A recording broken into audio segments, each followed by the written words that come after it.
The Hound of the Baskervilles. 1901. I, Mr. Sherlock Holmes. Mr. Sherlock Holmes, who was usually very late in the mornings, save upon those not infrequent occasions when he was up all night, was seated at the breakfast table. I stood upon the hearthrug and picked up the stick which our visitor had left behind him the night before. It was a fine, thick piece of wood, bulbous-headed, of the sort which is known as a Penang lawyer. Just under the head was a broad silver band, nearly an inch across. To James Mortimer, MRCS, from his friends of the CCH, was engraved upon it, with the date 1884. It was just such a stick as the old-fashioned family practitioner used to carry, dignified, solid, and reassuring. "Well, Watson, what do you make of it?" Holmes was sitting with his back to me, and I had given him no sign of my occupation. "How did you know what I was doing? I believe you have eyes in the back of your head." "I have at least a well-polished, silver-plated coffee pot in front of me," said he. "But tell me, Watson, what do you make of our visitor's stick? Since we have been so unfortunate as to miss him and have no notion of his errand, this accidental souvenir becomes of importance. Let me hear you reconstruct the man by an examination of it." "I think," said I, following as far as I could the methods of my companion, "that Dr. Mortimer is a successful, elderly medical man, well esteemed since those who know him give him this mark of their appreciation." "Good," said Holmes, "excellent. I think also that the probability is in favor of his being a country practitioner, who does a great deal of his visiting on foot." "Why so?" "Because this stick, though originally a very handsome one, has been so knocked about that I can hardly imagine a town practitioner carrying it. The thick iron ferrule is worn down, so it is evident that he has done a great amount of walking with it." "Perfectly sound," said Holmes. "And then again, there is the Friends of the CCH. I should guess that to be the something hunt, the local hunt to whose members he has possibly given some surgical assistance, and which has made him a small presentation in return." "Really, Watson, you excel yourself," said Holmes, pushing back his chair and lighting a cigarette. "I am bound to say that in all the accounts which you have been so good as to give of my own small achievements, you have habitually underrated your own abilities. It may be that you are not yourself luminous, but you are a conductor of light. Some people without possessing genius have a remarkable power of stimulating it. I confess, my dear fellow, that I am very much in your debt." He had never said as much before, and I must admit that his words gave me keen pleasure, for I had often been piqued by his indifference to my admiration, and to the attempts which I had made to give publicity to his methods. I was proud, too, to think that I had so far mastered his system as to apply it in a way which earned his approval. He now took the stick from my hands and examined it for a few minutes with his naked eyes. Then, with an expression of interest, he laid down his cigarette, and carrying the cane to the window, he looked over it again with a convex lens. "Interesting, though elementary," said he as he returned to his favorite corner of the settee. "There are certainly one or two indications upon the stick. It gives us the basis for several deductions." "Has anything escaped me?" I asked with some self-importance. "I trust that there is nothing of consequence which I have overlooked." "I am afraid, my dear Watson, that most of your conclusions were erroneous. When I said that you stimulated me, I meant, to be frank, that in noting your fallacies I was occasionally guided towards the truth. Not that you are entirely wrong in this instance.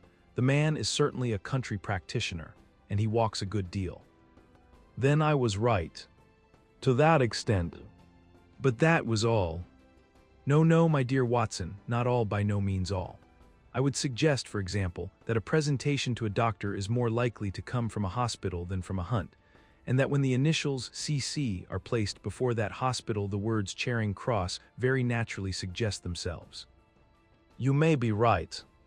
The probability lies in that direction. And if we take this as a working hypothesis, we have a fresh basis from which to start our construction of this unknown visitor." "Well then, supposing that CCH does stand for Charing Cross Hospital, what further inferences may we draw?" "Do none suggest themselves? You know my methods, apply them." "I can only think of the obvious conclusion that the man has practiced in town before going to the country." "I think that we might venture a little farther than this. Look at it in this light. On what occasion would it be most probable that such a presentation would be made? When would his friends unite to give him a pledge of their goodwill? Obviously at the moment when Dr. Mortimer withdrew from the service of the hospital in order to start in practice for himself. We know there has been a presentation. We believe there has been a change from a town hospital to country practice." Is it then stretching our inference too far to say that the presentation was on the occasion of the change? It certainly seems probable. Now you will observe that he could not have been on the staff of the hospital, since only a man well established in a London practice could hold such a position, and such a one would not drift into the country. What was he then? If he was in the hospital and yet not on the staff, he could only have been a house surgeon or a house physician, little more than a senior student. And he left 5 years ago. The date is on the stick. So your grave, middle-aged family practitioner vanishes into thin air, my dear Watson, and there emerges a young fellow under 30, amiable, unambitious, absent-minded, and the possessor of a favorite dog, which I should describe roughly as being larger than a terrier and smaller than a mastiff. I laughed incredulously as Sherlock Holmes leaned back in his settee and blew little wavering rings of smoke up to the ceiling. As to the latter part, I have no means of checking you, said I, but at least it is not difficult to find out a few particulars about the man's age and professional career. From my small medical shelf, I took down the medical directory and turned up the name. There were several Mortimers, but only one who could be our visitor. I read his record aloud. Mortimer James, MRCS, 1882, Grimpen, Dartmoor, Devon. House surgeon from 1882 to 1884 at Charing Cross Hospital. Winner of the Jackson Prize for Comparative Pathology with S. entitled Is Disease a Reversion? Corresponding The Hound of the Baskervilles. 1901. I, Mr. Sherlock Holmes. Mr. Sherlock Holmes, who was usually very late in the mornings, save upon those not infrequent occasions when he was up all night, was seated at the breakfast table. I stood upon the hearthrug and picked up the stick which our visitor had left behind him the night before. It was a fine, thick piece of wood, bulbous-headed, of the sort which is known as a Penang lawyer. Just under the head was a broad silver band, nearly an inch across.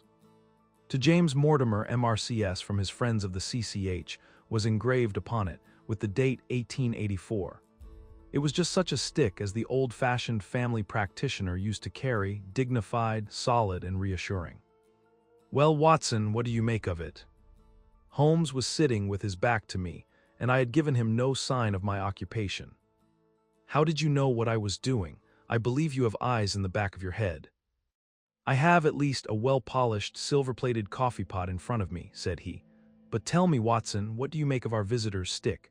Since we have been so unfortunate as to miss him and have no notion of his errand, this accidental souvenir becomes of importance. Let me hear you reconstruct the man by an examination of it. I think, said I, following as far as I could the methods of my companion, that Dr. Mortimer is a successful, elderly medical man, well esteemed since those who know him give him this mark of their appreciation. Good, said Holmes, excellent. I think also that the probability is in favor of his being a country practitioner, who does a great deal of his visiting on foot. Why so? Because this stick, though originally a very handsome one, has been so knocked about that I can hardly imagine a town practitioner carrying it. The thick iron ferrule is worn down, so it is evident that he has done a great amount of walking with it. Perfectly sound, said Holmes. And then again, there is the Friends of the CCH. I should guess that to be the something hunt, the local hunt to whose members he has possibly given some surgical assistance, and which has made him a small presentation in return. Really, Watson, you excel yourself, said Holmes, pushing back his chair and lighting a cigarette.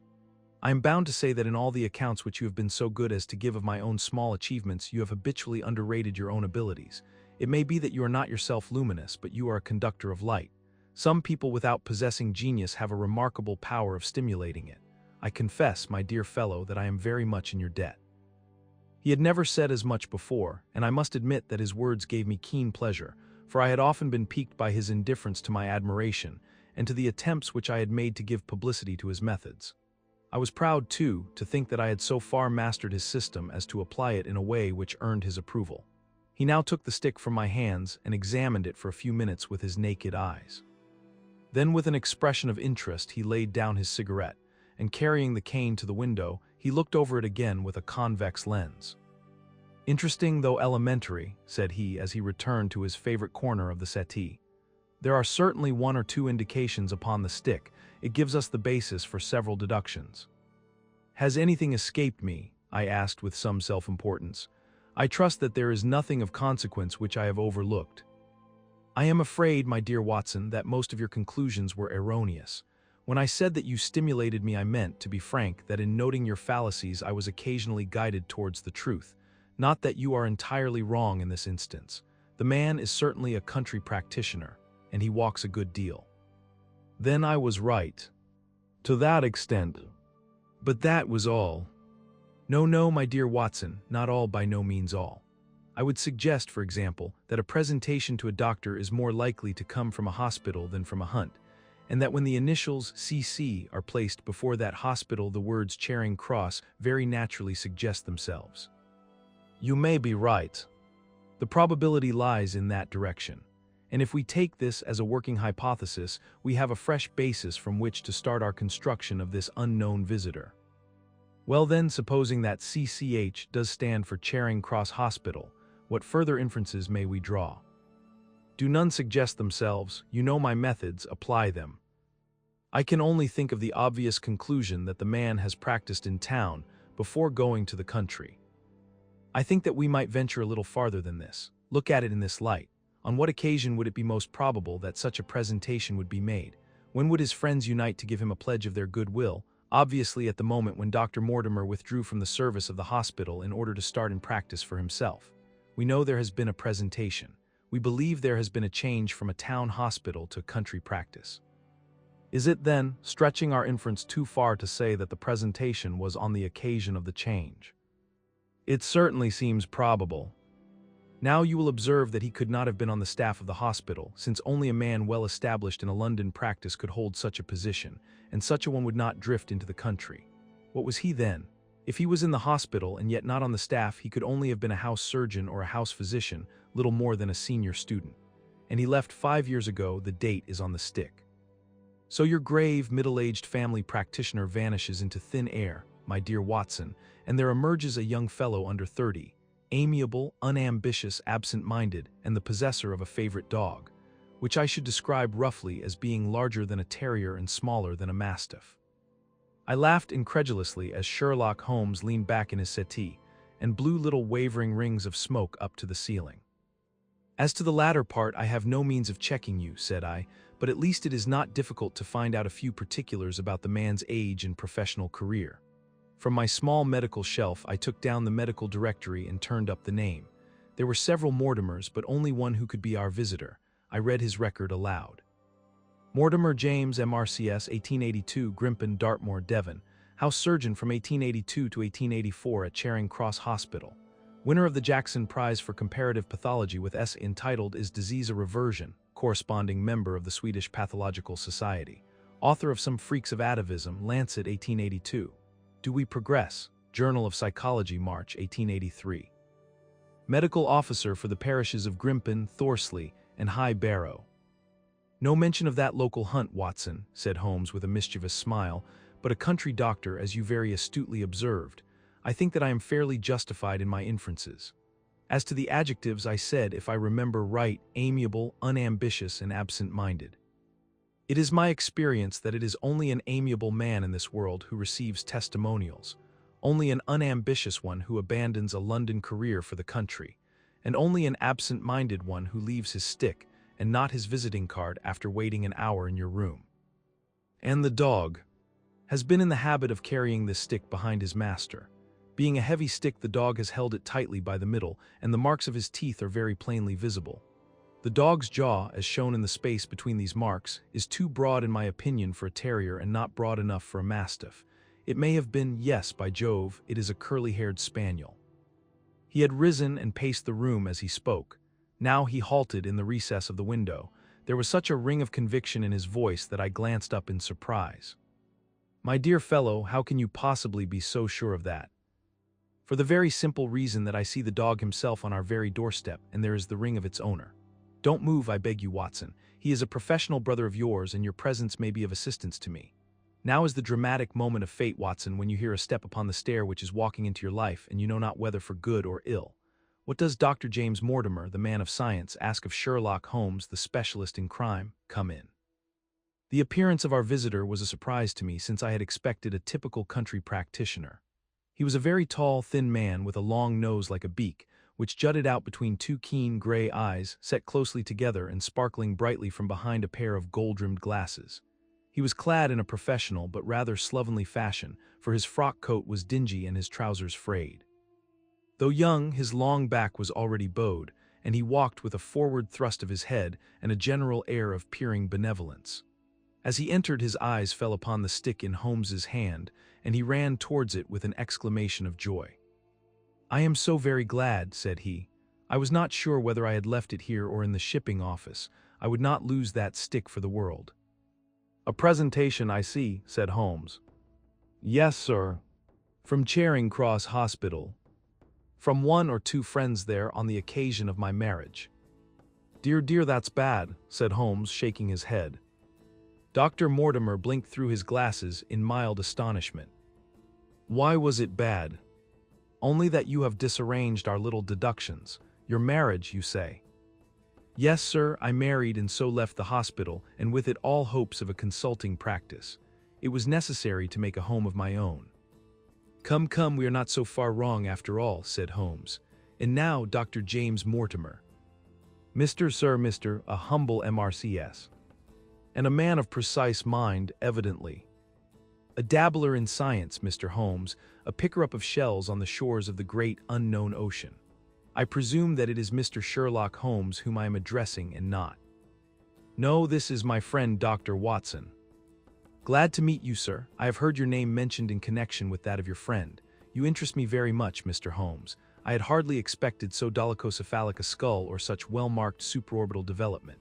Would you have any objection to my running my finger along your parietal fissure?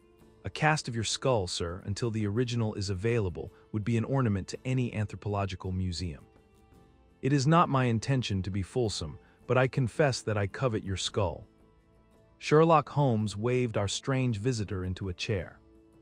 "You are an enthusiast in your line of thought, I perceive, sir, as I am in mine," said he. "I observe from your forefinger that you make your own cigarettes. Have no hesitation in lighting one."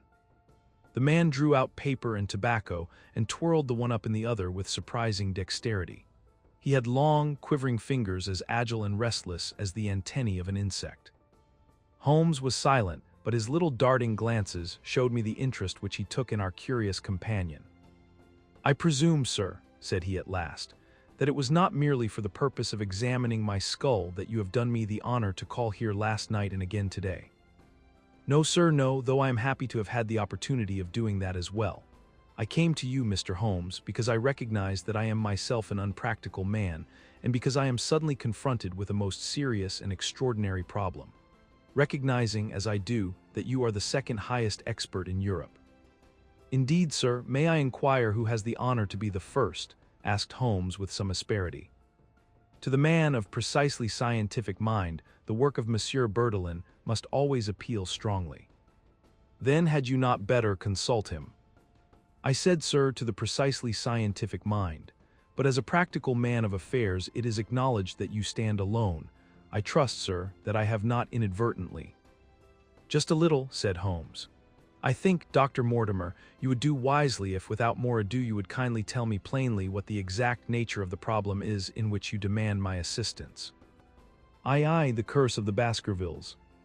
"I have in my pocket a manuscript," said Dr. James Mortimer. "I observed it as you entered the room," said Holmes. "It is an old manuscript. Early 18th century, unless it is a forgery." "How can you say that, sir?" "You have presented an inch or two of it to my examination all the time that you have been talking. It would be a poor expert who could not give the date of a document within a decade or so. You may possibly have read my little monograph upon the subject. I put that at 1730. The exact date is 1742. Dr. Mortimer drew it from his breast pocket. This family paper was committed to my care by Sir Charles Baskerville, whose sudden and tragic death some 3 months ago created so much excitement in Devonshire. I may say that I was his personal friend as well as his medical attendant.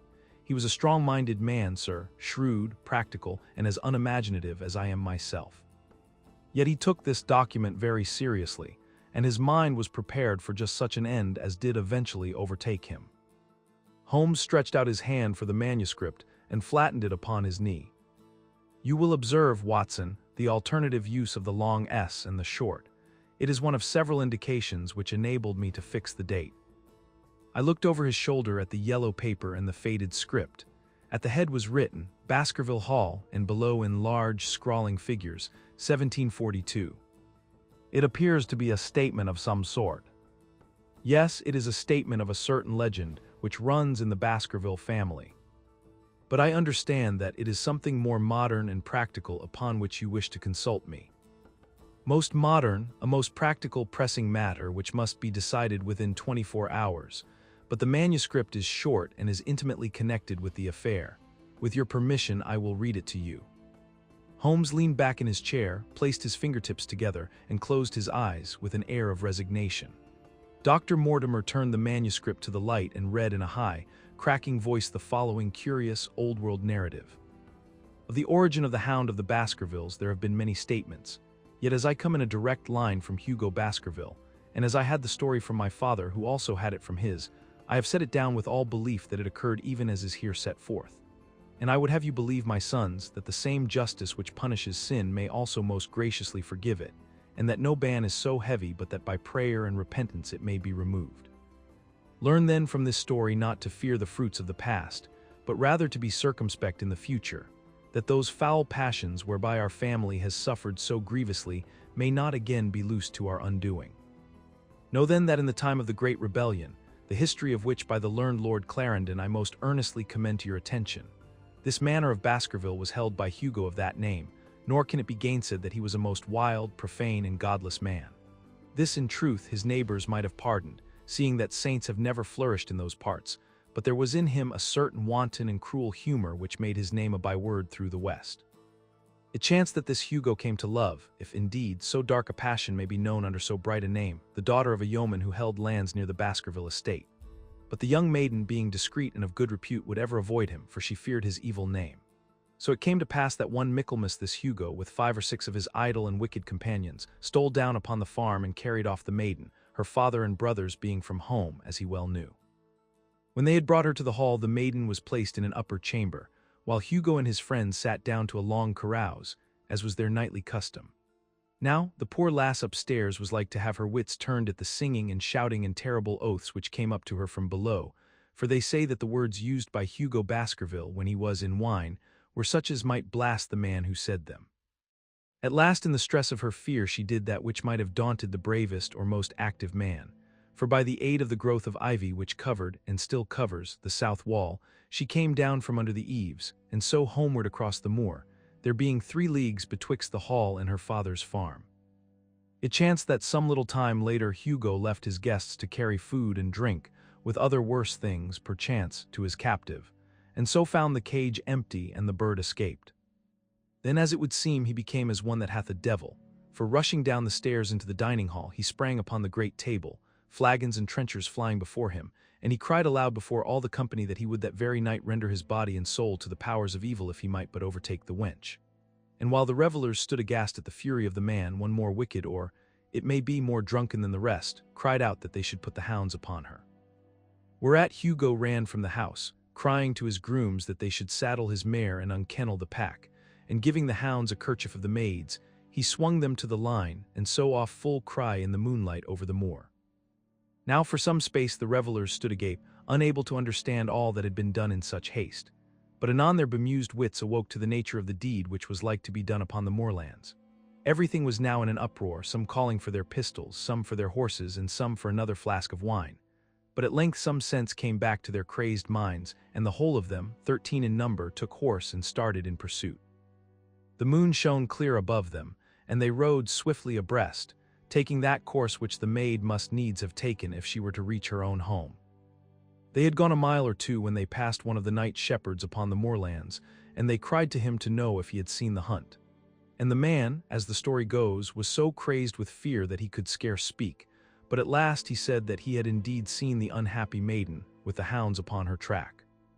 "But I have seen more than that," said he, "for Hugo Baskerville passed me upon his black mare, and there ran mute behind him such a hound of hell as God forbid should ever be at my heels." So the drunken squires cursed the shepherd and rode onward. But soon their skins turned cold, for there came a galloping across the moor, and the black mare, dabbled with white froth, went past with trailing bridle and empty saddle. Then the revellers rode close together, for a great fear was on them, but they still followed over the moor, though each, had he been alone, would have been right glad to have turned his horse's head. Riding slowly in this fashion, they came at last upon the hounds. These, though known for their valor and their breed, were whimpering in a cluster at the head of a deep dip or goyle, as we call it, upon the moor, some slinking away and some, with starting hackles and staring eyes, gazing down the narrow valley before them. The company had come to a halt, more sober men, as you may guess, than when they started. The most of them would by no means advance, but 3 of them, the boldest, or it may be the most drunken, rode forward down the goyle. Now it opened into a broad space in which stood 2 of those great stones, still to be seen there, which were set by certain forgotten peoples in the days of old.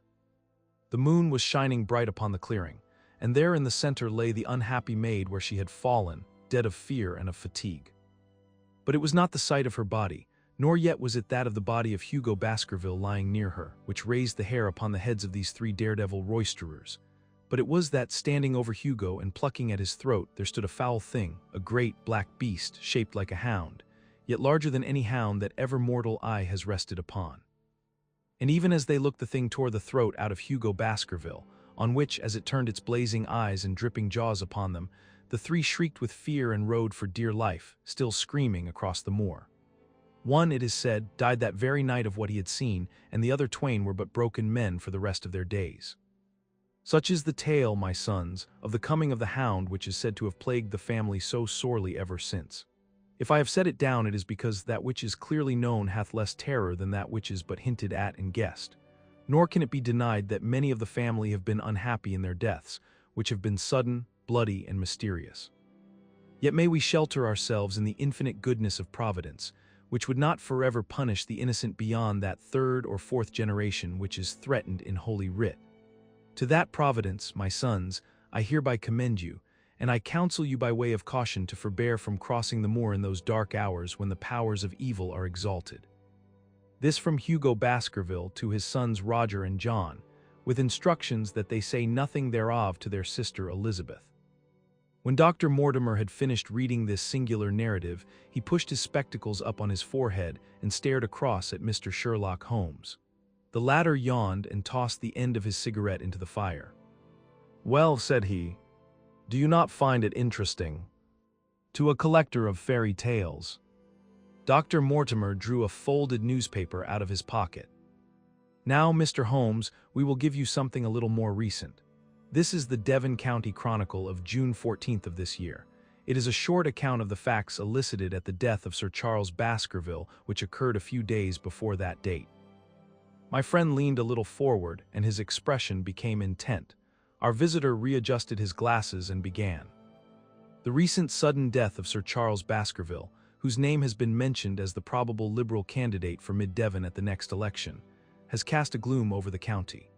Though Sir Charles had resided at Baskerville Hall for a comparatively short period, his amiability of character and extreme generosity had won the affection and respect of all who had been brought into contact with him.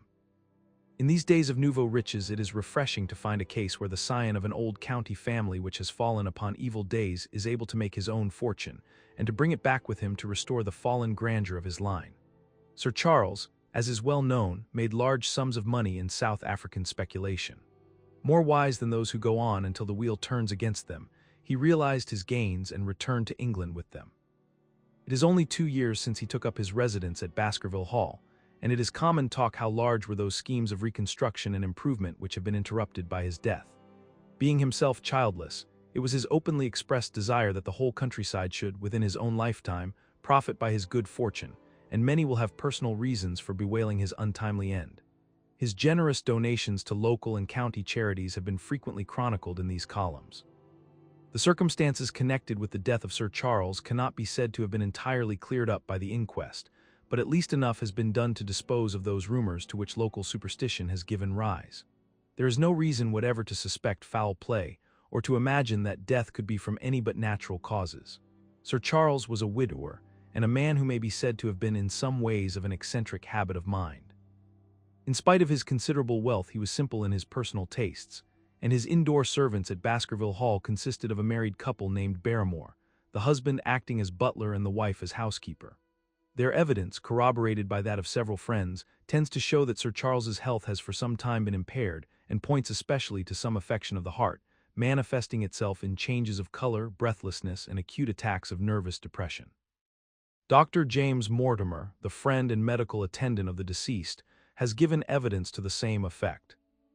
The facts of the case are simple. Sir Charles Baskerville was in the habit every night before going to bed of walking down the famous yew alley of Baskerville Hall. The evidence of the Barrymores shows that this had been his custom. On the 4th of June, Sir Charles had declared his intention of starting next day for London and had ordered Barrymore to prepare his luggage. That night he went out as usual for his nocturnal walk, in the course of which he was in the habit of smoking a cigar. He never returned. At 12 o'clock Barrymore, finding the hall door still open, became alarmed and lighting a lantern went in search of his master. The day had been wet and Sir Charles's footmarks were easily traced down the alley. Halfway down this walk there is a gate which leads out onto the moor. There were indications that Sir Charles had stood for some little time here. He then proceeded down the alley, and it was at the far end of it that his body was discovered. One fact which has not been explained is the statement of Barrymore that his master's footprints altered their character from the time that he passed the moor gate, and that he appeared from thence onward to have been walking upon his toes. One Murphy, a gypsy horse dealer, was on the moor at no great distance at the time, but he appears by his own confession to have been the worse for drink. He declares that he heard cries, but is unable to state from what direction they came. No signs of violence were to be discovered upon Sir Charles's person, and though the doctor's evidence pointed to an almost incredible facial distortion, so great that Dr. Mortimer refused at first to believe that it was indeed his friend and patient who lay before him, it was explained that that is a symptom which is not unusual in cases of dyspnea and death from cardiac exhaustion. This explanation was borne out by the post-mortem examination, which showed long-standing organic disease, and the coroner's jury returned a verdict in accordance with the medical evidence. It is well that this is so, for it is obviously of the utmost importance that Sir Charles's heir should settle at the Hall and continue the good work which has been so sadly interrupted. Had the prosaic finding of the coroner not finally put an end to the romantic stories which have been whispered in connection with the affair, it might have been difficult to find a tenant for Baskerville Hall. It is understood that the next of kin is Mr. Henry Baskerville, if he be still alive, the son of Sir Charles Baskerville's younger brother. The young man when last heard of was in America, and inquiries are being instituted with a view to informing him of his good fortune. Dr. Mortimer refolded his paper and replaced it in his pocket. Those are the public facts, Mr. Holmes, in connection with the death of Sir Charles Baskerville. I must thank you, said Sherlock Holmes, for calling my attention to a case which certainly presents some features of interest. I had observed some newspaper comment at the time, but I was exceedingly preoccupied by that little affair of the Vatican cameos, and in my anxiety to oblige the Pope I lost touch with several interesting English cases. This article, you say, contains all the public facts. It does. Then let me have the private ones. He leaned back, put his fingertips together, and assumed his most impassive and judicial expression.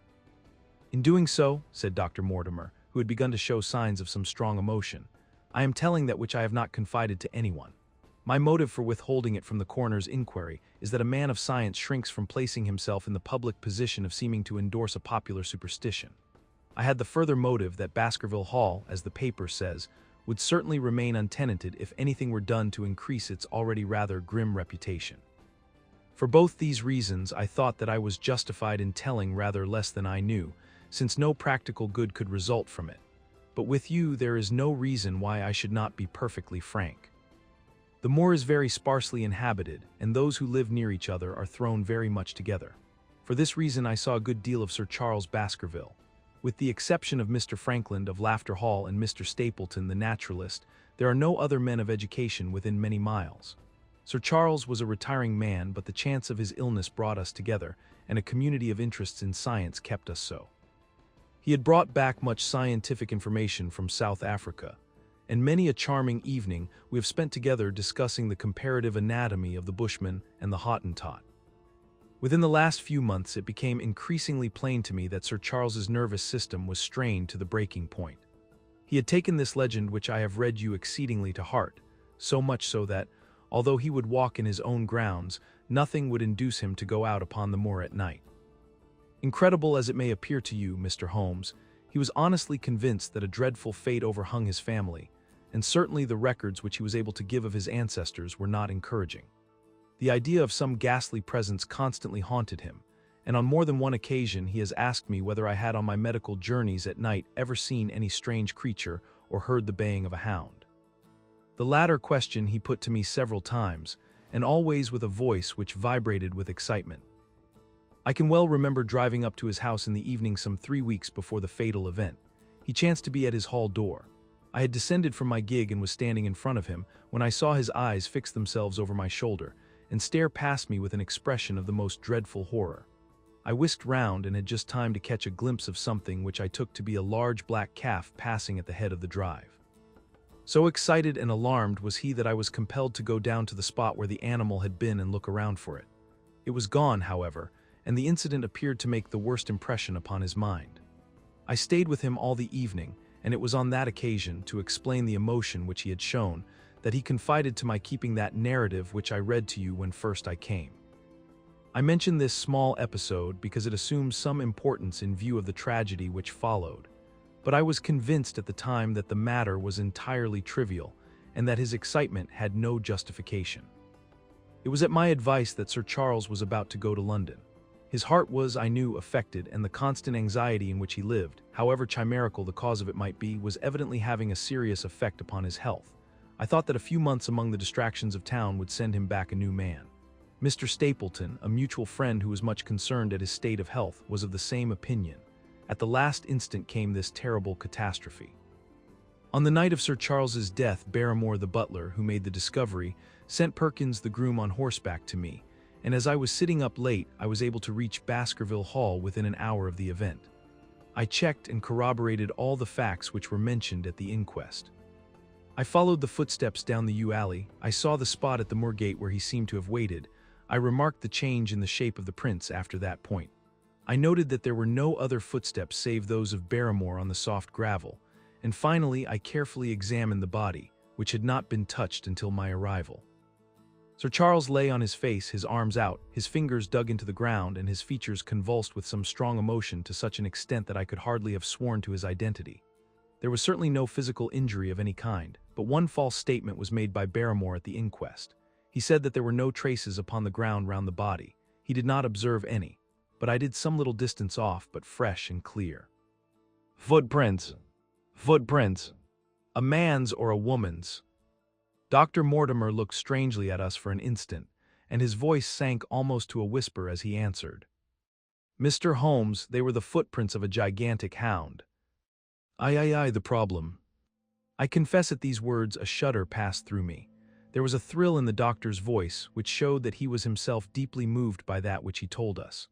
Holmes leaned forward in his excitement, and his eyes had the hard, dry glitter which shot from them when he was keenly interested. You saw this, as clearly as I see you. And you said nothing. What was the use? How was it that no one else saw it? The marks were some 20 yards from the body, and no one gave them a thought. I don't suppose I should have done so had I not known this legend. There are many sheepdogs on the moor. No doubt, but this was no sheepdog.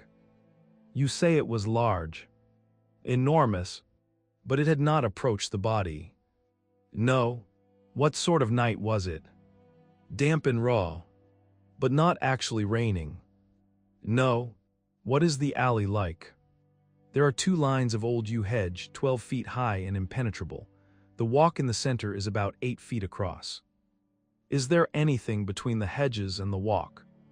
Yes, there is a strip of grass about 6 feet broad on either side. I understand that the yew hedge is penetrated at one point by a gate. Yes, the wicket gate which leads on to the moor. Is there any other opening? None, so that to reach the yew alley one either has to come down it from the house or else to enter it by the moor gate. There is an exit through a summer house at the far end. Had Sir Charles reached this? No, he lay about 50 yards from it. Now tell me, Dr. Mortimer, and this is important, the marks which you saw were on the path and not on the grass. No marks could show on the grass. Were they on the same side of the path as the moor gate? Yes, they were on the edge of the path on the same side as the moor gate. You interest me exceedingly. Another point, was the wicket gate closed? Closed and padlocked. How high was it? About 4 feet high. Then anyone could have got over it. Yes. And what marks did you see by the wicket gate? None in particular. Good heaven, did no one examine? Yes, I examined myself, and found nothing. It was all very confused. Sir Charles had evidently stood there for 5 or 10 minutes. How do you know that? Because the ash had twice dropped from his cigar.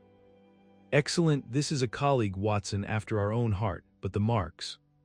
He had left his own marks all over that small patch of gravel. I could discern no others. Sherlock Holmes struck his hand against his knee with an impatient gesture. If I had only been there, he cried. It is evidently a case of extraordinary interest and one which presented immense opportunities to the scientific expert. That gravel page upon which I might have read so much has been long ere this smudged by the rain and defaced by the clogs of curious peasants. Oh, Dr. Mortimer, to think that you should not have called me in.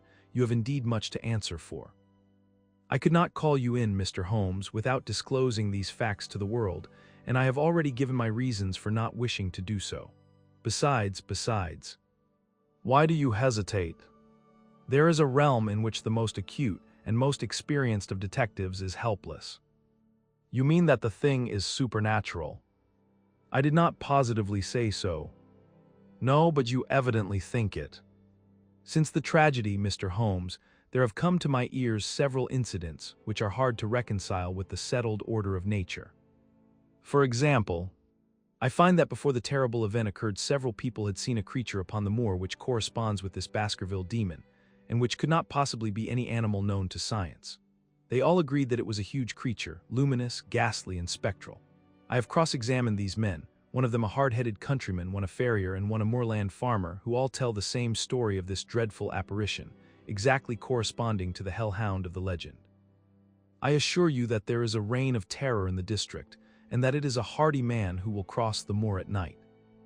And you, a trained man of science, believe it to be supernatural. I do not know what to believe. Holmes shrugged his shoulders.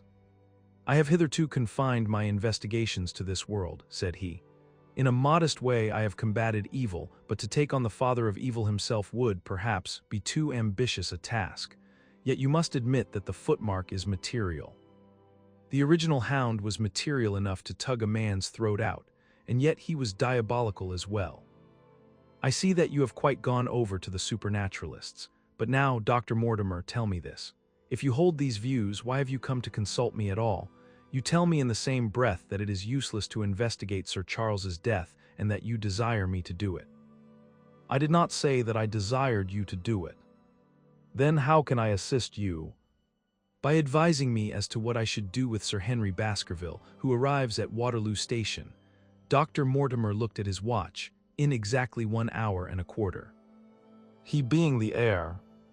Yes, on the death of Sir Charles we inquired for this young gentleman and found that he had been farming in Canada. From the accounts which have reached us, he is an excellent fellow in every way. I speak not as a medical man, but as a trustee and executor of Sir Charles's will. There is no other claimant, I presume.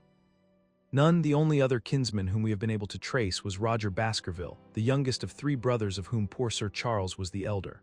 The second brother, who died young, is the father of this lad Henry. The third, Roger, was the black sheep of the family.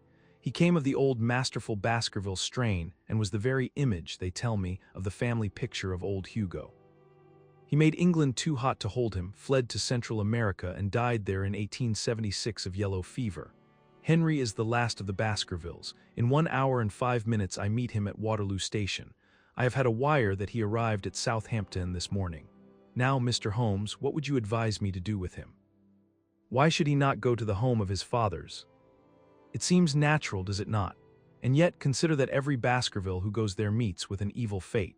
I feel sure that if Sir Charles could have spoken with me before his death, he would have warned me against bringing this, the last of the old race, and the heir to great wealth, to that deadly place.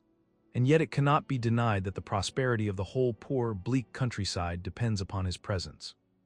All the good work which has been done by Sir Charles will crash to the ground if there is no tenant of the hall. I fear lest I should be swayed too much by my own obvious interest in the matter, and that is why I bring the case before you and ask for your advice. Holmes considered for a little time. Put into plain words, the matter is this, said he. In your opinion, there is a diabolical agency which makes Dartmoor an unsafe abode for a Baskerville. That is your opinion. At least I might go the length of saying that there is some evidence that this may be so.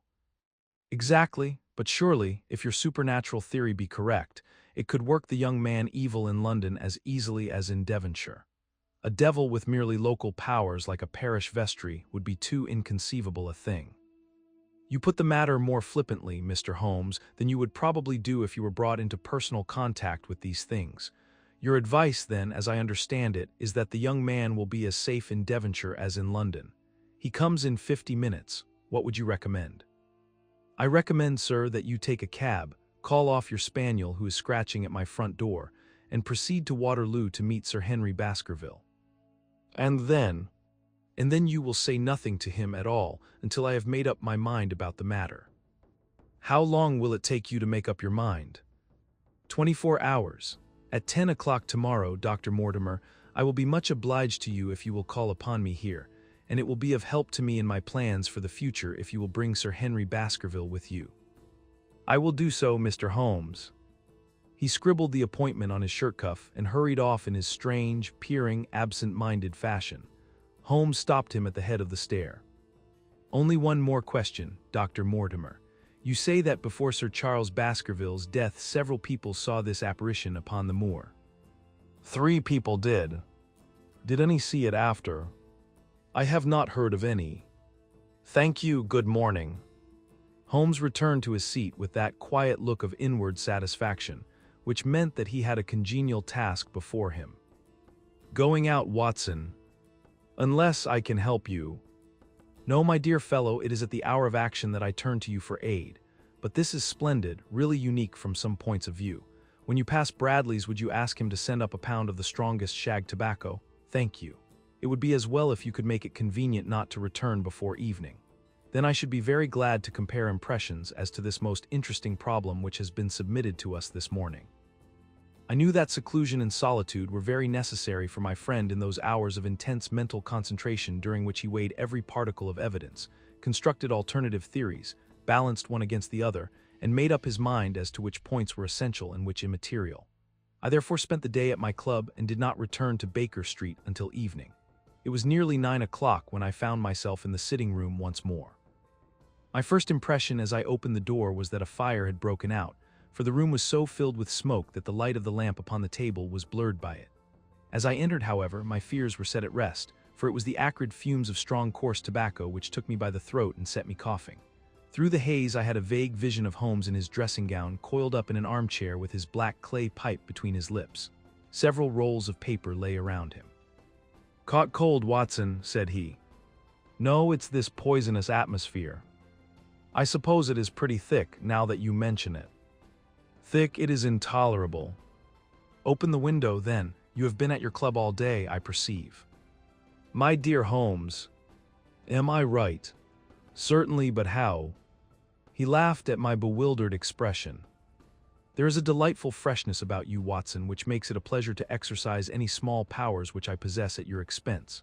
A gentleman goes forth on a showery and miry day.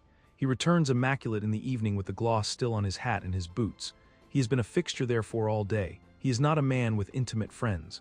Where then could he have been? Is it not obvious?" "Well, it is rather obvious.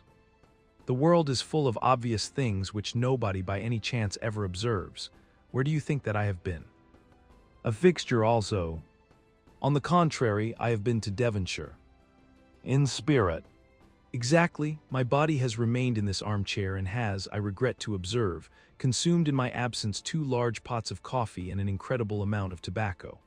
After you left, I sent down to Stamford's for the ordnance map of this portion of the moor, and my spirit has hovered over it all day.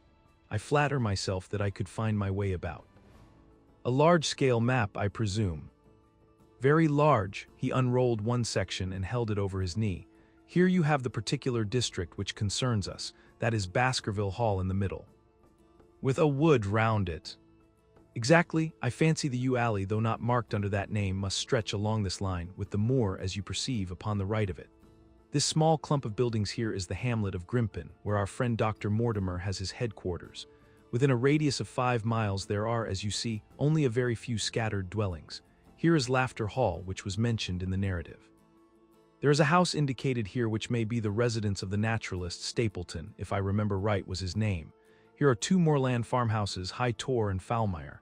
Then 14 miles away the great convict prison of Princetown. Between and around these scattered points extends the desolate, lifeless moor. This, then, is the stage upon which tragedy has been played and upon which we may help to play it again. It must be a wild place. Yes, the setting is a worthy one, if the devil did desire to have a hand in the affairs of men. Then you are yourself inclining to the supernatural explanation. The devil's agents may be of flesh and blood, may they not? There are 2 questions waiting for us at the outset. The one is whether any crime has been committed at all. The second is, what is the crime and how was it committed? Of course, if Dr. Mortimer's surmise should be correct and we are dealing with forces outside the ordinary laws of nature, there is an end of our investigation. But we are bound to exhaust all other hypotheses before falling back upon this one. I think we'll shut that window again if you don't mind. It is a singular thing, but I find that a concentrated atmosphere helps a concentration of thought. I have not pushed it to the length of getting into a box to think, but that is the logical outcome of my convictions. Have you turned the case over in your mind? Yes, I have thought a good deal of it in the course of the day. What do you make of it? It is very bewildering. It has certainly a character of its own. There are points of distinction about it, that change in the footprints, for example. What do you make of that? Mortimer said that the man had walked on tiptoe down that portion of the alley. He only repeated what some fool had said at the inquest. Why should a man walk on tiptoe down the alley? What then? He was running, Watson, running desperately, running for his life, running until he burst his heart and fell dead upon his face. Running from what? There lies our problem. There are indications that the man was crazed with fear before ever he began to run. How can you say that? I am presuming that the cause of his fears came to him across the moor. If that were so, and it seems most probable, only a man who had lost his wits would have run from the house instead of towards it. If the gypsy's evidence may be taken as true, he ran with cries for help in the direction where help was least likely to be. Then, again, whom was he waiting for that night, and why was he waiting for him in the yew alley rather than in his own house? You think that he was waiting for someone. The man was elderly and infirm. We can understand his taking an evening stroll, but the ground was damp and the night inclement. Is it natural that he should stand for 5 or 10 minutes, as Dr. Mortimer, with more practical sense than I should have given him credit for, deduced from the cigar ash? But he went out every evening. I think it unlikely that he waited at the moor gate every evening. On the contrary, the evidence is that he avoided the moor. That night he waited there. It was the night before he made his departure for London.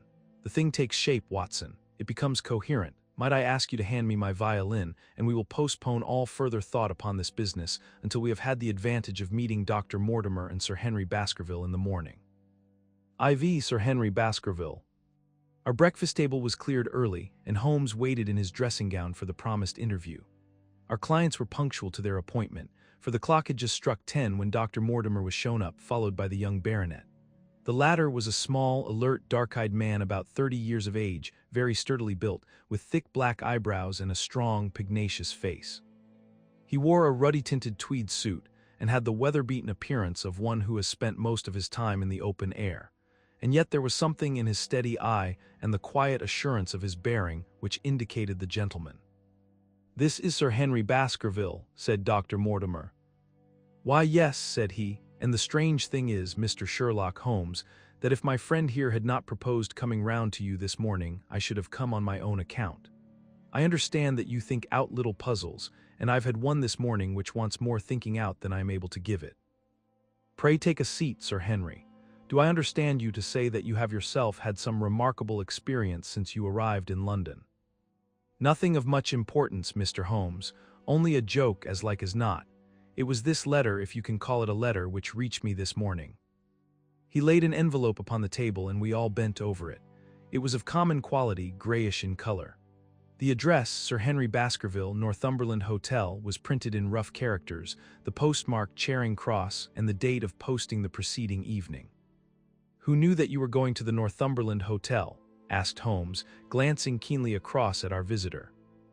"No one could have known. We only decided after I met Dr. Mortimer." "But Dr. Mortimer was no doubt already stopping there." No, I had been staying with a friend, said the doctor. There was no possible indication that we intended to go to this hotel. Someone seems to be very deeply interested in your movements. Out of the envelope he took a half sheet of foolscap paper folded into four. This he opened and spread flat upon the table. Across the middle of it, a single sentence had been formed by the expedient of pasting printed words upon it. It ran, "As you value your life or your reason, keep away from the moor." The word "moor" only was printed in ink. "Now," said Sir Henry Baskerville, "perhaps you will tell me, Mr. Holmes, what in thunder is the meaning of that, and who it is that takes so much interest in my affairs. What do you make of it, Dr. Mortimer? You must allow that there is nothing supernatural about this, at any rate." "No, sir, but it might very well come from someone who is convinced that the business is supernatural." "What business?" asked Sir Henry sharply. "It seems to me that all you gentlemen know a great deal more than I do about my own affairs." "You shall share our knowledge before you leave this room, Sir Henry. I promise you that," said Sherlock Holmes. "We will confine ourselves for the present, with your permission, to this very interesting document, which must have been put together and posted yesterday evening. Have you yesterday's Times, Watson?" "It is here in the corner."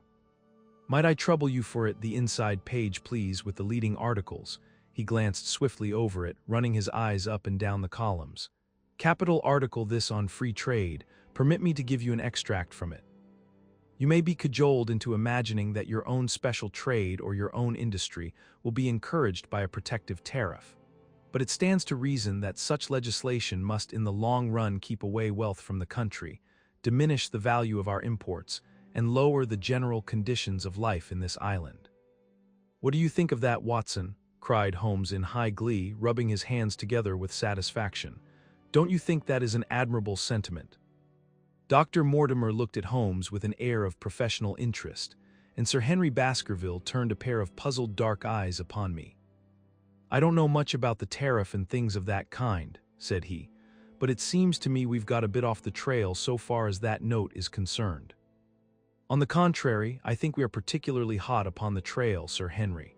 Watson here knows more about my methods than you do, but I fear that even he has not quite grasped the significance of this sentence."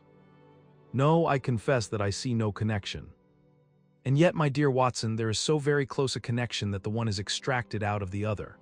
Your life, reason, value, keep away from the— Don't you see now whence these words have been taken?" "By thunder, you're right. Well, if that isn't smart," cried Sir Henry.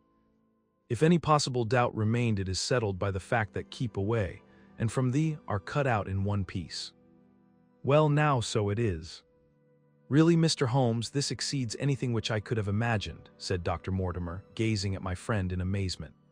"I could understand anyone saying that the words were from a newspaper, but that you should name which and add that it came from the leading article is really one of the most remarkable things which I have ever known. How did you do it?" "I presume, doctor, that you could tell the skull of a Negro from that of an Esquimaux." "Most certainly." "But how?" "Because that is my special hobby. The differences are obvious. The supraorbital crest, the facial angle, the maxillary curve, But this is my special hobby, and the differences are equally obvious. There is as much difference to my eyes between the leaded bourgeois type of a Times article and the slovenly print of an evening halfpenny paper as there could be between your Negro and your Esquimaux. The detection of types is one of the most elementary branches of knowledge to the special expert in crime, though I confess that once when I was very young I confused the Leeds Mercury with the Western Morning News. But a Times leader is entirely distinctive, and these words could have been taken from nothing else. As it was done yesterday, the strong probability was that we should find the words in yesterday's issue." "So far as I can follow you then, Mr. Holmes," said Sir Henry Baskerville, "someone cut out this message with a scissors." "Nail scissors," said Holmes. "You can see that it was a very short-bladed scissors, since the cutter had to take 2 snips over keep away." "That is so. Someone then cut out the message with a pair of short-bladed scissors, pasted it with paste." "Gum," said Holmes. "With gum onto the paper, but I want to know why the word moor should have been written." "Because he could not find it in print. The other words were all simple and might be found in any issue, but moor would be less common." "Why, of course, that would explain it. Have you read anything else in this message, Mr. Holmes?" There are one or two indications, and yet the utmost pains have been taken to remove all clues. The address you observe is printed in rough characters, but the Times is a paper which is seldom found in any hands but those of the highly educated. We may take it, therefore, that the letter was composed by an educated man who wished to pose as an uneducated one, and his effort to conceal his own writing suggests that that writing might be known or come to be known by you. Again, you will observe that the words are not gummed on in an accurate line, but that some are much higher than others. Life, for example, is quite out of its proper place. That may point to carelessness, or it may point to agitation and hurry upon the part of the cutter. On the whole, I incline to the latter view, since the matter was evidently important, and it is unlikely that the composer of such a letter would be careless. If he were in a hurry, it opens up the interesting question why he should be in a hurry, since any letter posted up to early morning would reach Sir Henry before he would leave his hotel. Did the composer fear an interruption, and from whom? "We are coming now rather into the region of guesswork," said Dr. Mortimer. "Say rather into the region where we balance probabilities and choose the most likely. It is the scientific use of the imagination, but we have always some material basis on which to start our speculation. Now, you would call it a guess, no doubt, but I am almost certain that this address has been written in a hotel." "How in the world can you say that?" "If you examine it carefully, you will see that both the pen and the ink have given the writer trouble. The pen has spluttered twice in a single word and has run dry 3 times in a short address, showing that there was very little ink in the bottle. Now, a private pen or ink bottle is seldom allowed to be in such a state, and the combination of the two must be quite rare. But you know the hotel ink and the hotel pen, where it is rare to get anything else. Yes, I have very little hesitation in saying that could we examine the waste paper baskets of the hotels around Charing Cross, until we found the remains of the mutilated Times leader, we could lay our hands straight upon the person who sent this singular message. Halloa, halloa, what's this?" He was carefully examining the fool's cap, upon which the words were pasted, holding it only an inch or two from his eyes. "Well, nothing," said he, throwing it down. "It is a blank half-sheet of paper without even a watermark upon it. I think we have drawn as much as we can from this curious letter. And now, Sir Henry, has anything else of interest happened to you since you have been in London?" "Why, no, Mr. Holmes, I think not." "You have not observed anyone follow or watch you?" "I seem to have walked right into the thick of a dime novel," said our visitor. "Why in thunder should anyone follow or watch me?" "We are coming to that. You have nothing else to report to us before we go into this matter." "Well, it depends upon what you think worth reporting." "I think anything out of the ordinary routine of life well worth reporting." Sir Henry smiled. "I don't know much of British life yet, for I have spent nearly all my time in the States and in Canada. But I hope that to lose one of your boots is not part of the ordinary routine of life over here." "You have lost one of your boots." "My dear sir," cried Dr. Mortimer, "it is only mislaid. You will find it when you return to the hotel. What is the use of troubling Mr. Holmes with trifles of this kind?" "Well, he asked me for anything outside the ordinary routine." "Exactly," said Holmes, "however foolish the incident may seem. You have lost one of your boots, you say." "Well, mislaid it anyhow. I put them both outside my door last night, and there was only one in the morning. I could get no sense out of the chap who cleans them. The worst of it is that I only bought the pair last night in the Strand, and I have never had them on." "If you have never worn them, why did you put them out to be cleaned?" "They were tan boots and had never been varnished. That was why I put them out." "Then I understand that on your arrival in London yesterday, you went out at once and bought a pair of boots." "I did a good deal of shopping. Dr. Mortimer here went round with me. You see, if I am to be squire down there, I must dress the part, and it may be that I have got a little careless in my ways out west. Among other things, I bought these brown boots, gave $6 for them, and had one stolen before ever I had them on my feet."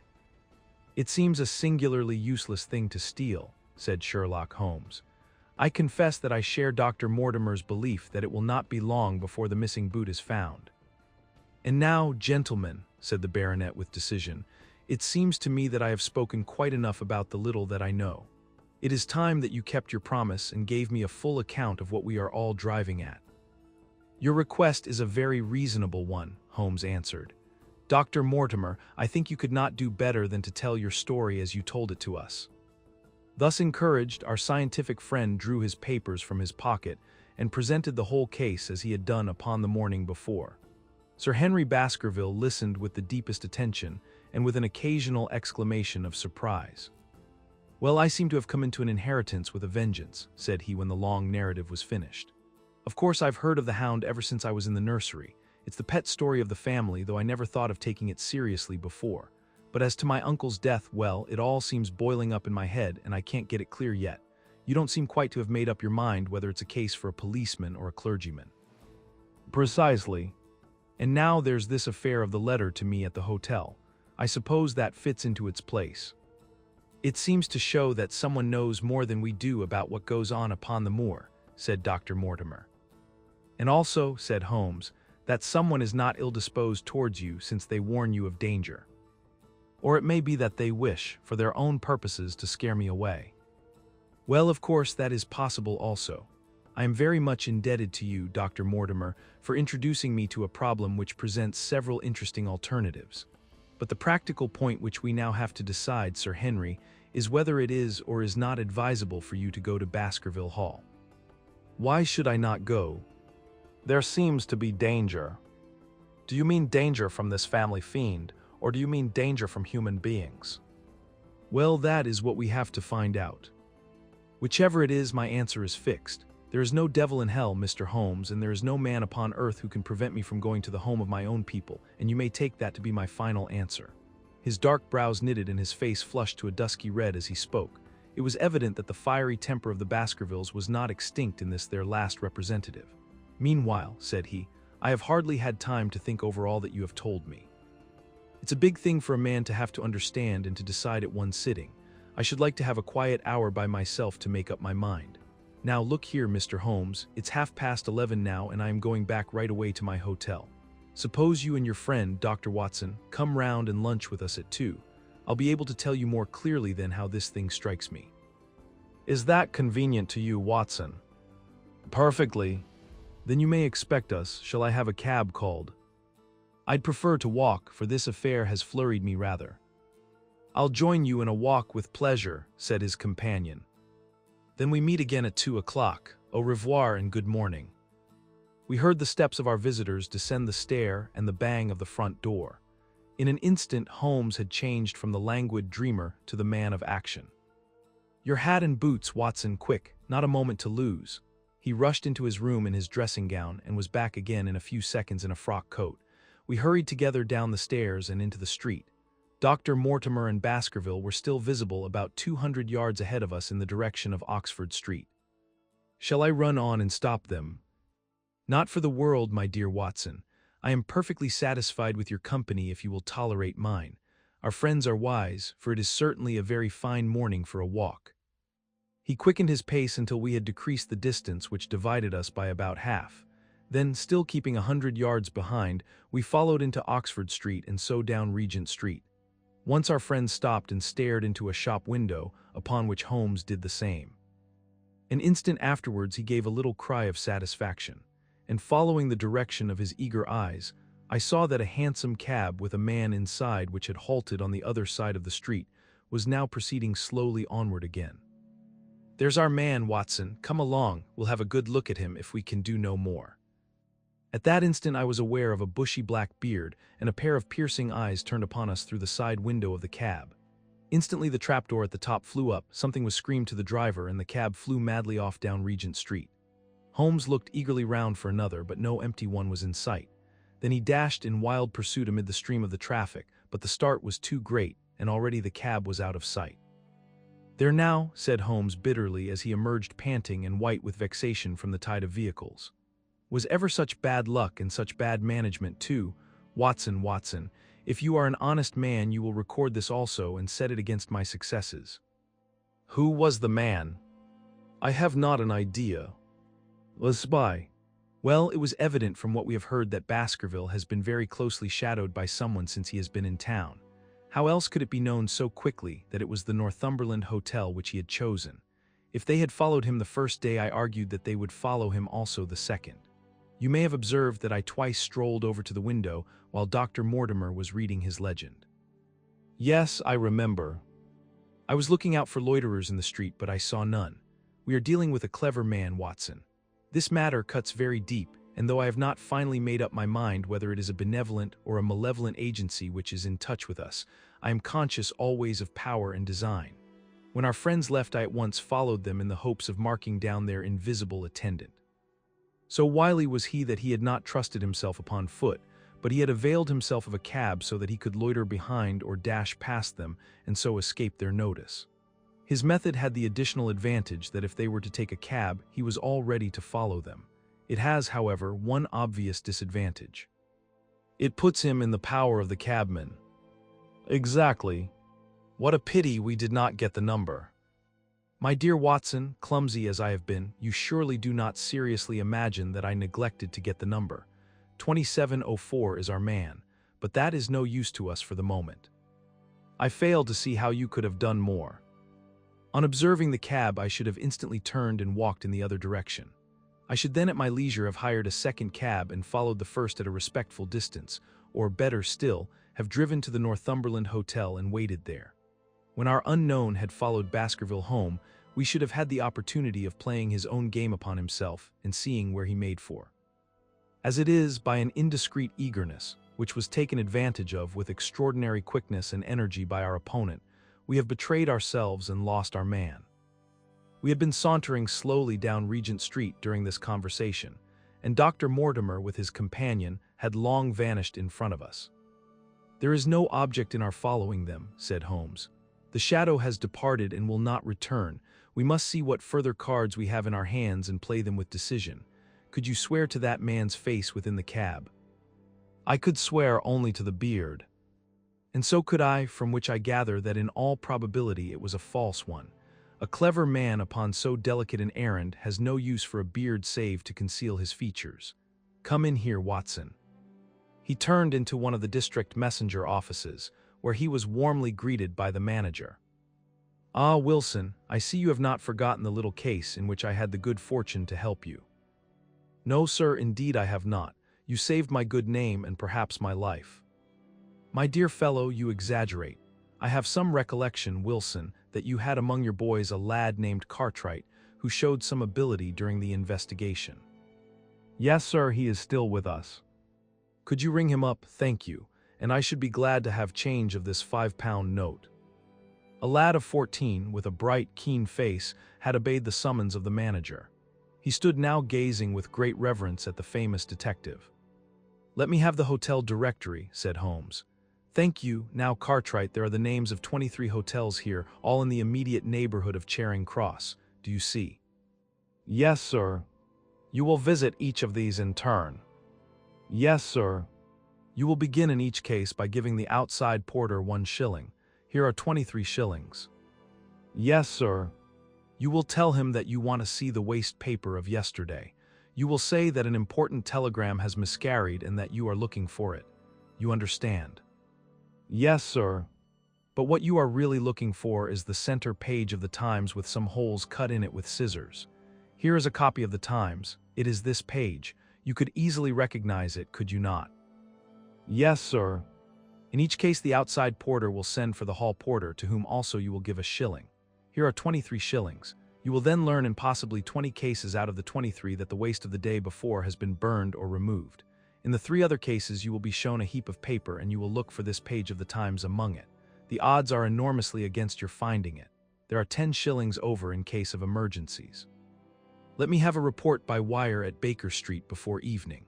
And now, Watson, it only remains for us to find out by wire the identity of the cabman, number 2704, and then we will drop into one of the Bond Street picture galleries and fill in the time until we are due at the hotel." V3 Broken Threads. Sherlock Holmes had in a very remarkable degree the power of detaching his mind at will.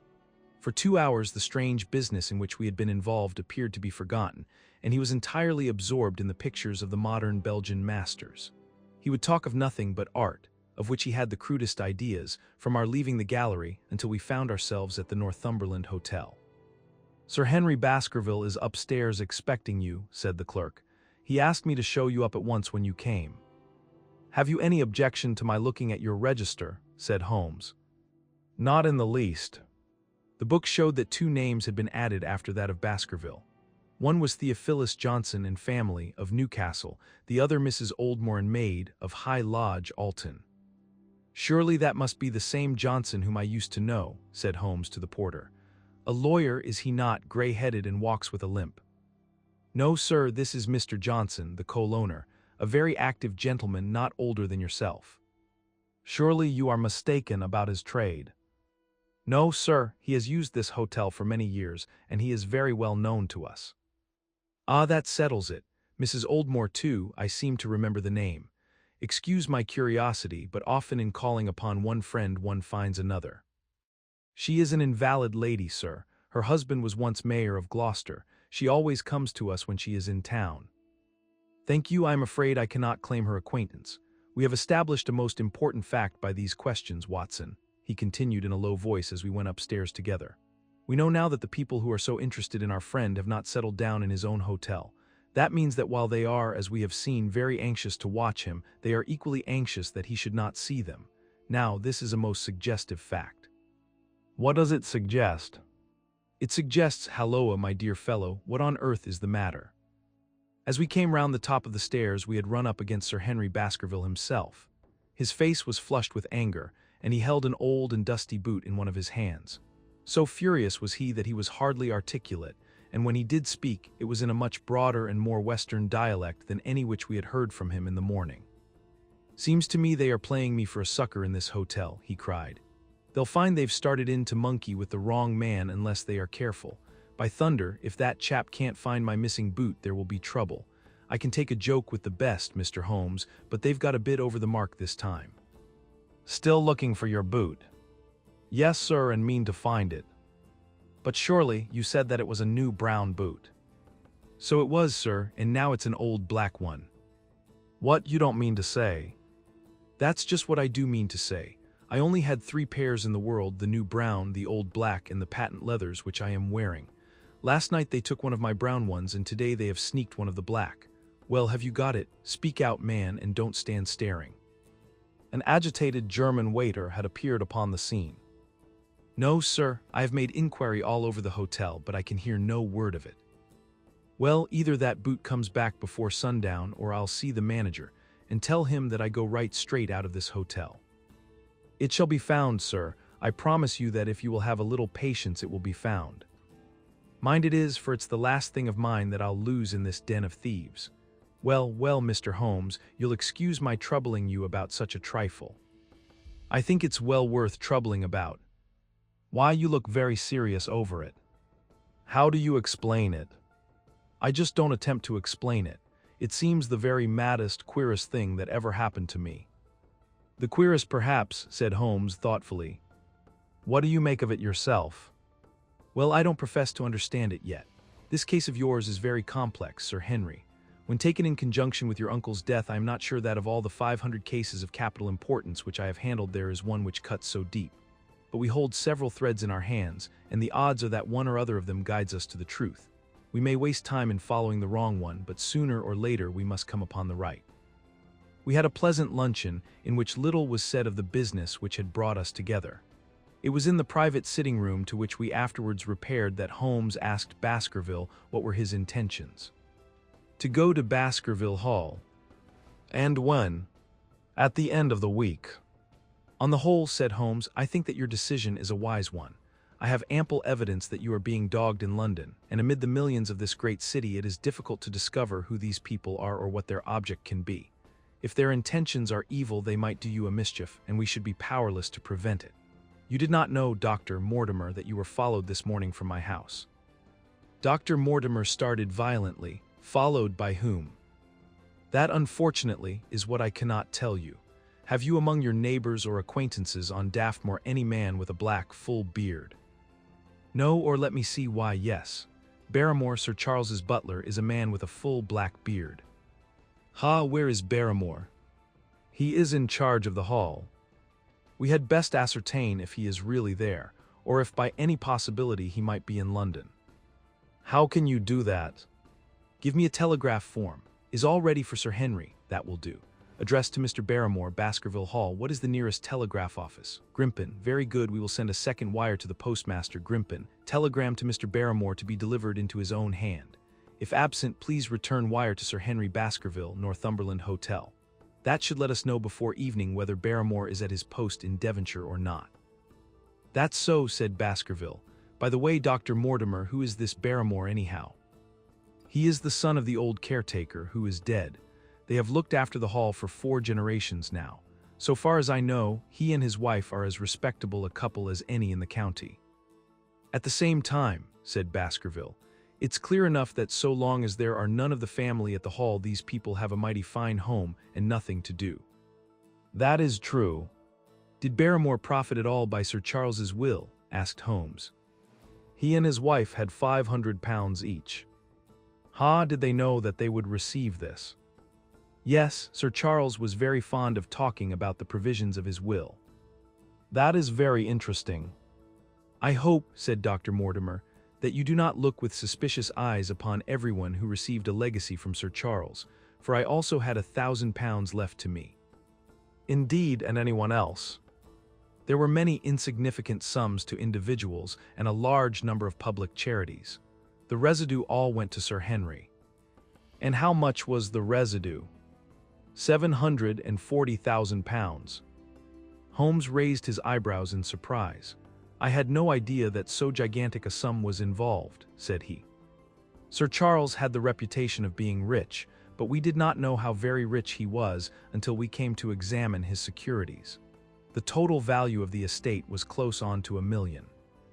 Dear me, it is a stake for which a man might well play a desperate game.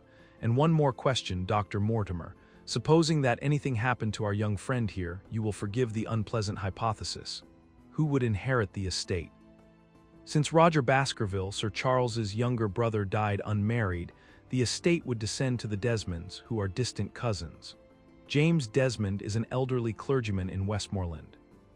"Thank you, these details are all of great interest. Have you met Mr. James Desmond?" "Yes, he once came down to visit Sir Charles. He is a man of venerable appearance and of saintly life. I remember that he refused to accept any settlement from Sir Charles, though he pressed it upon him. And this man of simple tastes would be the heir to Sir Charles's thousands. He would be the heir to the estate because that is entailed. He would also be the heir to the money unless it were willed otherwise by the present owner, who can, of course, do what he likes with it." "And have you made your will, Sir Henry?" "No, Mr. Holmes, I have not. I've had no time, for it was only yesterday that I learned how matters stood. But in any case, I feel that the money should go with the title and estate. That was my poor uncle's idea. How is the owner going to restore the glories of the Baskervilles if he has not money enough to keep up the property? House, land, and dollars must go together." "Quite so. Well, Sir Henry, I am of one mind with you as to the advisability of your going down to Devonshire without delay.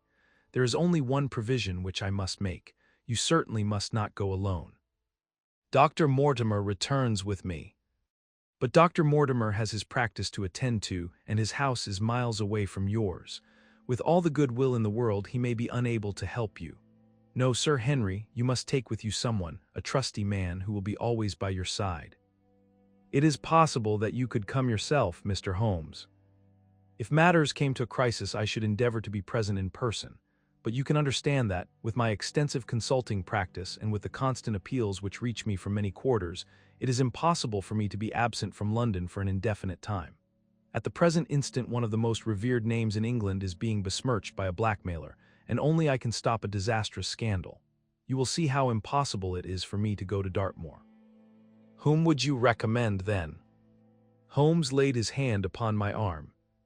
"If my friend would undertake it, there is no man who is better worth having at your side when you are in a tight place. No one can say so more confidently than I." The proposition took me completely by surprise, but before I had time to answer, Baskerville seized me by the hand and wrung it heartily. "Well, now, that is real kind of you, Dr. Watson," said he.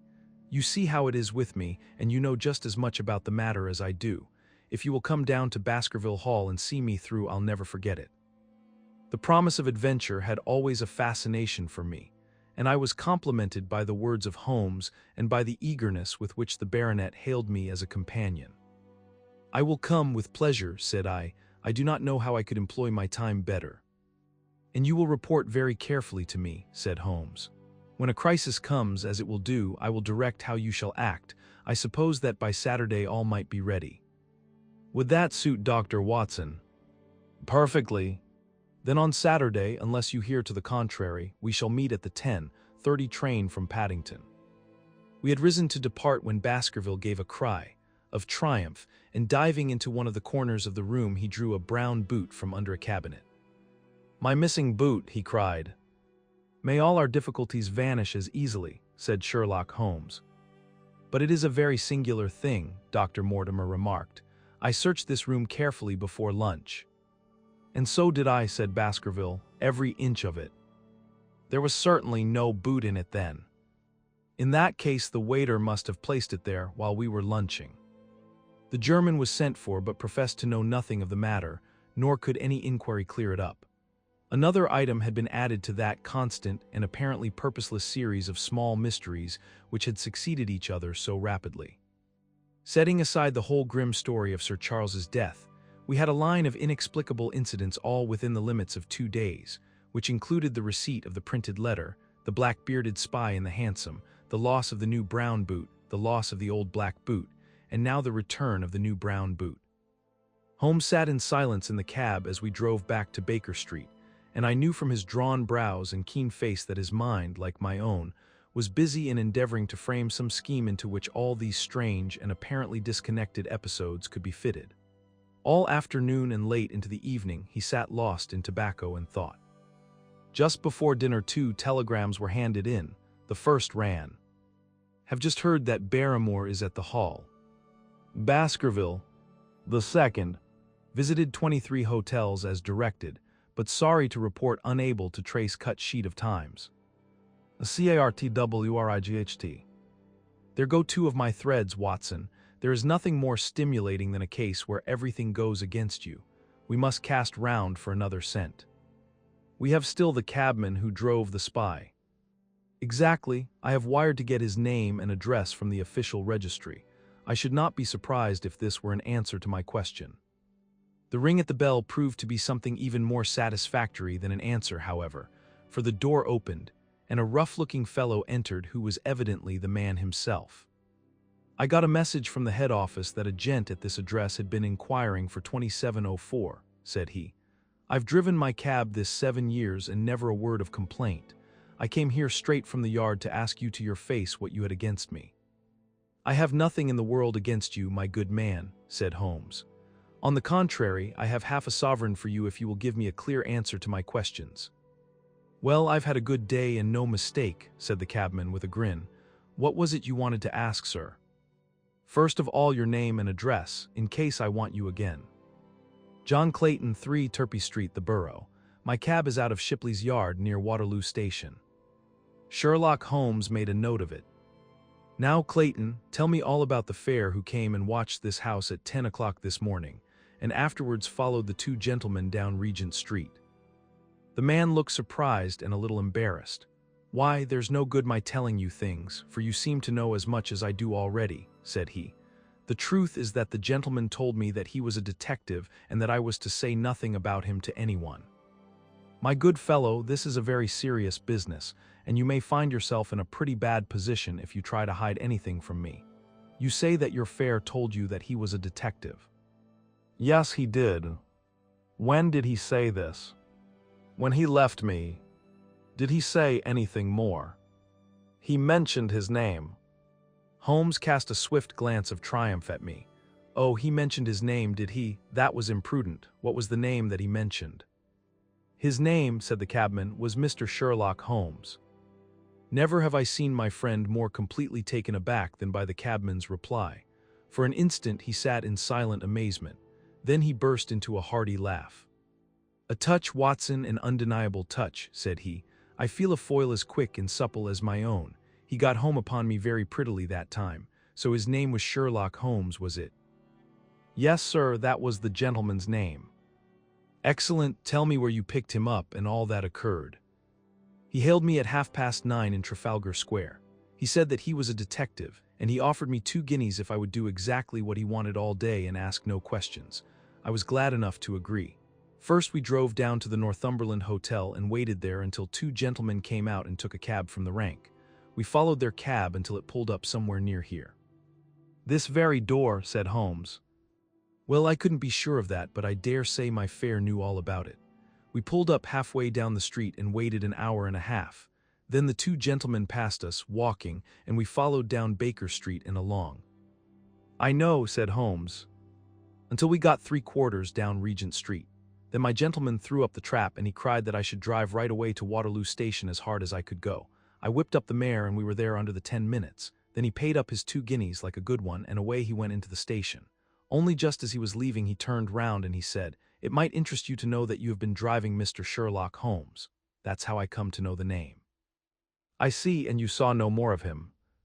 "Not after he went into the station." "And how would you describe Mr. Sherlock Holmes?" The cabman scratched his head. "Well, he wasn't altogether such an easy gentleman to describe.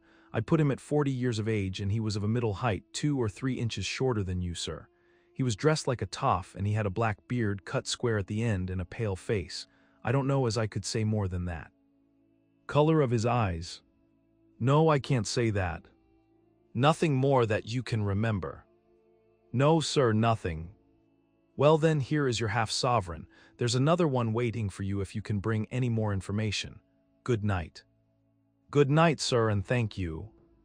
John Clayton departed chuckling, and Holmes turned to me with a shrug of his shoulders and a rueful smile. "Snap goes our third thread and we end where we began," said he.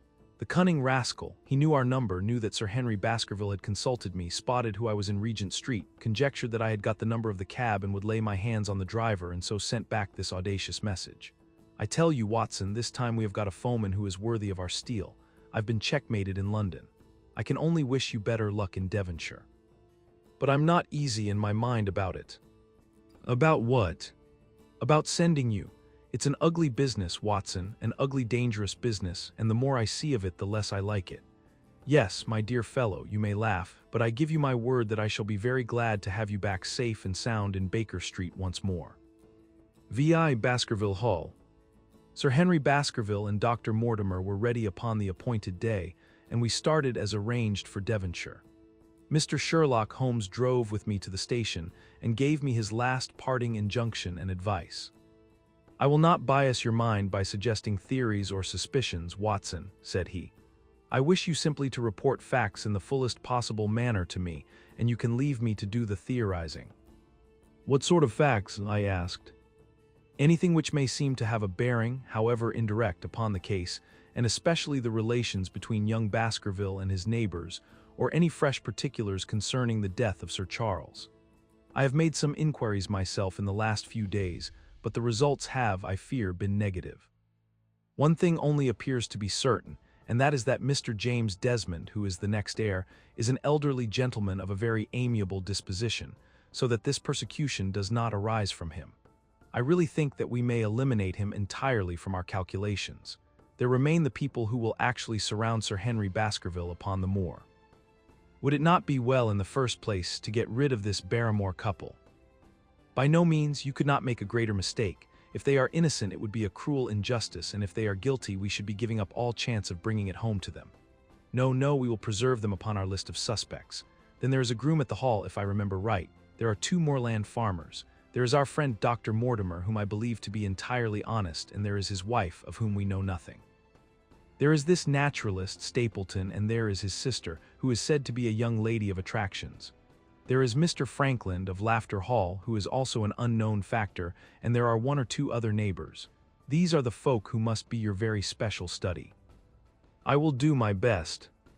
"You have arms, I suppose?" "Yes, I thought it as well to take them." "Most certainly. Keep your revolver near you night and day, and never relax your precautions." Our friends had already secured a first-class carriage, and were waiting for us upon the platform.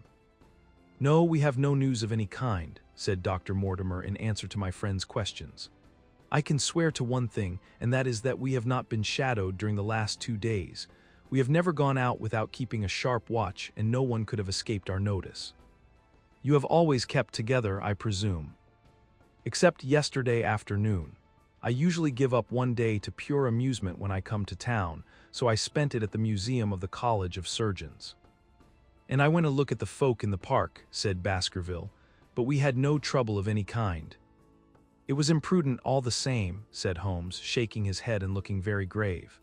"I beg, Sir Henry, that you will not go about alone. Some great misfortune will befall you if you do. Did you get your other boot?" "No, sir, it is gone forever." "Indeed, that is very interesting. Well, goodbye," he added as the train began to glide down the platform. "Bear in mind, Sir Henry, one of the phrases in that queer old legend which Dr. Mortimer has read to us, and avoid the moor in those hours of darkness when the powers of evil are exalted." I looked back at the platform when we had left it far behind, and saw the tall, austere figure of Holmes standing motionless and gazing after us. The journey was a swift and pleasant one, and I spent it in making the more intimate acquaintance of my two companions and in playing with Dr. Mortimer's spaniel. In a very few hours the brown earth had become ruddy, the brick had changed to granite, and red cows grazed in well-hedged fields where the lush grasses and more luxuriant vegetation spoke of a richer, if a damper, climate. Young Baskervilles stared eagerly out of the window, and cried aloud with delight as he recognized the familiar features of the Devon scenery. "I've been over a good part of the world since I left it, Dr. Watson," said he, "but I have never seen a place to compare with it." "I never saw a Devonshire man who did not swear by his county," I remarked. "It depends upon the breed of men quite as much as on the county," said Dr. Mortimer. "A glance at our friend here reveals the rounded head of the Celt, which carries inside it the Celtic enthusiasm and power of attachment. Poor Sir Charles's head was of a very rare type, half Gaelic, half Ivernian in its characteristics. But you were very young when you last saw Baskerville Hall, were you not?" "I was a boy in my teens at the time of my father's death, and had never seen the hall, for he lived in a little cottage on the south coast. Thence I went straight to a friend in America. I tell you it is all as new to me as it is to Dr. Watson, and I'm as keen as possible to see the moor." "Are you? Then your wish is easily granted, for there is your first sight of the moor," said Dr. Mortimer, pointing out of the carriage window. Over the green squares of the fields and the low curve of a wood there rose in the distance a gray, melancholy hill, with a strange jagged summit, dim and vague in the distance, like some fantastic landscape in a dream. Baskerville sat for a long time, his eyes fixed upon it, and I read upon his eager face how much it meant to him, this first sight of that strange spot where the men of his blood had held sway so long and left their marks so deep. There he sat with his tweed suit and his American accent in the corner of a prosaic railway carriage, and yet as I looked at his dark and expressive face, I felt more than ever how true a descendant he was of that long line of high-blooded, fiery, and masterful men. There were pride, valor, and strength in his thick brows, his sensitive nostrils, and his large hazel eyes. If on that forbidding moor a difficult and dangerous quest should lie before us, this was at least a comrade for whom one might venture to take a risk with the certainty that he would bravely share it. The train pulled up at a small wayside station and we all descended. Outside, beyond the low, white fence, a wagonette with a pair of cobs was waiting. Our coming was evidently a great event, for station master and porters clustered round us to carry out our luggage. It was a sweet, simple country spot, but I was surprised to observe that by the gate there stood two soldierly men in dark uniforms, who leaned upon their short rifles and glanced keenly at us as we passed. The coachman, a hard-faced, gnarled little fellow, saluted Sir Henry Baskerville, and in a few minutes we were flying swiftly down the broad, white road. Rolling pasture lands curved upward on either side of us, and old gabled houses peeped out from amid the thick green foliage, but behind the peaceful and sunlit countryside there rose, ever dark against the evening sky, the long, gloomy curve of the moor, broken by the jagged and sinister hills.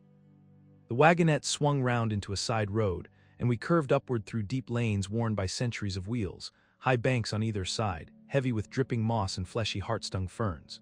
Bronzing bracken and mottled bramble gleamed in the light of the sinking sun. Still steadily rising, we passed over a narrow granite bridge and skirted a noisy stream which gushed swiftly down, foaming and roaring amid the gray boulders. Both road and stream wound up through a valley dense with scrub oak and fir. At every turn Baskerville gave an exclamation of delight, looking eagerly about him and asking countless questions. To his eyes all seemed beautiful, but to me a tinge of melancholy lay upon the countryside, which bore so clearly the mark of the waning year. Yellow leaves carpeted the lanes and fluttered down upon us as we passed. The rattle of our wheels died away as we drove through drifts of rotting vegetation, sad gifts, as it seemed to me, for nature to throw before the carriage of the returning heir of the Baskervilles. "Halloa!" cried Dr. Mortimer, "what is this?" A steep curve of heath-clad land and outlying spur of the moor lay in front of us. On the summit, hard and clear like an equestrian statue upon its pedestal, was a mounted soldier, dark and stern, his rifle poised ready over his forearm. He was watching the road along which we traveled. "What is this, Perkins?" asked Dr. Mortimer. Our driver half turned in his seat. "There's a convict escaped from Princetown, sir. He's been out 3 days now, and the warders watch every road and every station, but they've had no sight of him yet. The farmers about here don't like it, sir, and that's a fact." "Well, I understand that they get £5 if they can give information." "Yes, sir, but the chance of £5 is but a poor thing compared to the chance of having your throat cut. You see, it isn't like any ordinary convict. This is a man that would stick at nothing." "Who is he, then?" "It is Selden, the Notting Hill murderer." I remembered the case well, for it was one in which Holmes had taken an interest on account of the peculiar ferocity of the crime and the wanton brutality which had marked all the actions of the assassin. The commutation of his death sentence had been due to some doubts as to his complete sanity, so atrocious was his conduct. Our wagonette had topped a rise, and in front of us rose the huge expanse of the moor, mottled with gnarled and craggy cairns and tors. A cold wind swept down from it and set us shivering. Somewhere there on that desolate plain was lurking this fiendish man, hiding in a burrow like a wild beast, his heart full of malignancy against the whole race which had cast him out. It needed but this to complete the grim suggestiveness of the barren waste, the chilling wind, and the darkling sky.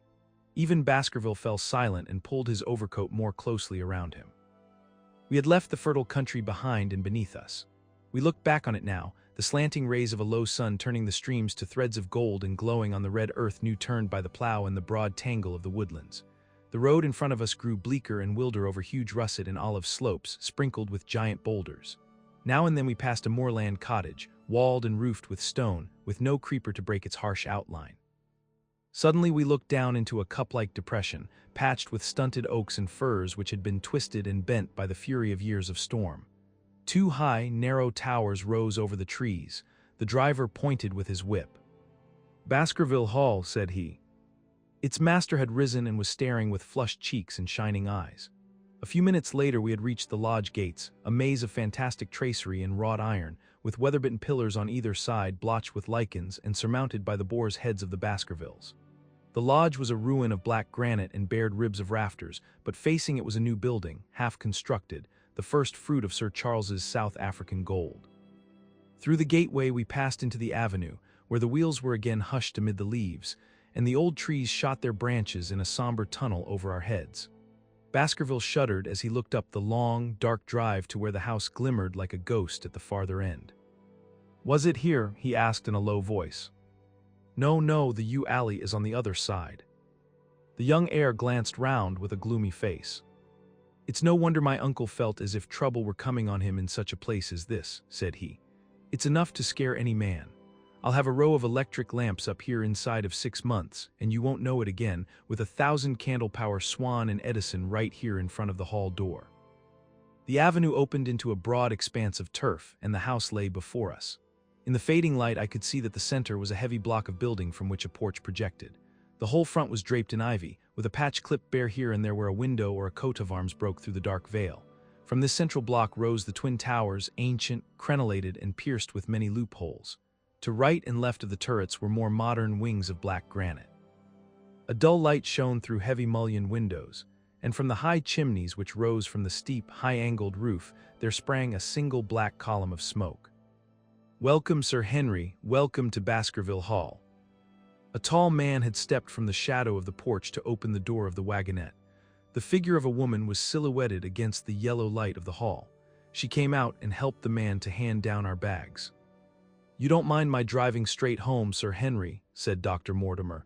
"My wife is expecting me." "Surely you will stay and have some dinner." "No, I must go. I shall probably find some work awaiting me. I would stay to show you over the house, but Barrymore will be a better guide than I goodbye, and never hesitate night or day to send for me if I can be of service." The wheels died away down the drive while Sir Henry and I turned into the hall, and the door clanged heavily behind us. It was a fine apartment in which we found ourselves, large, lofty, and heavily raftered with huge bulks of age-blackened oak.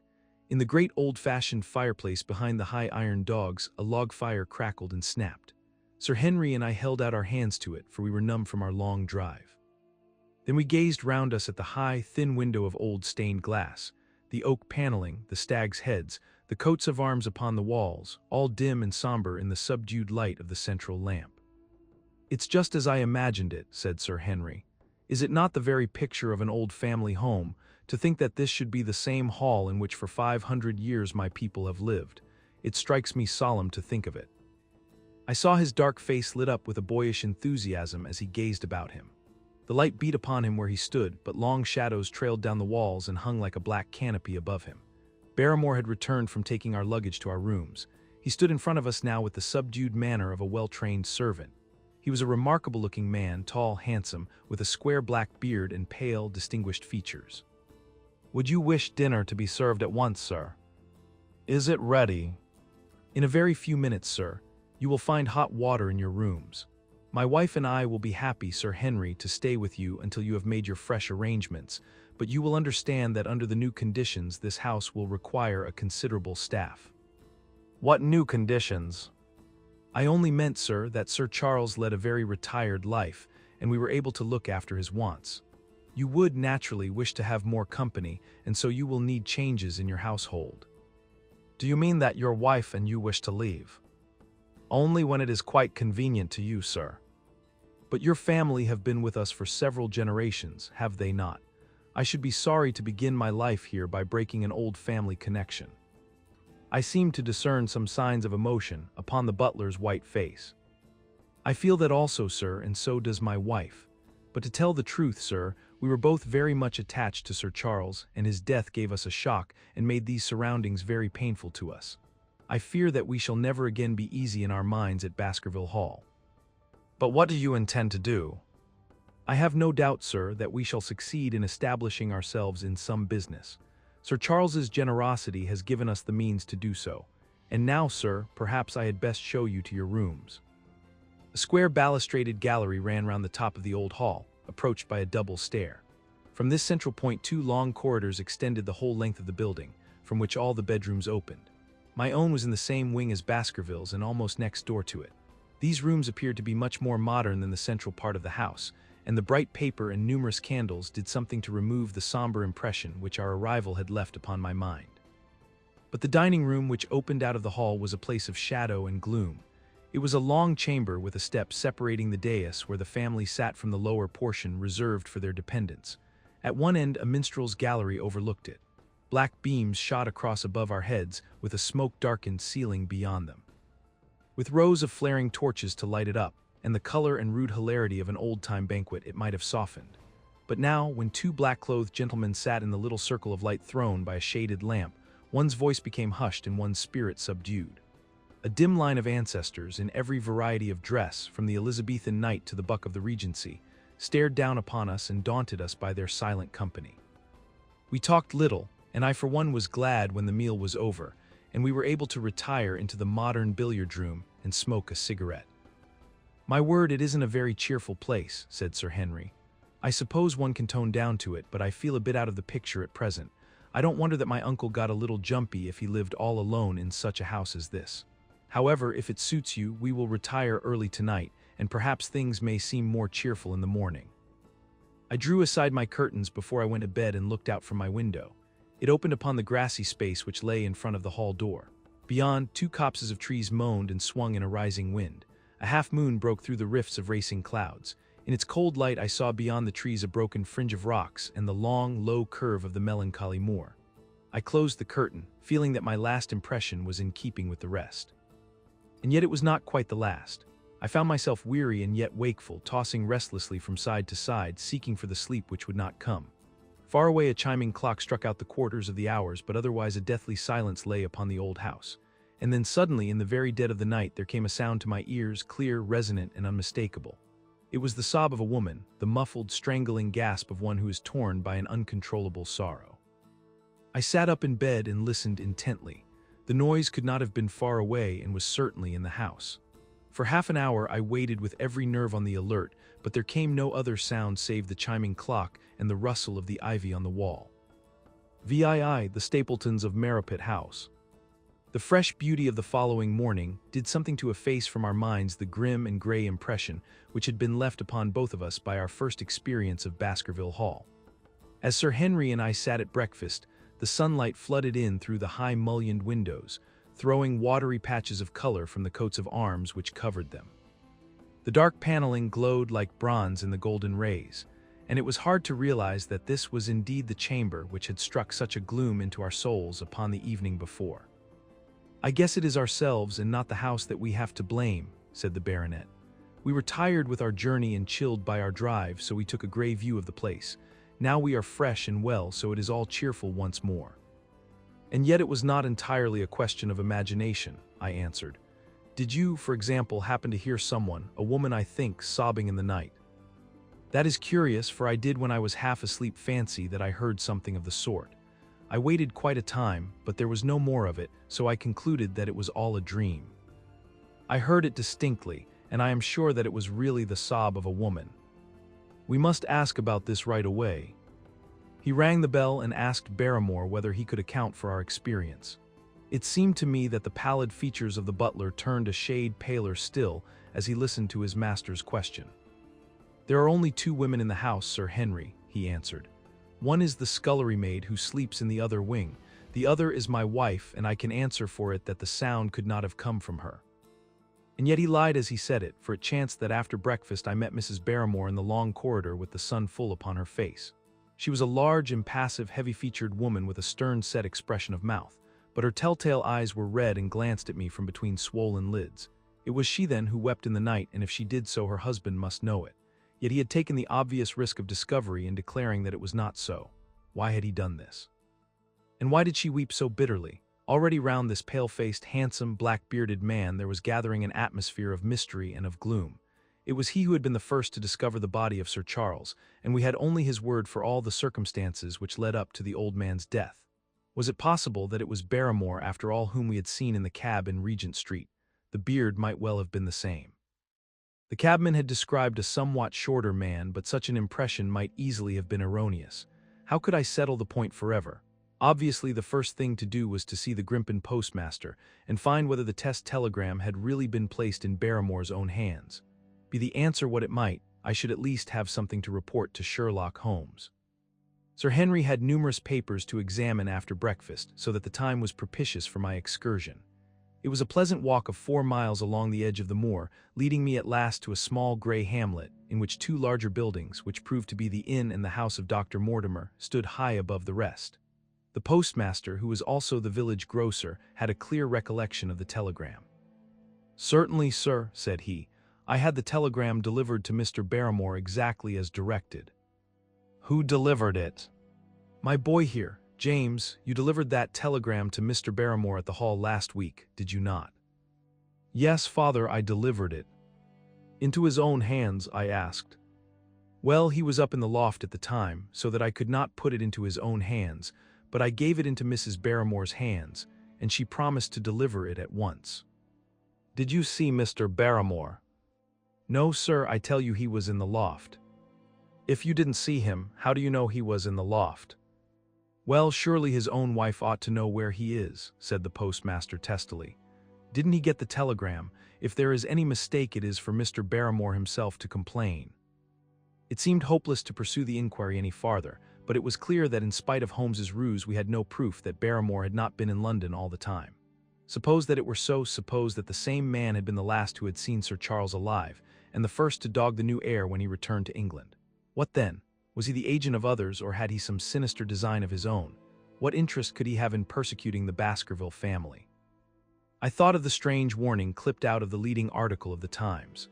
Was that his work, or was it possibly the doing of someone who was bent upon counteracting his schemes? The only conceivable motive was that which had been suggested by Sir Henry, that if the family could be scared away, a comfortable and permanent home would be secured for the Barrymores.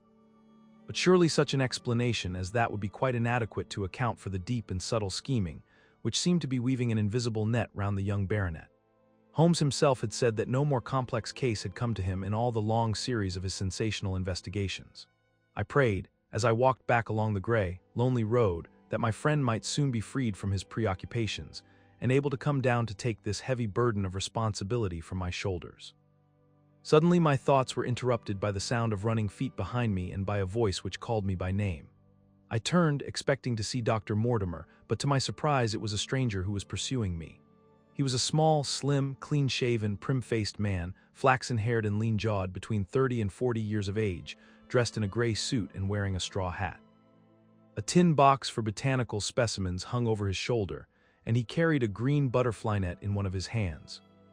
"You will, I am sure, excuse my presumption, Dr. Watson," said he as he came panting up to where I stood. "Here on the moor we are homely folk and do not wait for formal introductions. You may possibly have heard my name from our mutual friend Mortimer. I am Stapleton of Merripit House." "Your net and box would have told me as much," said I, for I knew that Mr. Stapleton was a naturalist. "But how did you know me?" "I have been calling on Mortimer, and he pointed you out to me from the window of his surgery as you passed. As our road lay the same way, I thought that I would overtake you and introduce myself. I trust that Sir Henry is none the worse for his journey." "He is very well, thank you." We were all rather afraid that after the sad death of Sir Charles, the new baronet might refuse to live here. It is asking much of a wealthy man to come down and bury himself in a place of this kind, but I need not tell you that it means a very great deal to the countryside. Sir Henry has, I suppose, no superstitious fears in the matter.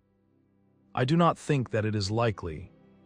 Of course you know the legend of the fiend dog which haunts the family." "I have heard it." "It is extraordinary how credulous the peasants are about here. Any number of them are ready to swear that they have seen such a creature upon the moor." He spoke with a smile, but I seemed to read in his eyes that he took the matter more seriously. The story took a great hold upon the imagination of Sir Charles, and I have no doubt that it led to his tragic end. "But how?" "His nerves were so worked up that the appearance of any dog might have had a fatal effect upon his diseased heart. I fancy that he really did see something of the kind upon that last night in the yew alley. I feared that some disaster might occur, for I was very fond of the old man, and I knew that his heart was weak." "How did you know that?" "My friend Mortimer told me." "You think then that some dog pursued Sir Charles, and that he died of fright in consequence? Have you any better explanation?" "I have not come to any conclusion." "Has Mr. Sherlock Holmes—" The words took away my breath for an instant, but a glance at the placid face and steadfast eyes of my companion showed that no surprise was intended. "It is useless for us to pretend that we do not know you, Dr. Watson," said he. "The records of your detective have reached us here, and you could not celebrate him without being known yourself. When Mortimer told me your name, he could not deny your identity. If you are here, then it follows that Mr. Sherlock Holmes is interesting himself in the matter, and I am naturally curious to know what view he may take." "I am afraid that I cannot answer that question." "May I ask if he is going to honor us with a visit himself?" "He cannot leave town at present. He has other cases which engage his attention." "What a pity! He might throw some light on that which is so dark to us. But as to your own researches, if there is any possible way in which I can be of service to you, I trust that you will command me. If I had any indication of the nature of your suspicions, or how you propose to investigate the case, I might perhaps even now give you some aid or advice. I assure you that I am simply here upon a visit to my friend Sir Henry, and that I need no help of any kind." "Excellent," said Stapleton. "You are perfectly right to be wary and discreet. I am justly reproved for what I feel was an unjustifiable intrusion, and I promise you that I will not mention the matter again." We had come to a point where a narrow grassy path struck off from the road and wound away across the moor. A steep, boulder-sprinkled hill lay upon the right which had in bygone days been cut into a granite quarry. The face which was turned towards us formed a dark cliff, with ferns and brambles growing in its niches. From over a distant rise there floated a gray plume of smoke. "A moderate walk along this moor path brings us to Merripit House," said he. "Perhaps you will spare an hour that I may have the pleasure of introducing you to my sister." My first thought was that I should be by Sir Henry's side, but then I remembered the pile of papers and bills with which his study table was littered. It was certain that I could not help with those, and Holmes had expressly said that I should study the neighbors upon the moor. I accepted Stapleton's invitation, and we turned together down the path. "It is a wonderful place, the moor," said he, looking round over the undulating downs, long green rollers with crests of jagged granite foaming up into fantastic surges. "You never tire of the moor. You cannot think the wonderful secrets which it contains. It is so vast and so barren and so mysterious. You know it well, then. I have only been here 2 years. The residents would call me a newcomer. We came shortly after Sir Charles settled, but my tastes led me to explore every part of the country round, and I should think that there are few men who know it better than I do. Is it hard to know? Very hard. You see, for example, this great plain to the north here with the queer hills breaking out of it. Do you observe anything remarkable about that? It would be a rare place for a gallop. You would naturally think so, and the thought has cost folk their lives before now. You notice those bright green spots scattered thickly over it. Yes, they seem more fertile than the rest. Stapleton laughed. That is the great Grimpen Mire, said he. A false step yonder means death to man or beast. Only yesterday I saw one of the moor ponies wander into it. He never came out. I saw his head for quite a long time craning out of the bog hole, but it sucked him down at last. Even in dry seasons it is a danger to cross it, but after these autumn rains it is an awful place. And yet I can find my way to the very heart of it and return alive. By George, there is another of those miserable ponies. Something brown was rolling and tossing among the green sedges. Then a long, agonized, writhing neck shot upward, and a dreadful cry echoed over the moor. It turned me cold with horror, but my companion's nerves seemed to be stronger than mine. It's gone, said he. The mire has him. 2 in 2 days, and many more perhaps, for they get in the way of going there in the dry weather, and never know the difference until the mire has them in its clutches. It's a bad place, the great Grimpen Mire. And you say you can penetrate it? Yes, there are 1 or 2 paths which a very active man can take. I have found them out. But why should you wish to go into so horrible a place? Well, you see the hills beyond.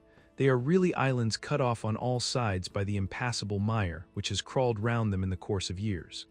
That is where the rare plants and the butterflies are, if you have the wit to reach them.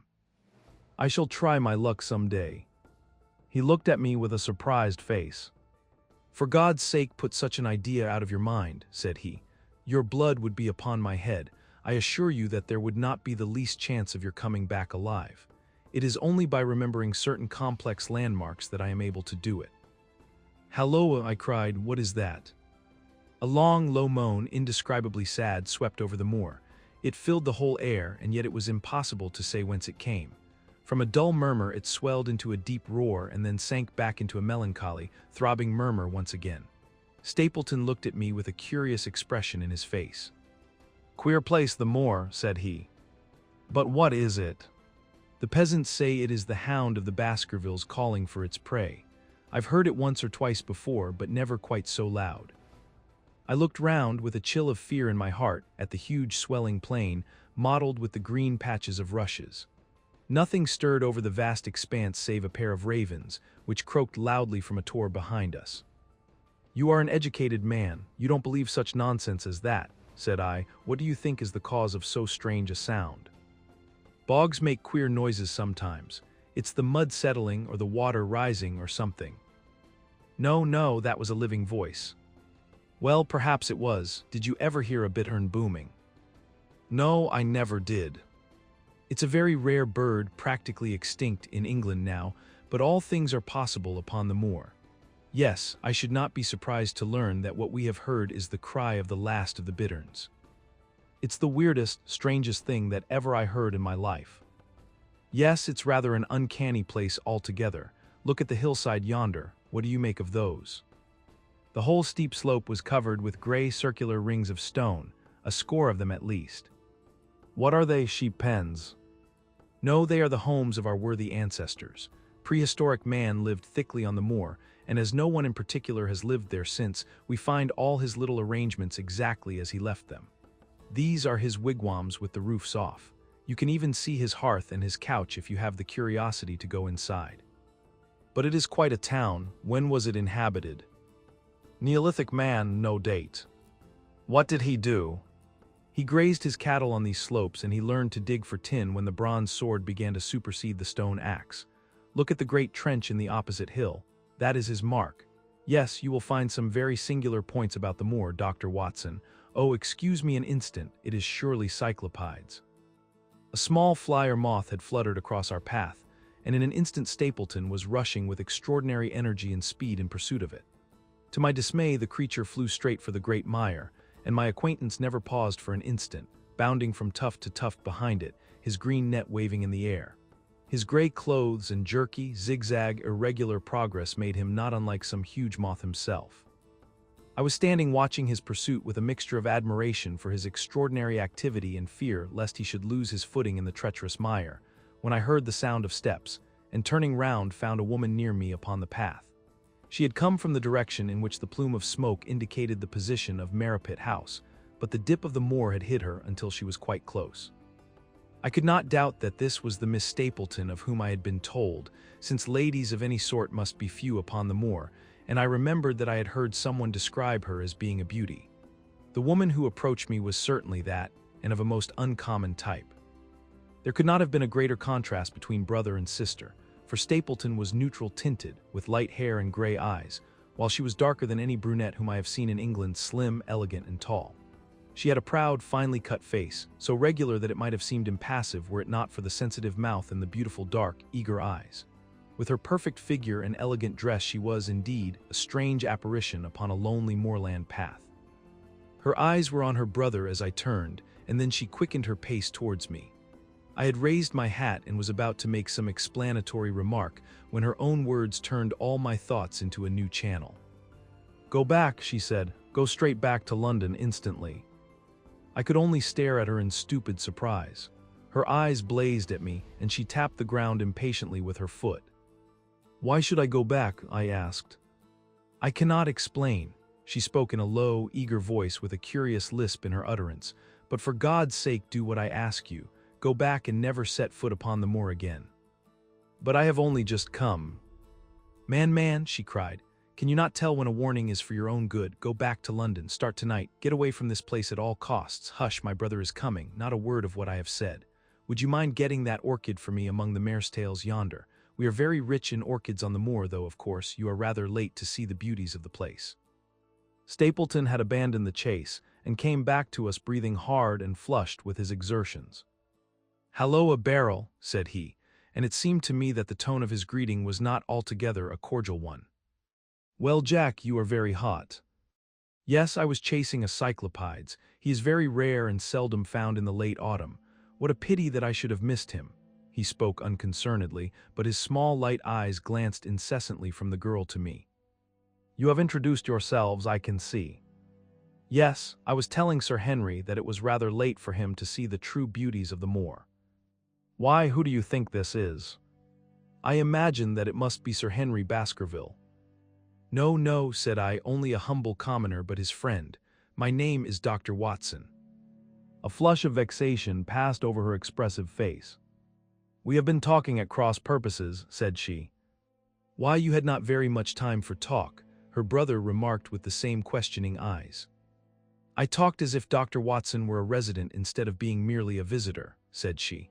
"It cannot much matter to him whether it is early or late for the orchids, but you will come on, will you not, and see Merripit House?" A short walk brought us to it, a bleak moorland house, once the farm of some grazier in the old prosperous days, but now put into repair and turned into a modern dwelling. An orchard surrounded it, but the trees, as is usual upon the moor, were stunted and nipped, and the effect of the whole place was mean and melancholy. We were admitted by a strange, wizened, rusty-coated old man-servant, who seemed in keeping with the house. Inside, however, there were large rooms furnished with an elegance in which I seemed to recognize the taste of the lady. As I looked from their windows at the interminable granite-flecked moor rolling unbroken to the farthest horizon, I could not but marvel at what could have brought this highly educated man and this beautiful woman to live in such a place. "Queer spot to choose, is it not?" said he as if in answer to my thought. "And yet we manage to make ourselves fairly happy, do we not, Beryl?" "Quite happy," said she, but there was no ring of conviction in her words. "I had a school," said Stapleton. "It was in the North Country. The work to a man of my temperament was mechanical and uninteresting, but the privilege of living with youth, of helping to mold those young minds and of impressing them with one's own character and ideals was very dear to me. However, the fates were against us. A serious epidemic broke out in the school and 3 of the boys died. It never recovered from the blow, and much of my capital was irretrievably swallowed up.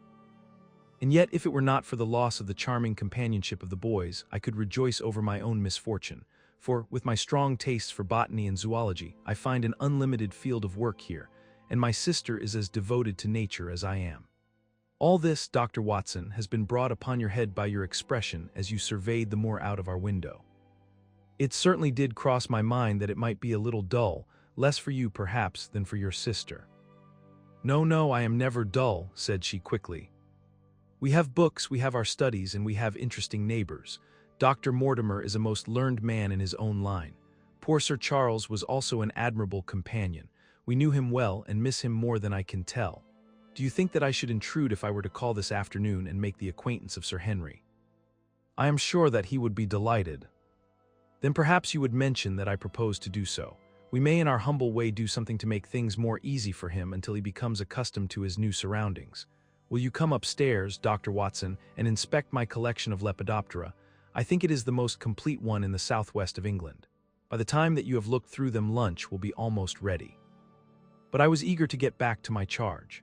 The melancholy of the moor, the death of the unfortunate pony, the weird sound which had been associated with the grim legend of the Baskervilles, all these things tinged my thoughts with sadness. Then on the top of these more or less vague impressions, there had come the definite and distinct warning of Miss Stapleton, delivered with such intense earnestness that I could not doubt that some grave and deep reason lay behind it. I resisted all pressure to stay for lunch, and I set off at once upon my return journey, taking the grass-grown path by which we had come. It seems, however, that there must have been some short cut for those who knew it, for before I had reached the road I was astounded to see Miss Stapleton sitting upon a rock by the side of the track. Her face was beautifully flushed with her exertions, and she held her hand to her side. "I have run all the way in order to cut you off, Dr. Watson," said she. "I had not even time to put on my hat. I must not stop, or my brother may miss me. I wanted to say to you how sorry I am about the stupid mistake I made in thinking that you were Sir Henry. Please forget the words I said, which have no application whatever to you." "But I can't forget them, Miss Stapleton," said I. "I am Sir Henry's friend, and his welfare is a very close concern of mine. Tell me why it was that you were so eager that Sir Henry should return to London." "A woman's whim, Dr. Watson. When you know me better, you will understand that I cannot always give reasons for what I say or do." "No, no, I remember the thrill in your voice. I remember the look in your eyes. Please, please be frank with me, Miss Stapleton, for ever since I have been here I have been conscious of shadows all round me.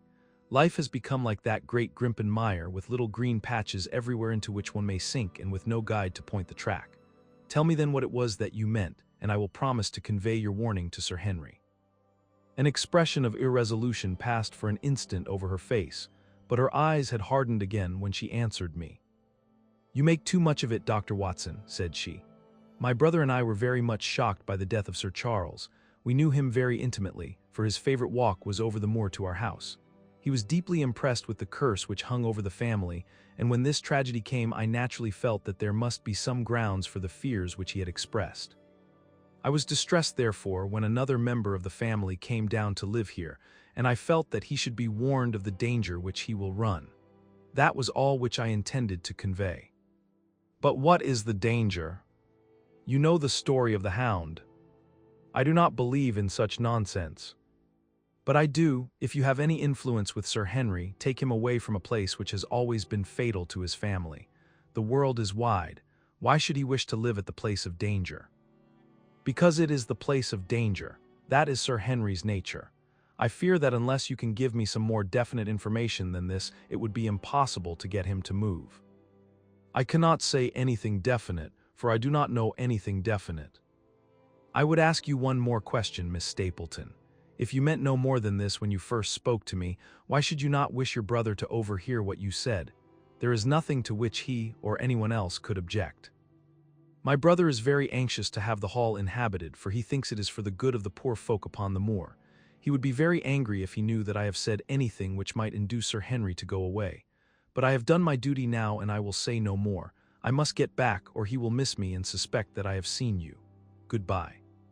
She turned and had disappeared in a few minutes among the scattered boulders, while I, with my soul full of vague fears, pursued my way to Baskerville Hall. VIII First Report of Dr. Watson. From this point onward I will follow the course of events by transcribing my own letters to Mr. Sherlock Holmes which lie before me on the table.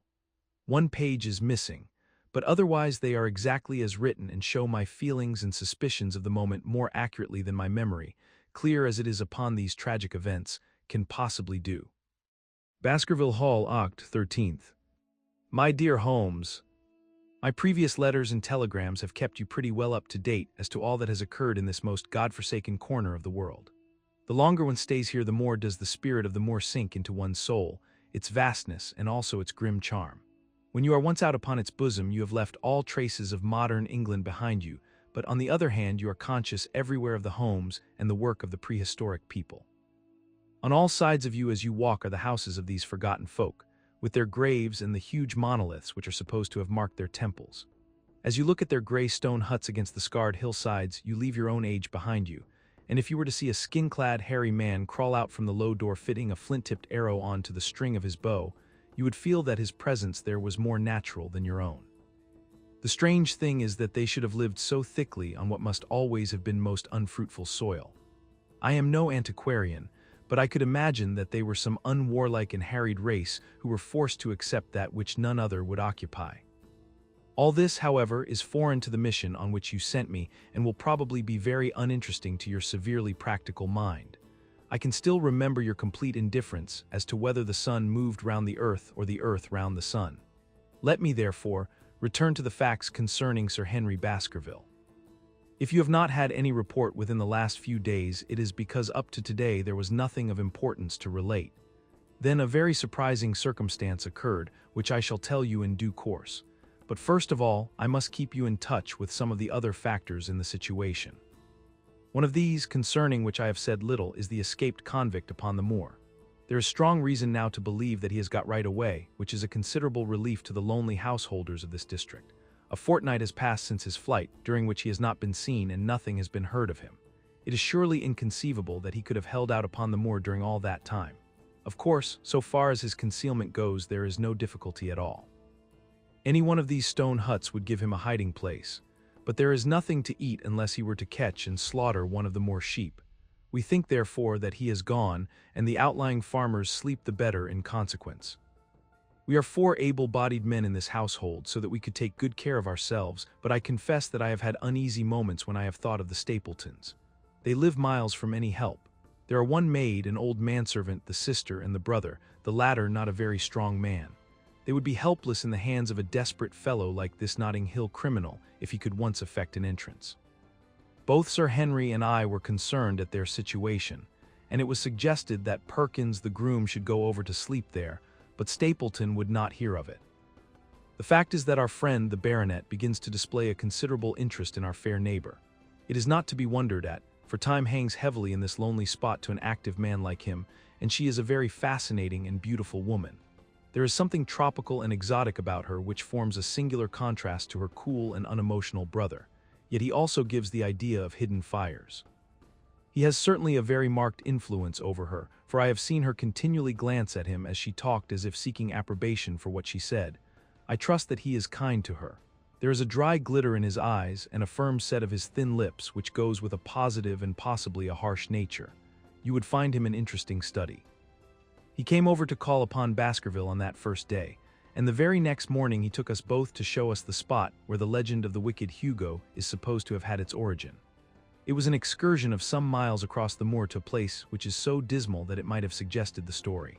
We found a short valley between rugged tors which led to an open, grassy space flecked over with the white cotton grass.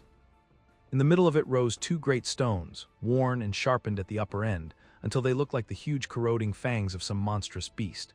In every way it corresponded with the scene of the old tragedy. Sir Henry was much interested and asked Stapleton more than once whether he did really believe in the possibility of the interference of the supernatural in the affairs of men. He spoke lightly, but it was evident that he was very much in earnest. Stapleton was guarded in his replies, but it was easy to see that he said less than he might, and that he would not express his whole opinion out of consideration for the feelings of the baronet. He told us of similar cases, where families had suffered from some evil influence, and he left us with the impression that he shared the popular view upon the matter. On our way back we stayed for lunch at Merripit House, and it was there that Sir Henry made the acquaintance of Miss Stapleton. From the first moment that he saw her, he appeared to be strongly attracted by her, and I am much mistaken if the feeling was not mutual. He referred to her again and again on our walk home, and since then hardly a day has passed that we have not seen something of the brother and sister. They dine here tonight, and there is some talk of our going to them next week. One would imagine that such a match would be very welcome to Stapleton, and yet I have more than once caught a look of the strongest disapprobation in his face when Sir Henry has been paying some attention to his sister. He is much attached to her, no doubt, and would lead a lonely life without her, but it would seem the height of selfishness if he were to stand in the way of her making so brilliant a marriage. Yet I am certain that he does not wish their intimacy to ripen into love, and I have several times observed that he has taken pains to prevent them from being terre-à-terre. By the way, your instructions to me never to allow Sir Henry to go out alone will become very much more onerous if a love affair were to be added to our other difficulties. My popularity would soon suffer if I were to carry out your orders to the letter. The other day, Thursday, to be more exact, Dr. Mortimer lunched with us. He has been excavating a barrow at Long Down and has got a prehistoric skull which fills him with great joy. Never was there such a single-minded enthusiast as he. The Stapletons came in afterwards, and the good doctor took us all to the yew alley at Sir Henry's request to show us exactly how everything occurred upon that fatal night. It is a long, dismal walk, the yew alley, between two high walls of clipped hedge with a narrow band of grass upon either side. At the far end is an old tumble-down summer-house. Halfway down is the moor gate where the old gentleman left his cigar ash. It is a white wooden gate with a latch. Beyond it lies the wide moor. I remembered your theory of the affair and tried to picture all that had occurred.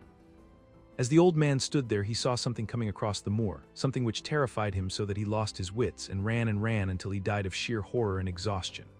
There was the long, gloomy tunnel down which he fled, and from what, a sheepdog of the moor or a spectral hound, black, silent, and monstrous, was there a human agency in the matter? Did the pale, watchful Barrymore know more than he cared to say? It was all dim and vague, but always there is the dark shadow of crime behind it. One other neighbor I have met since I wrote last. This is Mr. Franklin of Laughter Hall, who lives some 4 miles to the south of us.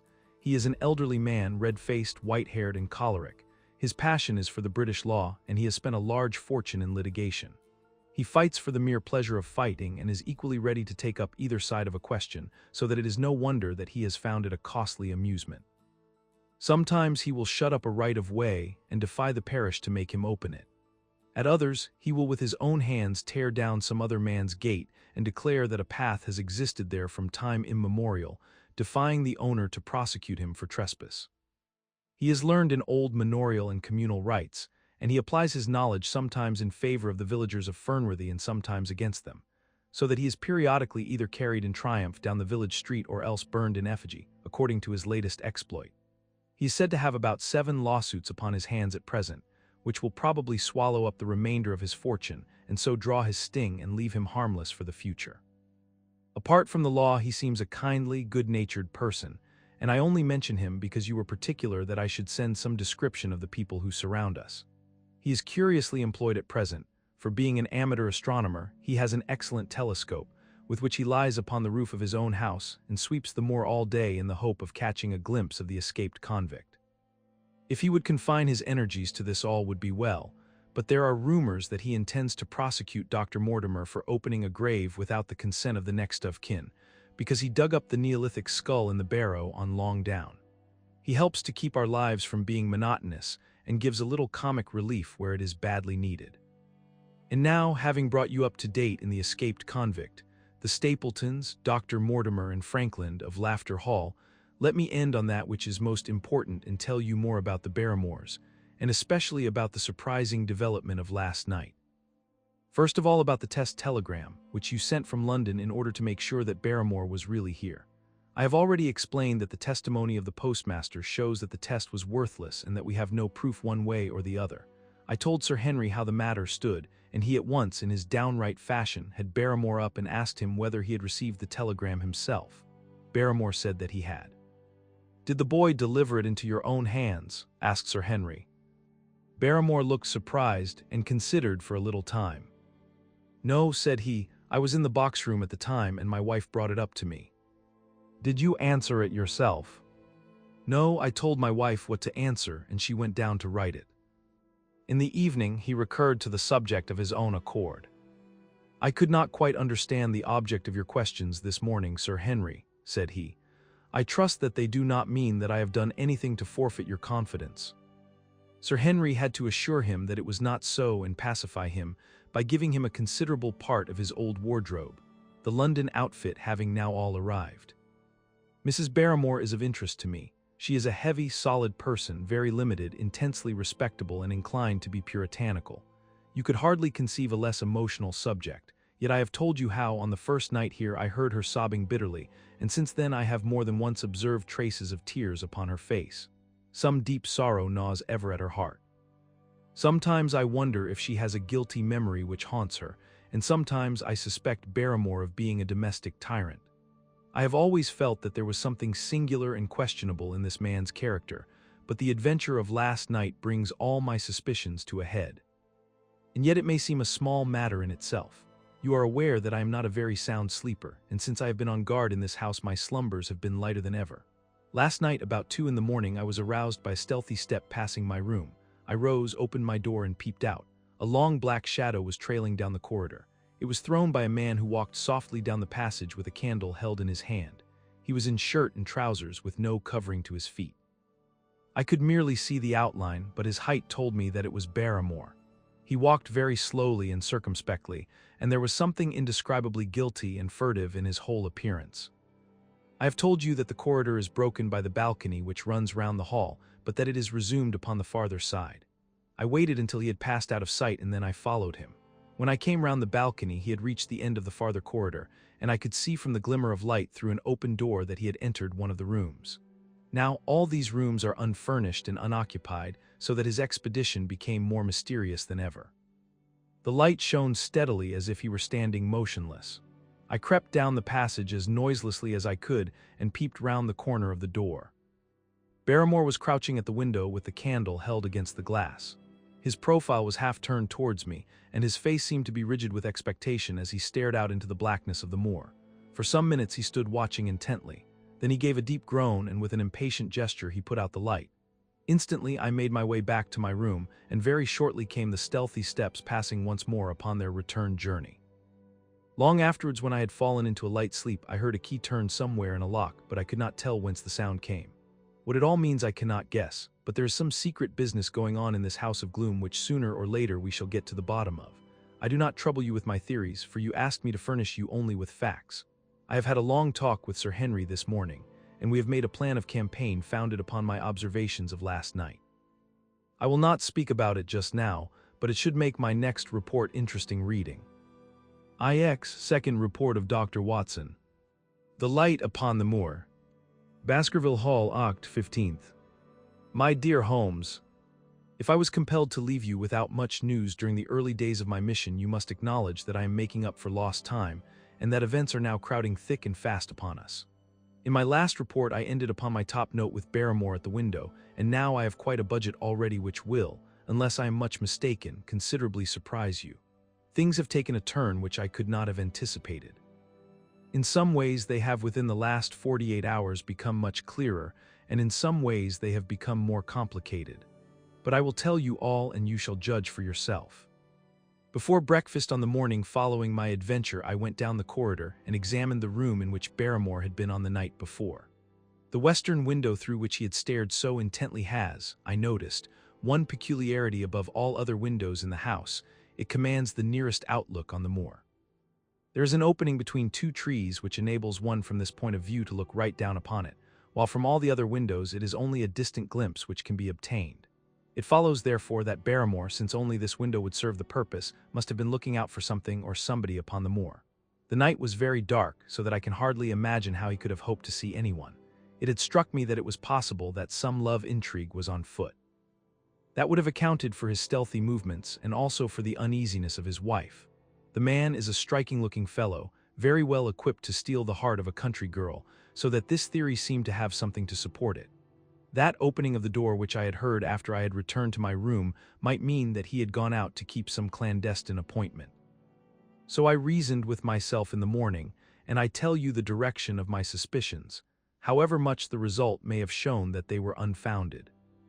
But whatever the true explanation of Barrymore's movements might be, I felt that the responsibility of keeping them to myself until I could explain them was more than I could bear.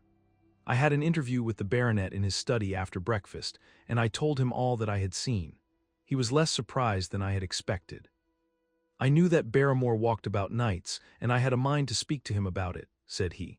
2 or 3 times I have heard his steps in the passage, coming and going just about the hour you name. Perhaps then he pays a visit every night to that particular window, I suggested. Perhaps he does. If so, we should be able to shadow him and see what it is that he is after. I wonder what your friend Holmes would do if he were here. I believe that he would do exactly what you now suggest, said I. He would follow Barrymore and see what he did. Then we shall do it together. But surely he would hear us. The man is rather deaf, and in any case we must take our chance of that. We'll sit up in my room tonight and wait until he passes. Sir Henry rubbed his hands with pleasure, and it was evident that he hailed the adventure as a relief to his somewhat quiet life upon the moor.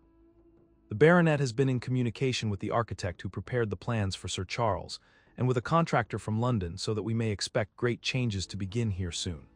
There have been decorators and furnishers up from Plymouth, and it is evident that our friend has large ideas and means to spare no pains or expense to restore the grandeur of his family.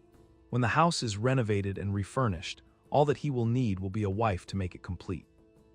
Between ourselves, there are pretty clear signs that this will not be wanting if the lady is willing, for I have seldom seen a man more infatuated with a woman than he is with our beautiful neighbor, Miss Stapleton. And yet the course of true love does not run quite as smoothly as one would under the circumstances expect. Today, for example, its surface was broken by a very unexpected ripple, which has caused our friend considerable perplexity and annoyance. After the conversation which I have quoted about Barrymore, Sir Henry put on his hat and prepared to go out. As a matter of course, I did the same.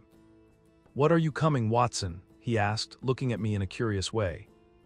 "That depends on whether you are going on the moor," said I. "Yes, I am." "Well, you know what my instructions are. I am sorry to intrude, but you heard how earnestly Holmes insisted that I should not leave you, and especially that you should not go alone upon the moor." Sir Henry put his hand upon my shoulder with a pleasant smile. "My dear fellow," said he, "Holmes, with all his wisdom, did not foresee some things which have happened since I have been on the moor. You understand me. I am sure that you are the last man in the world who would wish to be a spoil sport. I must go out alone." It put me in a most awkward position. I was at a loss what to say or what to do, and before I had made up my mind, he picked up his cane and was gone. But when I came to think the matter over, my conscience reproached me bitterly for having on any pretext allowed him to go out of my sight. I imagined what my feelings would be if I had to return to you and to confess that some misfortune had occurred through my disregard for your instructions. I assure you my cheeks flushed at the very thought. It might not even now be too late to overtake him, so I set off at once in the direction of Merripit House. I hurried along the road at the top of my speed without seeing anything of Sir Henry until I came to the point where the moor path branches off. There, fearing that perhaps I had come in the wrong direction after all, I mounted a hill from which I could command a view, the same hill which is cut into the dark quarry. Thence I saw him at once. He was on the moor path about a quarter of a mile off, and a lady was by his side who could only be Miss Stapleton. It was clear that there was already an understanding between them and that they had met by appointment. They were walking slowly along in deep conversation, and I saw her making quick little movements of her hands as if she were very earnest in what she was saying, while he listened intently, and once or twice shook his head in strong dissent. I stood among the rocks watching them, very much puzzled as to what I should do next. To follow them and break into their intimate conversation seemed to be an outrage, and yet my clear duty was never for an instant to let him out of my sight. To act the spy upon a friend was a hateful task. Still, I could see no better course than to observe him from the hill, and to clear my conscience by confessing to him afterwards what I had done. It is true that if any sudden danger had threatened him, I was too far away to be of use, and yet I am sure that you will agree with me that the position was very difficult, and that there was nothing more which I could do. Our friend Sir Henry and the lady had halted on the path and were standing deeply absorbed in their conversation, when I was suddenly aware that I was not the only witness of their interview. A wisp of green floating in the air caught my eye, and another glance showed me that it was carried on a stick by a man who was moving among the broken ground. It was Stapleton with his butterfly net. He was very much closer to the pair than I was, and he appeared to be moving in their direction. At this instant Sir Henry suddenly drew Miss Stapleton to his side.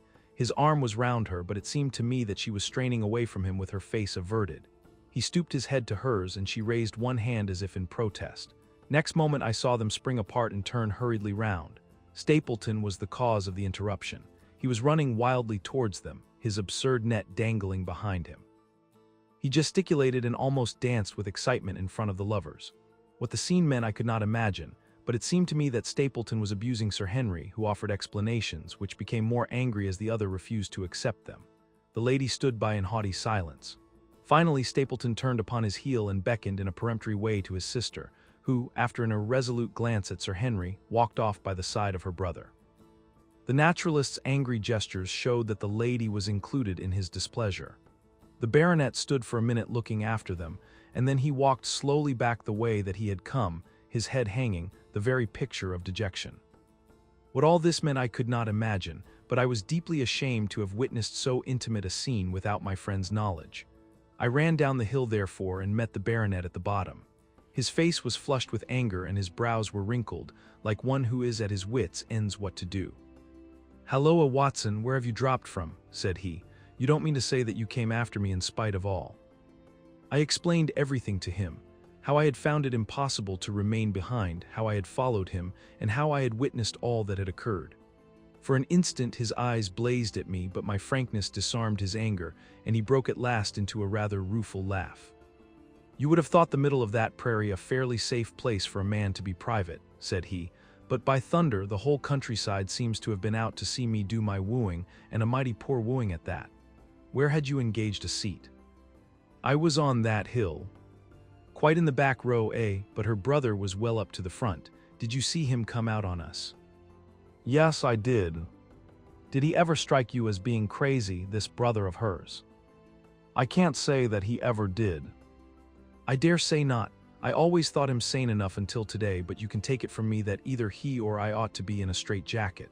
What's the matter with me, anyhow? You've lived near me for some weeks, Watson. Tell me straight, now. Is there anything that would prevent me from making a good husband to a woman that I loved?" "I should say not."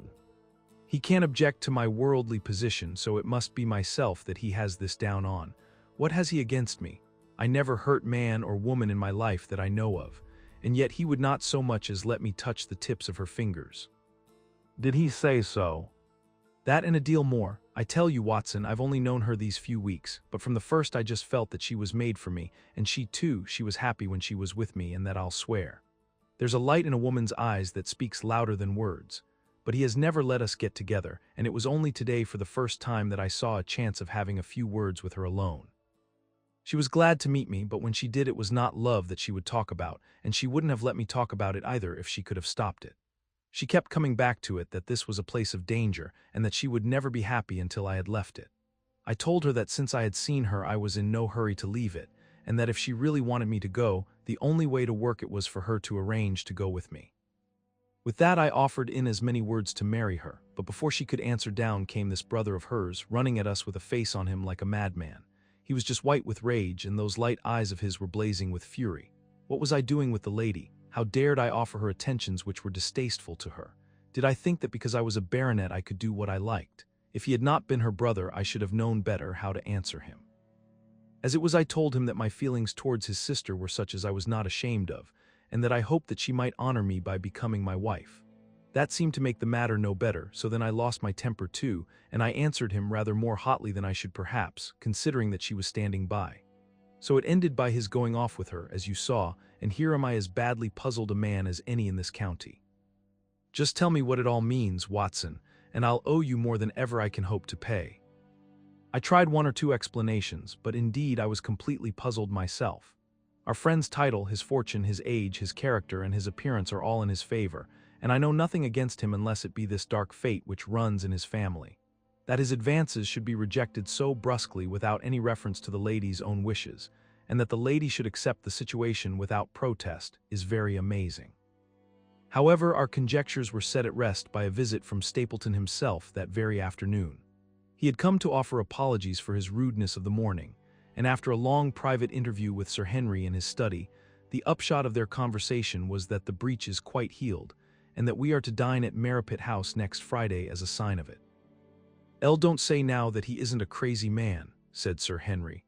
"I can't forget the look in his eyes when he ran at me this morning, but I must allow that no man could make a more handsome apology than he has done."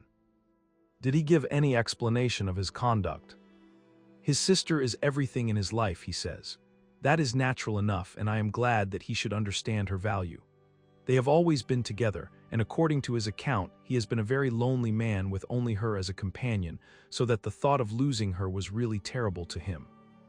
He had not understood, he said, that I was becoming attached to her, but when he saw with his own eyes that it was really so, and that she might be taken away from him, it gave him such a shock that for a time he was not responsible for what he said or did. He was very sorry for all that had passed, and he recognized how foolish and how selfish it was that he should imagine that he could hold a beautiful woman like his sister to himself for her whole life. If she had to leave him, he had rather it was to a neighbor like myself than to anyone else. But in any case it was a blow to him, and it would take him some time before he could prepare himself to meet it. He would withdraw all opposition upon his part if I would promise for 3 months to let the matter rest and to be content with cultivating the lady's friendship during that time without claiming her love. This I promised, and so the matter rests. So there is one of our small mysteries cleared up. It is something to have touched bottom anywhere in this bog in which we are floundering. We know now why Stapleton looked with disfavor upon his sister's suitor, even when that suitor was so eligible a one as Sir Henry.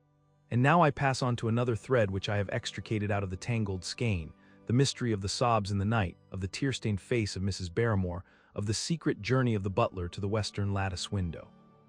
Congratulate me, my dear Holmes, and tell me that I have not disappointed you as an agent, that you do not regret the confidence which you showed in me when you sent me down. All these things have by one night's work been thoroughly cleared. I have said by one night's work, but in truth it was by 2 nights' work, for on the first we drew entirely blank. I sat up with Sir Henry in his rooms until nearly 3 o'clock in the morning, but no sound of any sort did we hear except the chiming clock upon the stairs. It was a most melancholy vigil, and ended by each of us falling asleep in our chairs. Fortunately, we were not discouraged, and we determined to try again. The next night we lowered the lamp and sat smoking cigarettes without making the least sound. It was incredible how slowly the hours crawled by, and yet we were helped through it by the same sort of patient interest which the hunter must feel as he watches the trap into which he hopes the game may wander.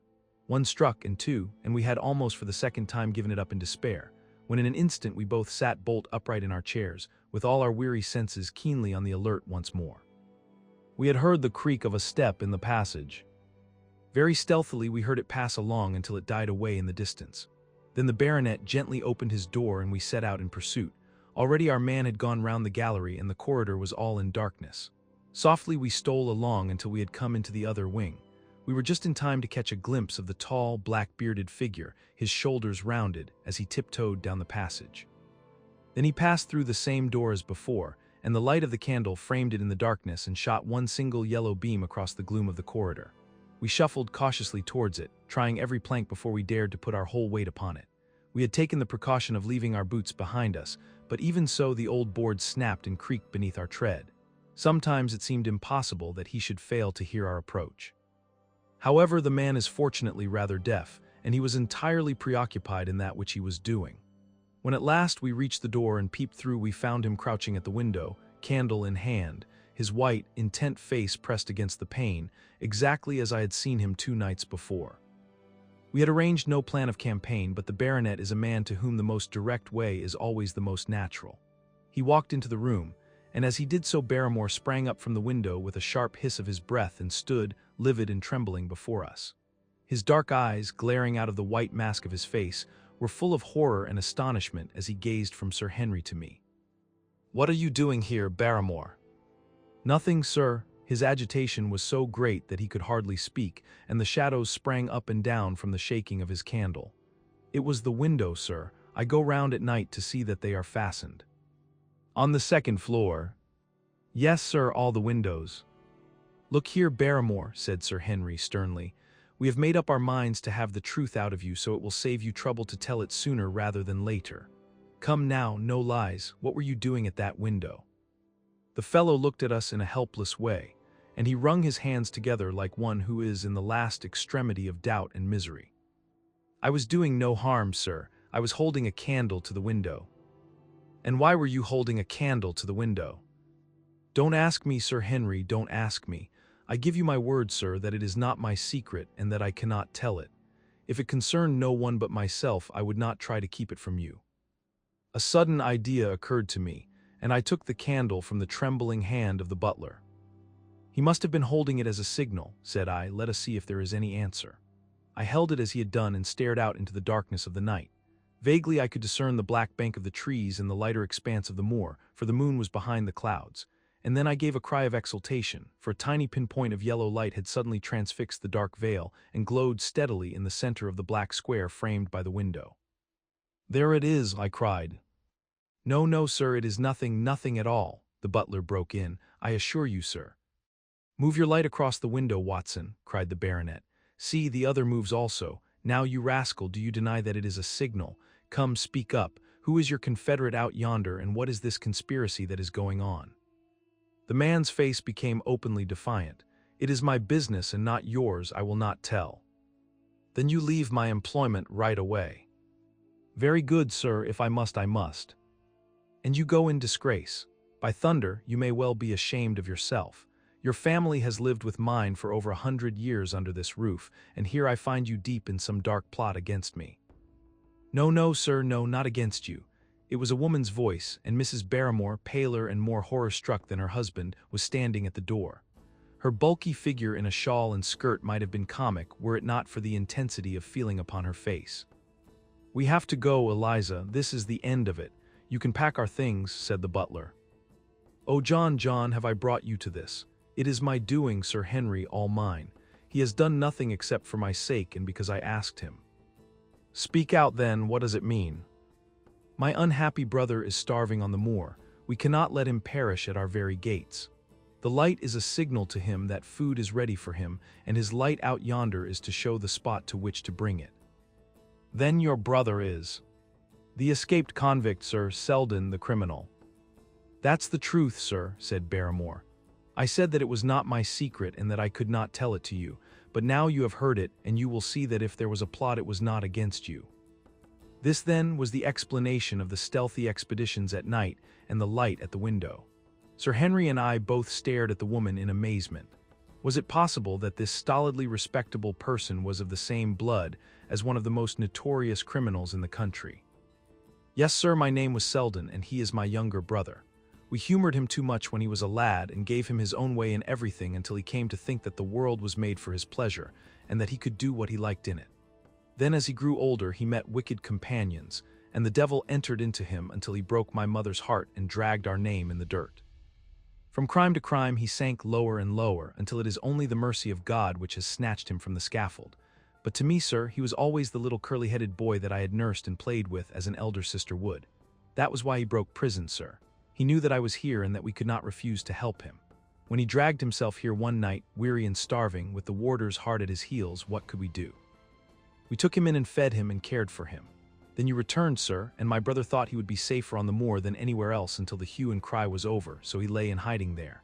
But every second night we made sure if he was still there by putting a light in the window, and if there was an answer, my husband took out some bread and meat to him. Every day we hoped that he was gone, but as long as he was there we could not desert him.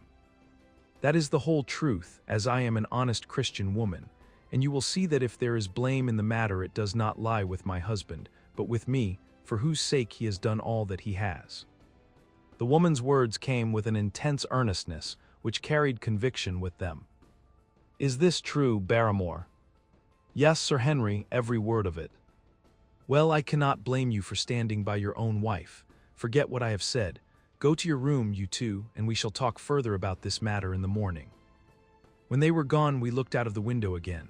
Sir Henry had flung it open, and the cold night wind beat in upon our faces. Far away in the black distance, there still glowed that one tiny point of yellow light. "I wonder he dares," said Sir Henry. "It may be so placed as to be only visible from here." "Very likely. How far do you think it is?" "Out by the cleft tor, I think. Not more than a mile or two off." "Hardly that." "Well, it cannot be far if Barrymore had to carry out the food to it, and he is waiting, this villain, beside that candle. By thunder, Watson, I am going out to take that man." The same thought had crossed my own mind. It was not as if the Barrymores had taken us into their confidence. Their secret had been forced from them. The man was a danger to the community, an unmitigated scoundrel for whom there was neither pity nor excuse. We were only doing our duty in taking this chance of putting him back where he could do no harm.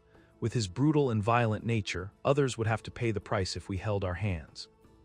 Any night, for example, our neighbors the Stapletons might be attacked by him, and it may have been the thought of this which made Sir Henry so keen upon the adventure. "I will come," said I. "Then get your revolver and put on your boots. The sooner we start the better, as the fellow may put out his light and be off." In 5 minutes we were outside the door, starting upon our expedition.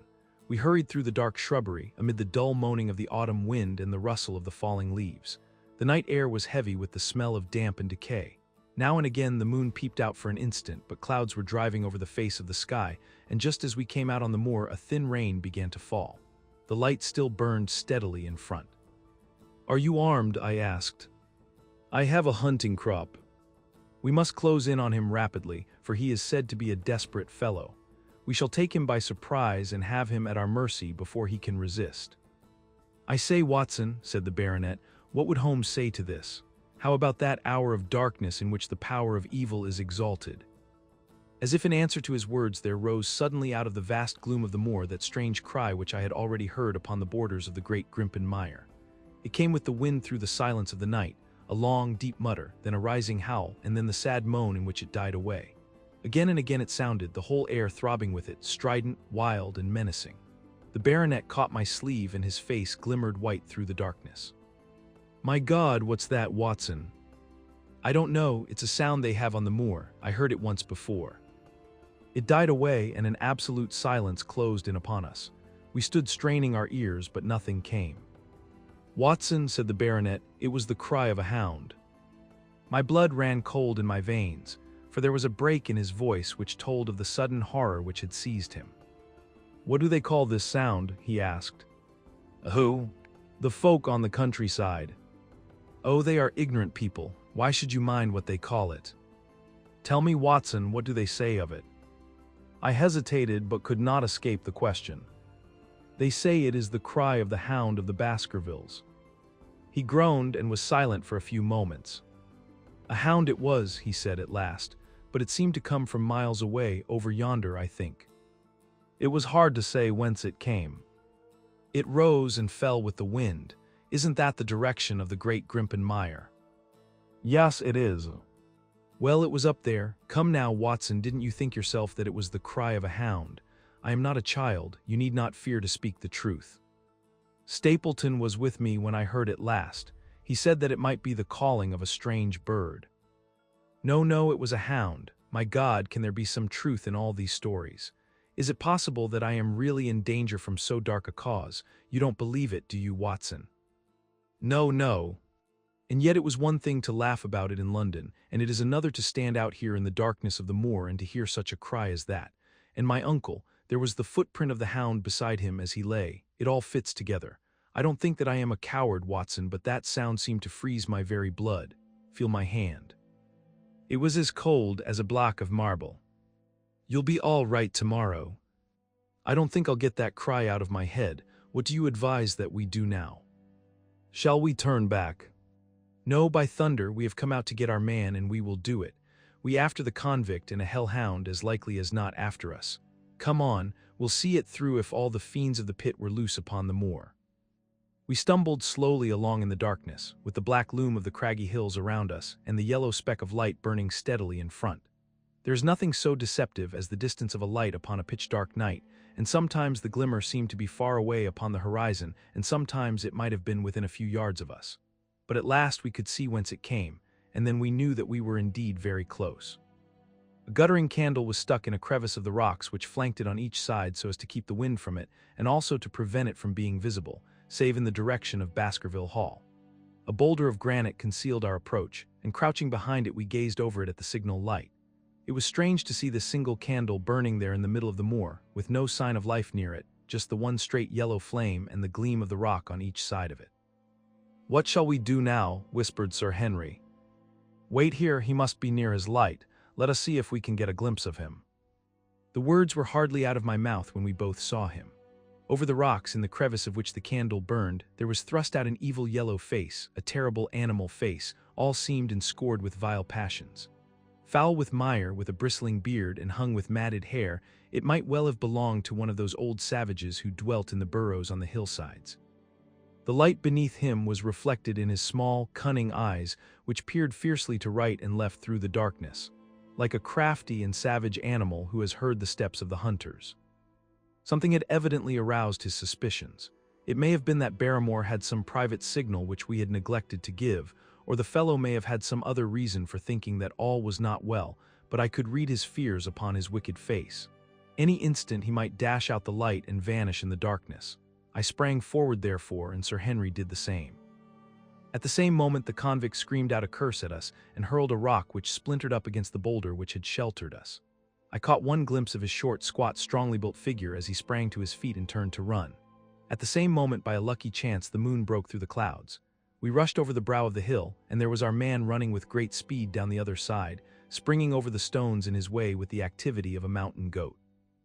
A lucky long shot of my revolver might have crippled him, but I had brought it only to defend myself if attacked, and not to shoot an unarmed man who was running away. We were both swift runners and in fairly good training, but we soon found that we had no chance of overtaking him. We saw him for a long time in the moonlight until he was only a small speck moving swiftly among the boulders upon the side of a distant hill. We ran and ran until we were completely blown, but the space between us grew ever wider. Finally we stopped and sat panting on two rocks while we watched him disappearing in the distance. And it was at this moment that there occurred a most strange and unexpected thing. We had risen from our rocks and were turning to go home, having abandoned the hopeless chase. The moon was low upon the right, and the jagged pinnacle of a granite tor stood up against the lower curve of its silver disk. There, outlined as black as an ebony statue on that shining background, I saw the figure of a man upon the tor. Do not think that it was a delusion, Holmes. I assure you that I have never in my life seen anything more clearly. As far as I could judge, the figure was that of a tall, thin man. He stood with his legs a little separated, his arms folded, his head bowed, as if he were brooding over that enormous wilderness of peat and granite which lay before him. He might have been the very spirit of that terrible place. It was not the convict. This man was far from the place where the latter had disappeared. Besides, he was a much taller man. With a cry of surprise, I pointed him out to the baronet, but in the instant during which I had turned to grasp his arm, the man was gone. There was the sharp pinnacle of granite still cutting the lower edge of the moon, but its peak bore no trace of that silent and motionless figure. I wished to go in that direction and to search the tor, but it was some distance away. The baronet's nerves were still quivering from that cry, which recalled the dark story of his family, and he was not in the mood for fresh adventures. He had not seen this lonely man upon the tor and could not feel the thrill which his strange presence and his commanding attitude had given to me. "A warder, no doubt," said he. "The moor has been thick with them since this fellow escaped." Well, perhaps his explanation may be the right one, but I should like to have some further proof of it. Today we mean to communicate to the Princetown people where they should look for their missing man, but it is hard lines that we have not actually had the triumph of bringing him back as our own prisoner. Such are the adventures of last night, and you must acknowledge, my dear Holmes, that I have done you very well in the matter of a report. Much of what I tell you is no doubt quite irrelevant, but still, I feel that it is best that I should let you have all the facts and leave you to select for yourself those which will be of most service to you in helping you to your conclusions. We are certainly making some progress. So far as the Barrymores go, we have found the motive of their actions, and that has cleared up the situation very much. But the moor with its mysteries and its strange inhabitants remains as inscrutable as ever. Perhaps in my next I may be able to throw some light upon this also. Best of all would it be if you could come down to us. In any case, you will hear from me again in the course of the next few days. Extract from the diary of Dr. Watson. So far I have been able to quote from the reports which I have forwarded during these early days to Sherlock Holmes. Now, however, I have arrived at a point in my narrative where I am compelled to abandon this method and to trust once more to my recollections, aided by the diary which I kept at the time. A few extracts from the latter will carry me on to those scenes which are indelibly fixed in every detail upon my memory. I proceed, then, from the morning which followed our abortive chase of the convict and our other strange experiences upon the moor. October 16th, a dull and foggy day with a drizzle of rain. The house is banked in with rolling clouds which rise now and then to show the dreary curves of the moor, with thin silver veins upon the sides of the hills and the distant boulders gleaming where the light strikes upon their wet faces. It is melancholy outside and in. The baronet is in a black reaction after the excitements of the night. I am conscious myself of a weight at my heart and a feeling of impending danger, ever-present danger, which is the more terrible because I am unable to define it. And have I not cause for such a feeling?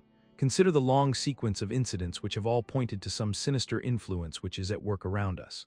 There is the death of the last occupant of the hall, fulfilling so exactly the conditions of the family legend, and there are the repeated reports from peasants of the appearance of a strange creature upon the moor. Twice I have with my own ears heard the sound which resembled the distant baying of a hound. It is incredible, impossible, that it should really be outside the ordinary laws of nature. A spectral hound which leaves material footmarks and fills the air with its howling is surely not to be thought of. Stapleton may fall in with such a superstition, and Mortimer also, but if I have one quality upon earth it is common sense, and nothing will persuade me to believe in such a thing. To do so would be to descend to the level of these poor peasants, who are not content with a mere fiend dog but must needs describe him with hellfire shooting from his mouth and eyes. Holmes would not listen to such fancies, and I am his agent. But facts are facts, and I have twice heard this crying upon the moor. Suppose that there were really some huge hound loose upon it, that would go far to explain everything.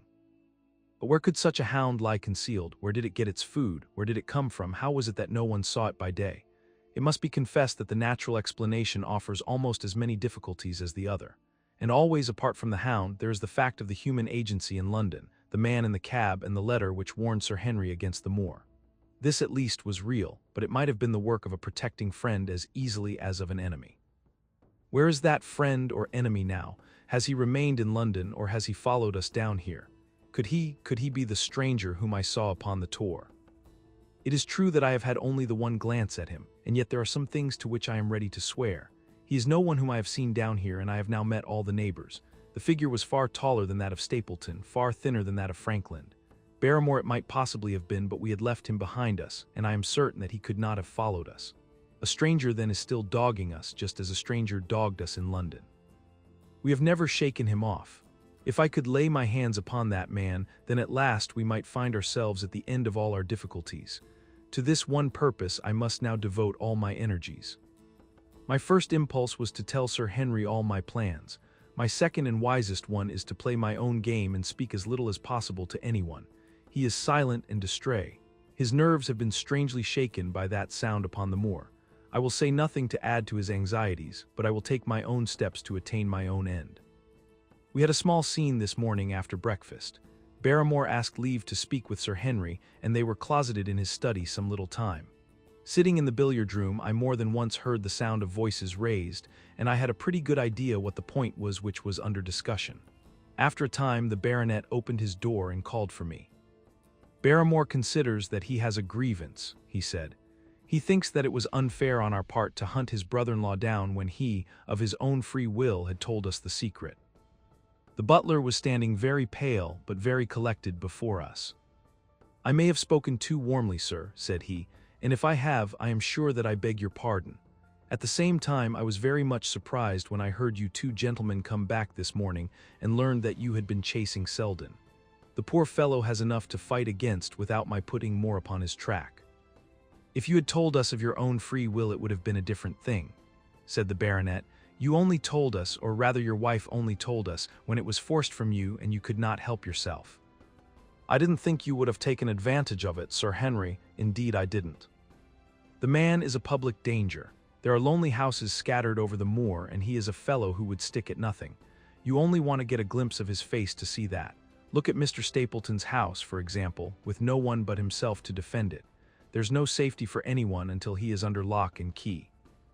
He'll break into no house, sir. I give you my solemn word upon that, but he will never trouble anyone in this country again.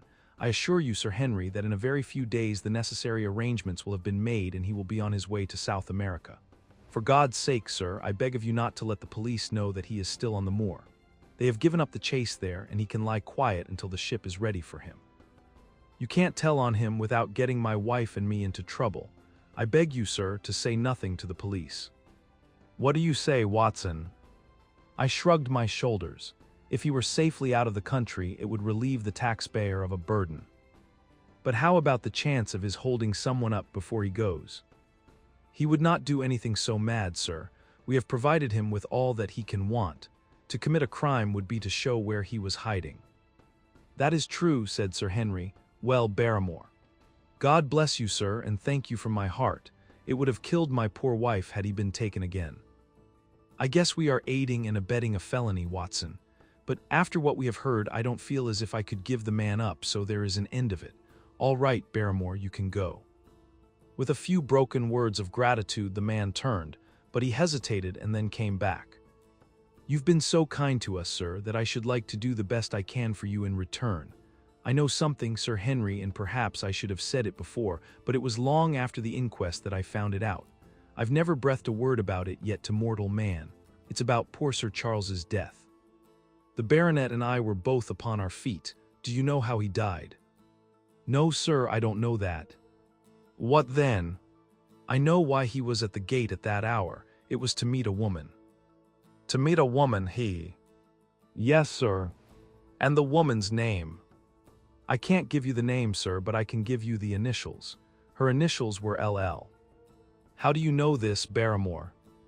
"Well, Sir Henry, your uncle had a letter that morning. He had usually a great many letters, for he was a public man and well known for his kind heart, so that everyone who was in trouble was glad to turn to him. But that morning, as it chanced, there was only this one letter, so I took the more notice of it. It was from Coombe Tracy, and it was addressed in a woman's hand." Well, sir, I thought no more of the matter, and never would have done had it not been for my wife.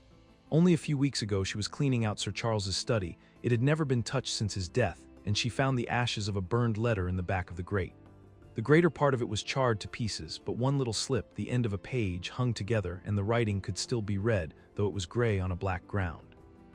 It seemed to us to be a postscript at the end of the letter, and it said, "Please, please, as you are a gentleman, burn this letter and be at the gate by 10 o'clock. Beneath it were signed the initials LL. "Have you got that slip?" "No, sir, it crumbled all to bits after we moved it." "Had Sir Charles received any other letters in the same writing?" "Well, sir, I took no particular notice of his letters. I should not have noticed this one, only it happened to come alone." "And you have no idea who LL is?" "No, sir, no more than you have. But I expect if we could lay our hands upon that lady, we should know more about Sir Charles's death." "I cannot understand, Barrymore, how you came to conceal this important information." "Well, sir, it was immediately after that our own trouble came to us. And then again, sir, we were both of us very fond of Sir Charles, as we well might be considering all that he has done for us. To rake this up couldn't help our poor master, and it's well to go carefully when there's a lady in the case, even the best of us." "You thought it might injure his reputation?" "Well, sir, I thought no good could come of it. But now you have been kind to us, and I feel as if it would be treating you unfairly not to tell you all that I know about the matter." "Very good, Barrymore, you can go." When the butler had left us, Sir Henry turned to me. "Well, Watson, what do you think of this new light?" "It seems to leave the darkness rather blacker than before." "So I think, but if we can only trace LL, it should clear up the whole business. We have gained that much. We know that there is someone who has the facts if we can only find her. What do you think we should do?" "Let Holmes know all about it at once. It will give him the clue for which he has been seeking. I am much mistaken if it does not bring him down." I went at once to my room and drew up my report of the morning's conversation for Holmes. It was evident to me that he had been very busy of late, for the notes which I had from Baker Street were few and short, with no comments upon the information which I had supplied and hardly any reference to my mission. No doubt his blackmailing case is absorbing all his faculties, and yet this new factor must surely arrest his attention and renew his interest. I wish that he were here. October 17th. All day today the rain poured down, rustling on the ivy and dripping from the eaves. I thought of the convict out upon the bleak, cold, shelterless moor. Poor devil, whatever his crimes, he has suffered something to atone for them. And then I thought of that other one, the face in the cab, the figure against the moon. Was he also out in that deluge, the unseen watcher, the man of darkness? In the evening I put on my waterproof, and I walked far upon the sodden moor, full of dark imaginings, the rain beating upon my face and the wind whistling about my ears. God help those who wander into the great mire now, for even the firm uplands are becoming a morass. I found the black tor upon which I had seen the solitary watcher, and from its craggy summit I looked out myself across the melancholy downs. Rain squalls drifted across their russet face, and the heavy, slate-colored clouds hung low over the landscape, trailing in gray wreaths down the sides of the fantastic hills. In the distant hollow on the left, half hidden by the mist, the two thin towers of Baskerville Hall rose above the trees. They were the only signs of human life which I could see, save only those prehistoric huts which lay thickly upon the slopes of the hills. Nowhere was there any trace of that lonely man whom I had seen on the same spot 2 nights before. As I walked back, I was overtaken by Dr. Mortimer driving in his dog cart over a rough moorland track which led from the outlying farmhouse of Falmire. He has been very attentive to us, and hardly a day has passed that he has not called at the hall to see how we were getting on. He insisted upon my climbing into his dog cart, and he gave me a lift homeward. I found him much troubled over the disappearance of his little spaniel. It had wandered on to the moor and had never come back. I gave him such consolation as I might, but I thought of the pony on the Grimpen Mire, and I do not fancy that he will see his little dog again. "By the way, Mortimer," said I as we jolted along the rough road, "I suppose there are few people living within driving distance of this whom you do not know." "Hardly any, I think." "Can you then tell me the name of any woman whose initials are LL?" He thought for a few minutes. "No," said he, "there are few gypsies and laboring folk for whom I can't answer, but among the farmers or gentry there is no one whose initials are those. Wait a bit though," he added after a pause. "There is Laura Leon, her initials are LL, but she lives in Coombe Tracy." "Who is she?" I asked. "She is Franklin's daughter." "What, old Franklin the Crank?" "Exactly. She married an artist named Leon who came sketching on the moor. He proved to be a blackguard and deserted her. The fault, from what I hear, may not have been entirely on one side. Her father refused to have anything to do with her because she had married without his consent, and perhaps for one or two other reasons as well. So, between the old sinner and the young one, the girl has had a pretty bad time." "How does she live?"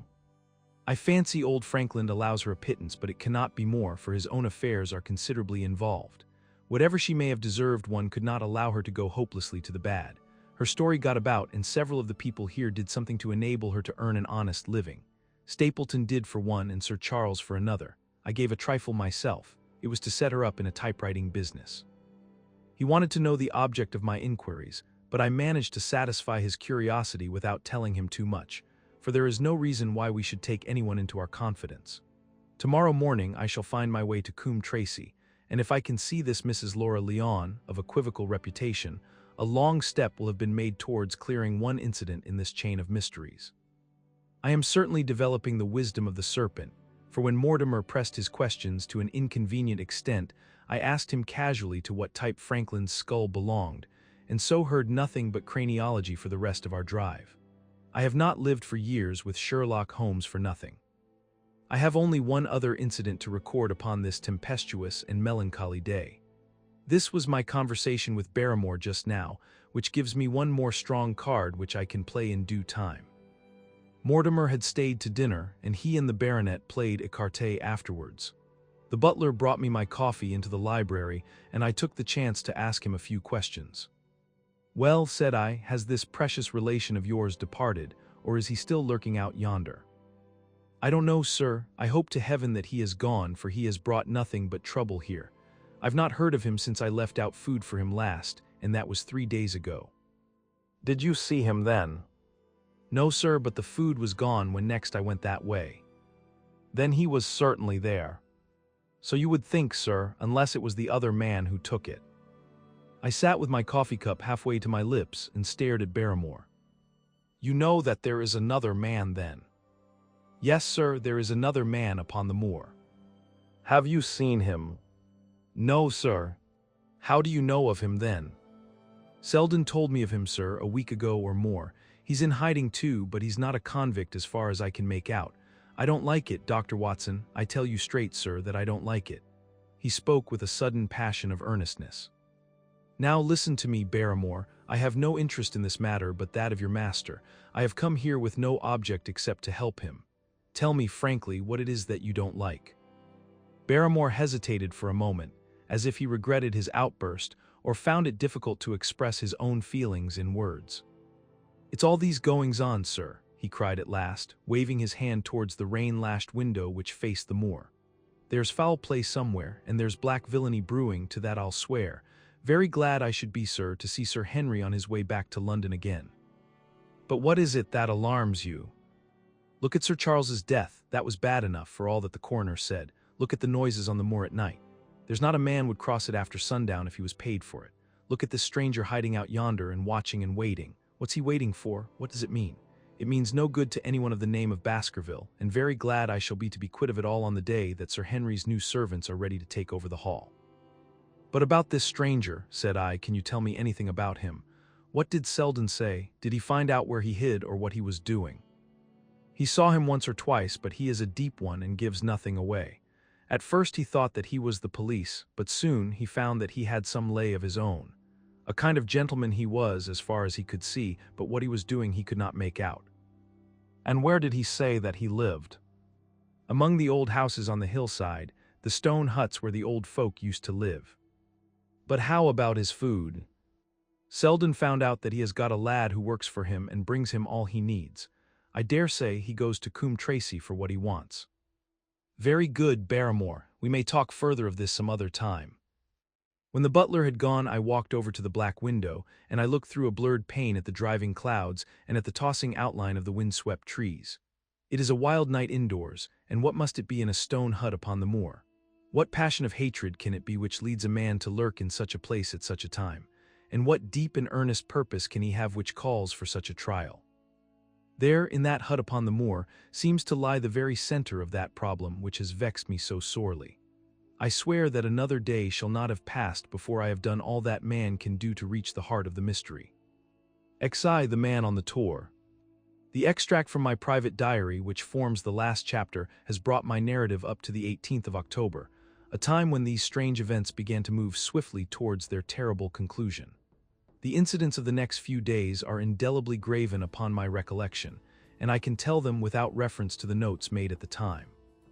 I start then from the day which succeeded that upon which I had established two facts of great importance: the one that Mrs. Laura Leon of Coombe Tracey had written to Sir Charles Baskerville, and made an appointment with him at the very place and hour that he met his death; the other that the lurking man upon the moor was to be found among the stone huts upon the hillside. With these two facts in my possession, I felt that either my intelligence or my courage must be deficient if I could not throw some further light upon these dark places. I had no opportunity to tell the baronet what I had learned about Mrs. Leon upon the evening before, for Dr. Mortimer remained with him at cards until it was very late. At breakfast, however, I informed him about my discovery, and asked him whether he would care to accompany me to Coombe Tracey.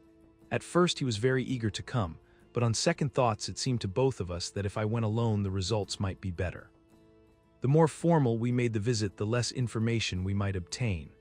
I left Sir Henry behind, therefore, not without some prickings of conscience, and drove off upon my new quest. When I reached Coombe Tracey, I told Perkins to put up the horses, and I made inquiries for the lady whom I had come to interrogate. I had no difficulty in finding her rooms, which were central and well appointed. A maid showed me in without ceremony, and as I entered the sitting room, a lady who was sitting before a Remington typewriter sprang up with a pleasant smile of welcome. Her face fell, however, when she saw that I was a stranger, and she sat down again and asked me the object of my visit.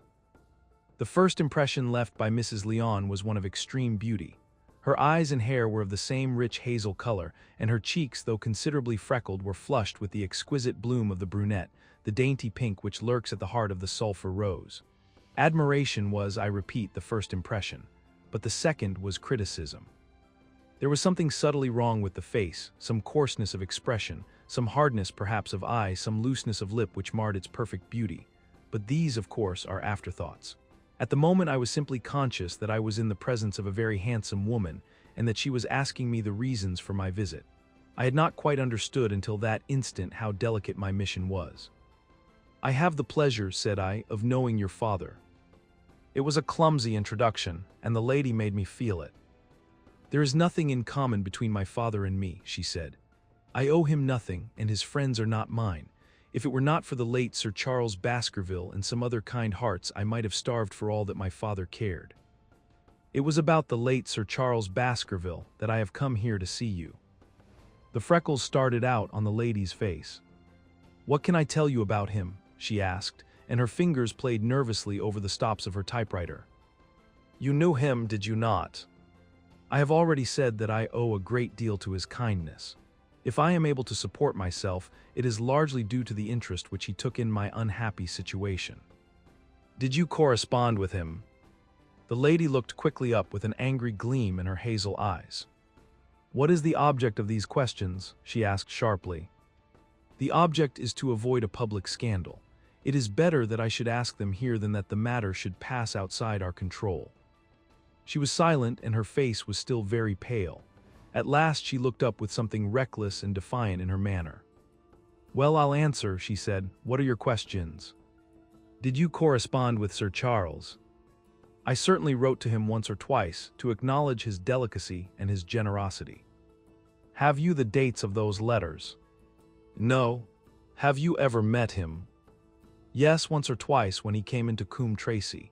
He was a very retiring man and he preferred to do good by stealth." "But if you saw him so seldom and wrote so seldom, how did he know enough about your affairs to be able to help you, as you say that he has done?"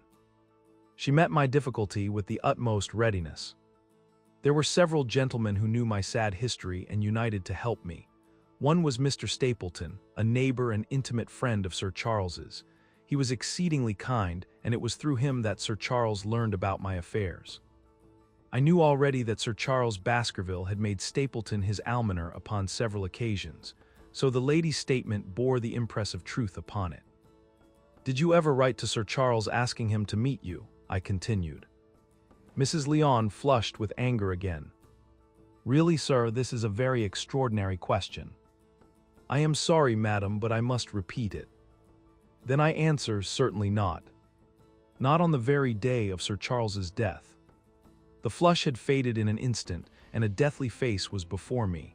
Her dry lips could not speak the no which I saw rather than heard. "Surely your memory deceives you," said I. "I could even quote a passage of your letter.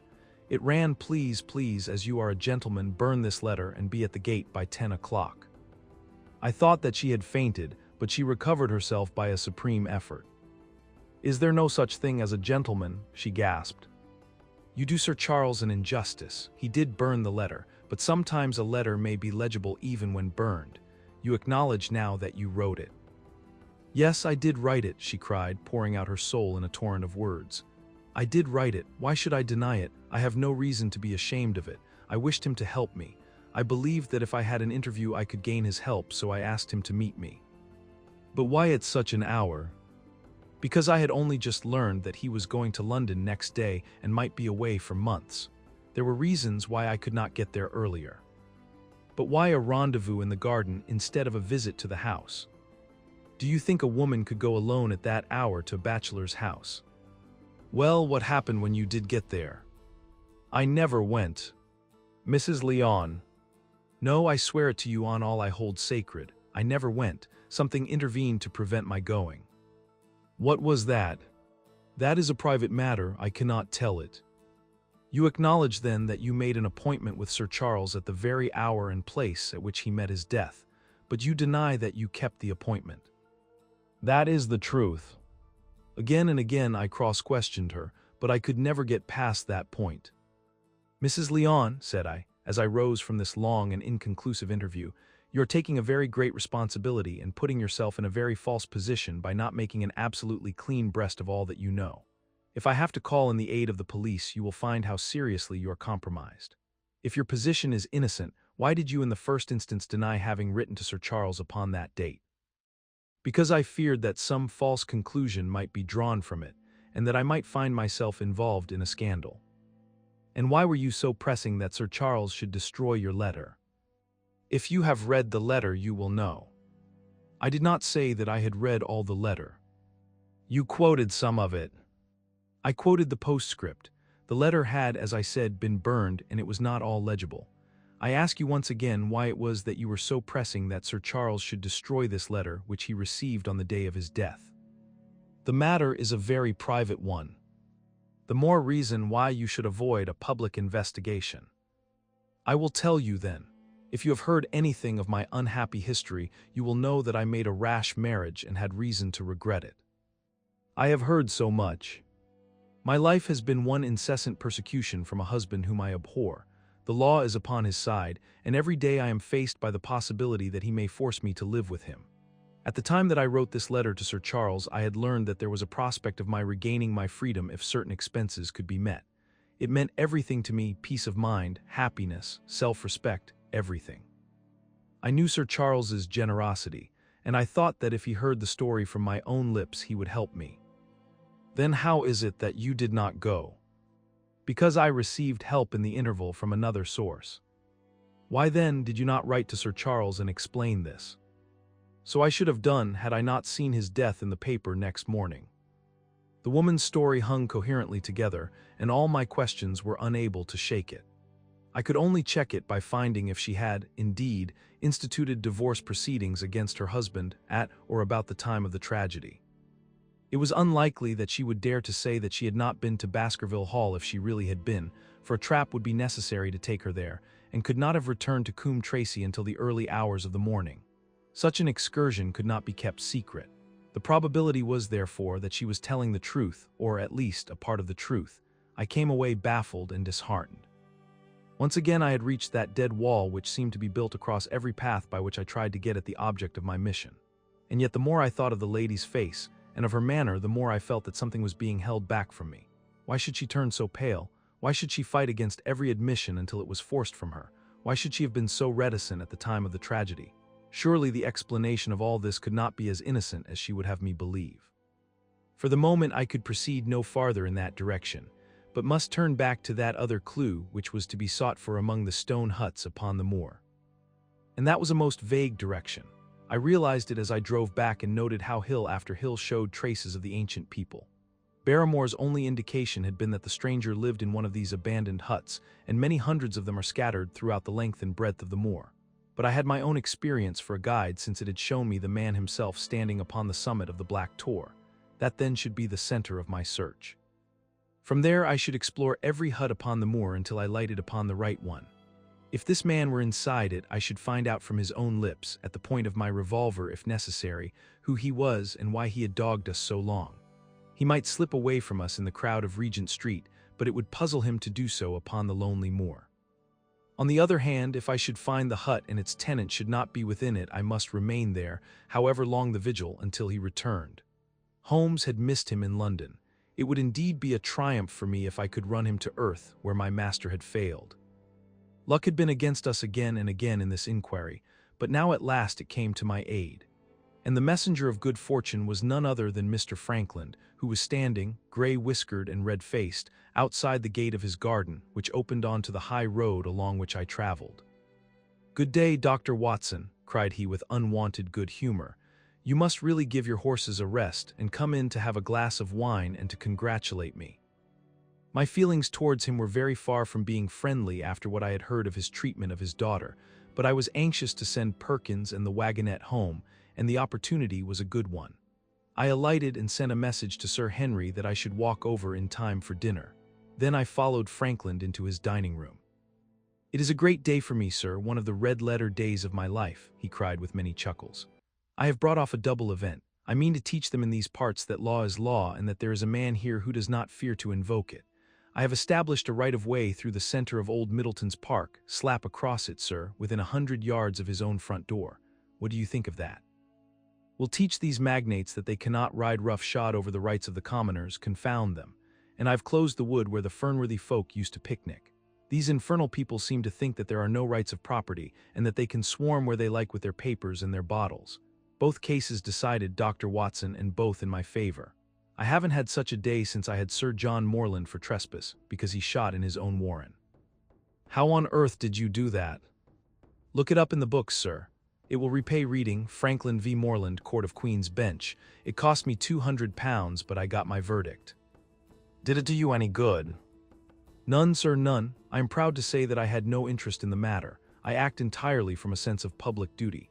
I have no doubt, for example, that the Fernworthy people will burn me in effigy tonight. I told the police last time they did it that they should stop these disgraceful exhibitions.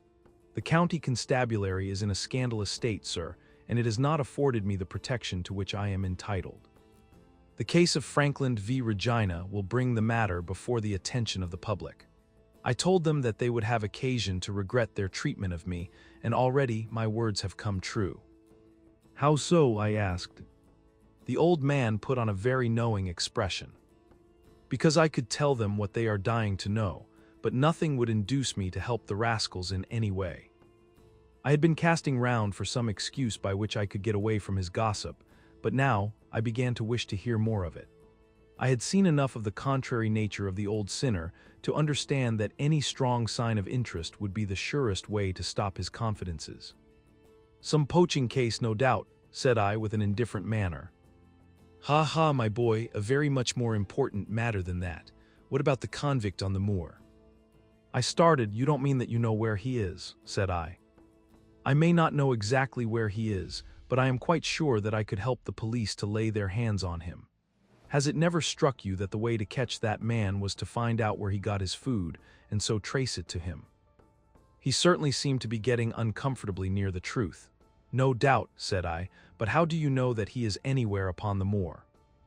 I know it because I have seen with my own eyes the messenger who takes him his food. My heart sank for Barrymore. It was a serious thing to be in the power of this spiteful old busybody, but his next remark took a weight from my mind. You'll be surprised to hear that his food is taken to him by a child. I see him every day through my telescope upon the roof. He passes along the same path at the same hour, and to whom should he be going except to the convict? Here was luck indeed, and yet I suppressed all appearance of interest. A child. Barrymore had said that our unknown was supplied by a boy. It was on his track and not upon the convicts that Franklin had stumbled. If I could get his knowledge, it might save me a long and weary hunt, but incredulity and indifference were evidently my strongest cards. I should say that it was much more likely that it was the son of one of the moorland shepherds taking out his father's dinner. The least appearance of opposition struck fire out of the old autocrat. His eyes looked malignantly at me, and his gray whiskers bristled like those of an angry cat. "Indeed, sir," said he, pointing out over the wide-stretching moor. "Do you see that black tor over yonder? Well, do you see the low hill beyond with the thornbush upon it? It is the stoniest part of the whole moor. Is that a place where a shepherd would be likely to take his station? Your suggestion, sir, is a most absurd one." I meekly answered that I had spoken without knowing all the facts. My submission pleased him and led him to further confidences. "You may be sure, sir, that I have very good grounds before I come to an opinion. I have seen the boy again and again with his bundle. Every day, and sometimes twice a day, I have been able, but wait a moment, Dr. Watson. Do my eyes deceive me, or is there at the present moment something moving upon that hillside?" It was several miles off, but I could distinctly see a small dark dot against the dull green and gray. "Come, sir, come," cried Franklin, rushing upstairs. "You will see with your own eyes and judge for yourself." The telescope, a formidable instrument mounted upon a tripod, stood upon the flat leads of the house. Franklin clapped his eye to it and gave a cry of satisfaction. "Quick, Dr. Watson, quick, before he passes over the hill." There he was, sure enough, a small urchin with a little bundle upon his shoulder, toiling slowly up the hill. When he reached the crest, I saw the ragged, uncouth figure outlined for an instant against the cold blue sky. He looked round him with a furtive and stealthy air, as one who dreads pursuit. Then he vanished over the hill. Well, am I right? Certainly, there is a boy who seems to have some secret errand. And what the errand is, even a county constable could guess. But not one word shall they have from me, and I bind you to secrecy also, Dr. Watson. Not a word, you understand. Just as you wish. They have treated me shamefully, shamefully. When the facts come out in Franklin v. Regina, I venture to think that a thrill of indignation will run through the country. Nothing would induce me to help the police in any way. For all they cared, it might have been me instead of my effigy which these rascals burned at the stake. Surely you are not going. You will help me to empty the decanter in honor of this great occasion. But I resisted all his solicitations and succeeded in dissuading him from his announced intention of walking home with me. I kept the road as long as his eye was on me, and then I struck off across the moor and made for the stony hill over which the boy had disappeared. Everything was working in my favor, and I swore that it should not be through lack of energy or perseverance that I should miss the chance which fortune had thrown in my way. The sun was already sinking when I reached the summit of the hill, and the long slopes beneath me were all golden green on one side and gray shadow on the other. A haze lay low upon the farthest skyline, out of which jutted the fantastic shapes of Belliver and Vixen Tor. Over the wide expanse there was no sound and no movement. One great gray bird, a gull or curlew, soared aloft in the blue heaven. He and I seemed to be the only living things between the huge arch of the sky and the desert beneath it. The barren scene, the sense of loneliness, and the mystery and urgency of my task all struck a chill into my heart. The boy was nowhere to be seen. But down beneath me in a cleft of the hills there was a circle of the old stone huts, and in the middle of them there was one which retained sufficient roof to act as a screen against the weather. My heart leaped within me as I saw it. This must be the burrow where the stranger lurked. At last my foot was on the threshold of his hiding place. His secret was within my grasp. As I approached the hut, walking as warily as Stapleton would do when with poised net he drew near the settled butterfly, I satisfied myself that the place had indeed been used as a habitation. A vague pathway among the boulders led to the dilapidated opening which served as a door. All was silent within. The unknown might be lurking there, or he might be prowling on the moor. My nerves tingled with the sense of adventure. Throwing aside my cigarette, I closed my hand upon the butt of my revolver and walking swiftly up to the door, I looked in. The place was empty. But there were ample signs that I had not come upon a false scent. This was certainly where the man lived. Some blankets rolled in a waterproof lay upon that very stone slab upon which Neolithic man had once slumbered. The ashes of a fire were heaped in a rude grate. Beside it lay some cooking utensils and a bucket half full of water. A litter of empty tins showed that the place had been occupied for some time, and I saw, as my eyes became accustomed to the checkered light, a pannikin and a half-full bottle of spirits standing in the corner. In the middle of the hut a flat stone served the purpose of a table, and upon this stood a small cloth bundle, the same, no doubt, which I had seen through the telescope upon the shoulder of the boy. It contained a loaf of bread, a tinned tongue, and 2 tins of preserved peaches. As I set it down again after having examined it, my heart leaped to see that beneath it there lay a sheet of paper with writing upon it. I raised it, and this was what I read, roughly scrawled in pencil. Dr. Watson has gone to Coombe Tracy. For a minute I stood there with the paper in my hands, thinking out the meaning of this curt message. It was I then, and not Sir Henry, who was being dogged by this secret man. He had not followed me himself, but he had set an agent, the boy perhaps, upon my track, and this was his report. Possibly I had taken no steps since I had been upon the moor which had not been observed and repeated. Always there was this feeling of an unseen force, a fine net drawn round us with infinite skill and delicacy, holding us so lightly that it was only at some supreme moment that one realized that one was indeed entangled in its meshes.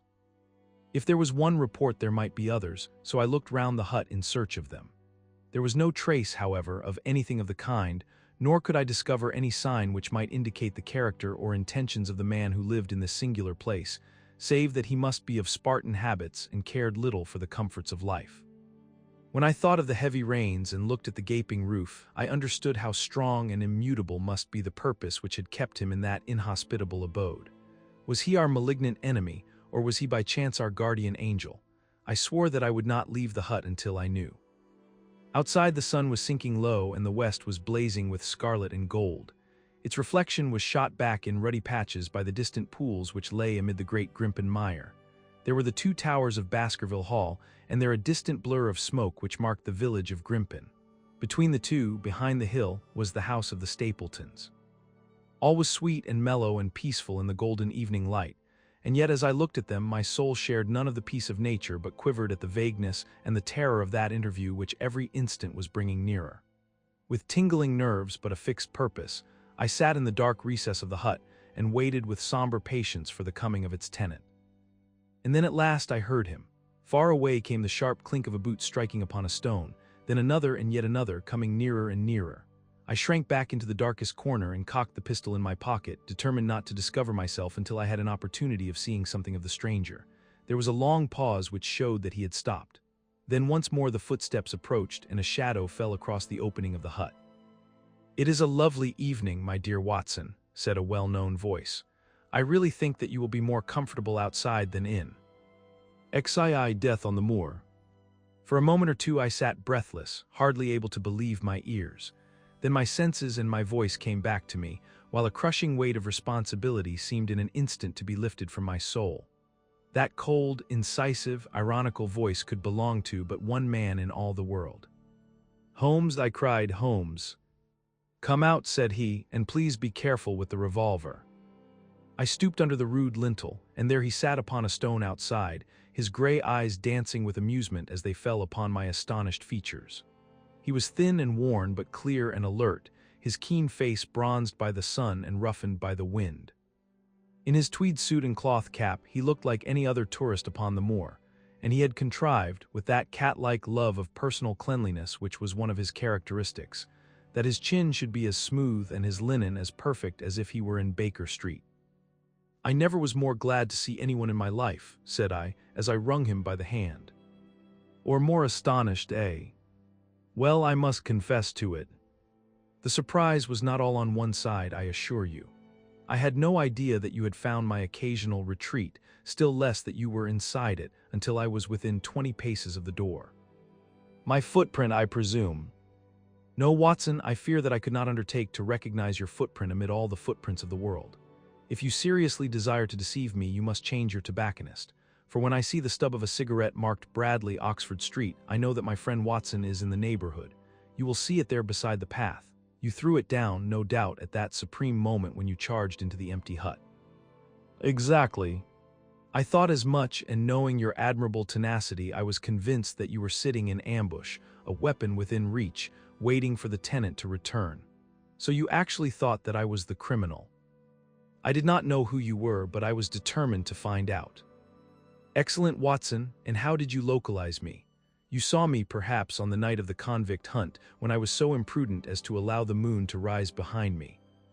Yes, I saw you then, and have no doubt searched all the huts until you came to this one. No, your boy had been observed, and that gave me a guide where to look. The old gentleman with the telescope, no doubt. I could not make it out when first I saw the light flashing upon the lens. He rose and peeped into the hut. Ha, I see that Cartwright has brought up some supplies. What's this paper? So you have been to Coombe Tracy, have you? Yes. To see Mrs. Laura Leon. Exactly. Well done. Our researches have evidently been running on parallel lines, and when we unite our results, I expect we shall have a fairly full knowledge of the case. Well, I am glad from my heart that you are here, for indeed the responsibility and the mystery were both becoming too much for my nerves. But how in the name of wonder did you come here, and what have you been doing? I thought that you were in Baker Street working out that case of blackmailing. That was what I wished you to think. Then you use me and yet do not trust me, I cried with some bitterness. I think that I have deserved better at your hands, Holmes. My dear fellow, you have been invaluable to me in this as in many other cases, and I beg that you will forgive me if I have seemed to play a trick upon you. In truth, it was partly for your own sake that I did it, and it was my appreciation of the danger which you ran which led me to come down and examine the matter for myself. Had I been with Sir Henry and you, it is confident that my point of view would have been the same as yours, and my presence would have warned our very formidable opponents to be on their guard. As it is, I have been able to get about as I could not possibly have done had I been living in the hall, and I remain an unknown factor in the business, ready to throw in all my weight at a critical moment. But why keep me in the dark? For you to know could not have helped us and might possibly have led to my discovery. You would have wished to tell me something, or in your kindness you would have brought me out some comfort or other, and so an unnecessary risk would be run. I brought Cartwright down with me, you remember the little chap at the express office, and he has seen after my simple wants, a loaf of bread and a clean collar. What does man want more? He has given me an extra pair of eyes upon a very active pair of feet, and both have been invaluable. Then my reports have all been wasted. My voice trembled as I recalled the pains and the pride with which I had composed them. Holmes took a bundle of papers from his pocket. Here are your reports, my dear fellow, and very well thumbed, I assure you. I made excellent arrangements, and they are only delayed 1 day upon their way. I must compliment you exceedingly upon the zeal and the intelligence which you have shown over an extraordinarily difficult case. I was still rather raw over the deception which had been practiced upon me, but the warmth of Holmes's praise drove my anger from my mind. I felt also in my heart that he was right in what he said, and that it was really best for our purpose that I should not have known that he was upon the moor. That's better, said he, seeing the shadow rise from my face. And now tell me the result of your visit to Mrs. Laura Leon.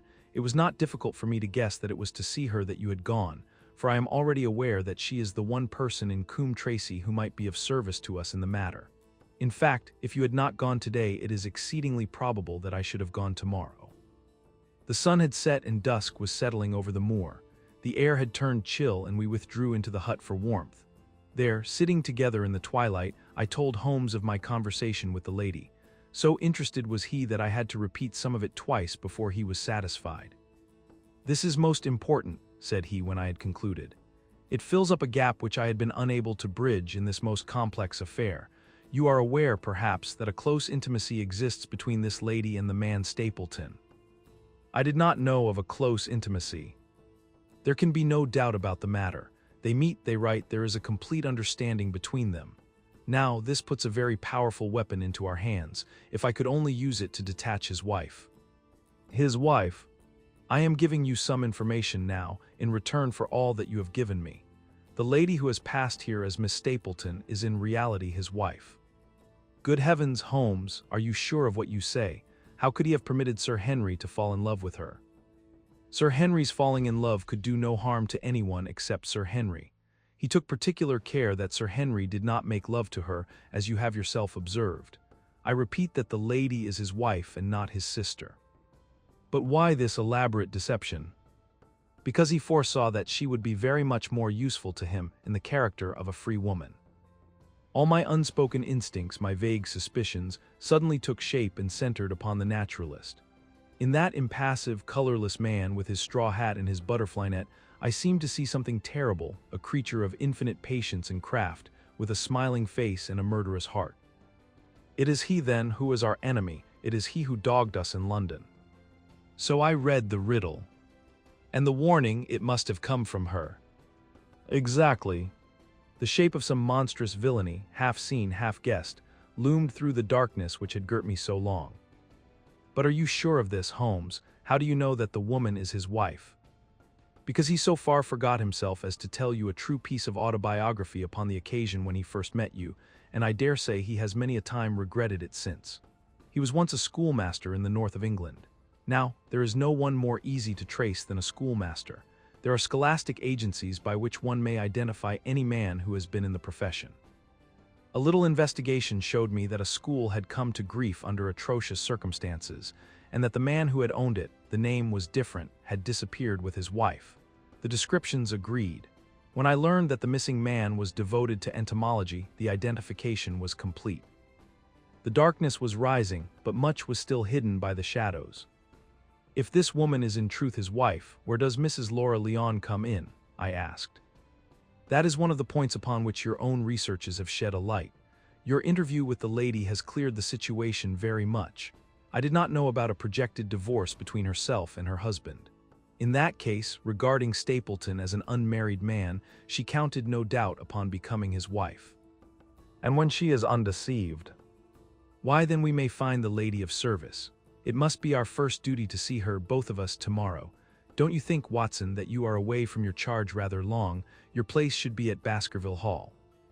The last red streaks had faded away in the west, and night had settled upon the moor. A few faint stars were gleaming in a violet sky. One last question, Holmes, I said as I rose. Surely there is no need of secrecy between you and me. What is the meaning of it all? What is he after? Holmes's voice sank as he answered, It is murder, Watson, refined, cold-blooded, deliberate murder. Do not ask me for particulars. My nets are closing upon him, even as his are upon Sir Henry, and with your help he is already almost at my mercy. There is but one danger which can threaten us. It is that he should strike before we are ready to do so. Another day, two at the most, and I have my case complete, but until then guard your charge as closely as ever a fond mother watched her ailing child. Your mission today has justified itself, and yet I could almost wish that you had not left his side. Hark! A terrible scream, a prolonged yell of horror and anguish, burst out of the silence of the moor. That frightful cry turned the blood to ice in my veins. "Oh my God!" I gasped. "What is it? What does it mean?" Holmes had sprung to his feet, and I saw his dark, athletic outline at the door of the hut, his shoulders stooping, his head thrust forward, his face peering into the darkness. "Hush," he whispered, "hush." The cry had been loud on account of its vehemence, but it had pealed out from somewhere far off on the shadowy plain. Now it burst upon our ears, nearer, louder, more urgent than before. "Where is it?" Holmes whispered, and I knew from the thrill of his voice that he, the man of iron, was shaken to the soul. "Where is it, Watson?" "There, I think." I pointed into the darkness. "No, there." Again the agonized cry swept through the silent night, louder and much nearer than ever. And a new sound mingled with it, a deep, muttered rumble, musical and yet menacing, rising and falling like the low, constant murmur of the sea. "The Hound!" cried Holmes. "Come, Watson, come, great heavens, if we are too late." He had started running swiftly over the moor, and I had followed at his heels. But now from somewhere among the broken ground immediately in front of us there came one last despairing yell, and then a dull, heavy thud. We halted and listened. Not another sound broke the heavy silence of the windless night. I saw Holmes put his hand to his forehead like a man distracted. He stamped his feet upon the ground. He has beaten us, Watson, we are too late. No, no, surely not. Fool that I was to hold my hand, and you, Watson, see what comes of abandoning your charge, but by heaven, if the worst has happened, we'll avenge him. Blindly we ran through the gloom, blundering against boulders, forcing our way through gorse bushes, panting up hills and rushing down slopes, heading always in the direction whence those dreadful sounds had come. At every rise Holmes looked eagerly round him, but the shadows were thick upon the moor, and nothing moved upon its dreary face. "Can you see anything?" "Nothing. But hark, what is that?"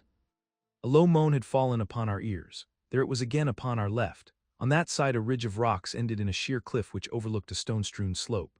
On its jagged face was spread-eagled some dark, irregular object. As we ran towards it, the vague outline hardened into a definite shape. It was a prostrate man face downward upon the ground, the head doubled under him at a horrible angle, the shoulders rounded and the body hunched together as if in the act of throwing a somersault. So grotesque was the attitude that I could not for the instant realize that that moan had been the passing of his soul. Not a whisper, not a rustle, rose now from the dark figure over which we stooped. Holmes laid his hand upon him and held it up again with an exclamation of horror. The gleam of the match which he struck shone upon his clotted fingers and upon the ghastly pool which widened slowly from the crushed skull of the victim. And it shone upon something else which turned our hearts sick and faint within us, the body of Sir Henry Baskerville. There was no chance of either of us forgetting that peculiar ruddy tweed suit, the very one which he had worn on the first morning that we had seen him in Baker Street. We caught the one clear glimpse of it, and then the match flickered and went out, even as the hope had gone out of our souls. Holmes groaned, and his face glimmered white through the darkness. The brute, I cried with clenched hands. Oh, Holmes, I shall never forgive myself for having left him to his fate. I am more to blame than you, Watson. In order to have my case well-rounded and complete, I have thrown away the life of my client. It is the greatest blow which has befallen me in my career. But how could I know, how could L know, that he would risk his life alone upon the moor in the face of all my warnings? That we should have heard his screams, my God, those screams, and yet have been unable to save him. Where is this brute of a hound which drove him to his death? It may be lurking among these rocks at this instant. And Stapleton, where is he? He shall answer for this deed. He shall, I will see to that. Uncle and nephew have been murdered, the one frightened to death by the very sight of a beast which he thought to be supernatural, the other driven to his end in his wild flight to escape from it.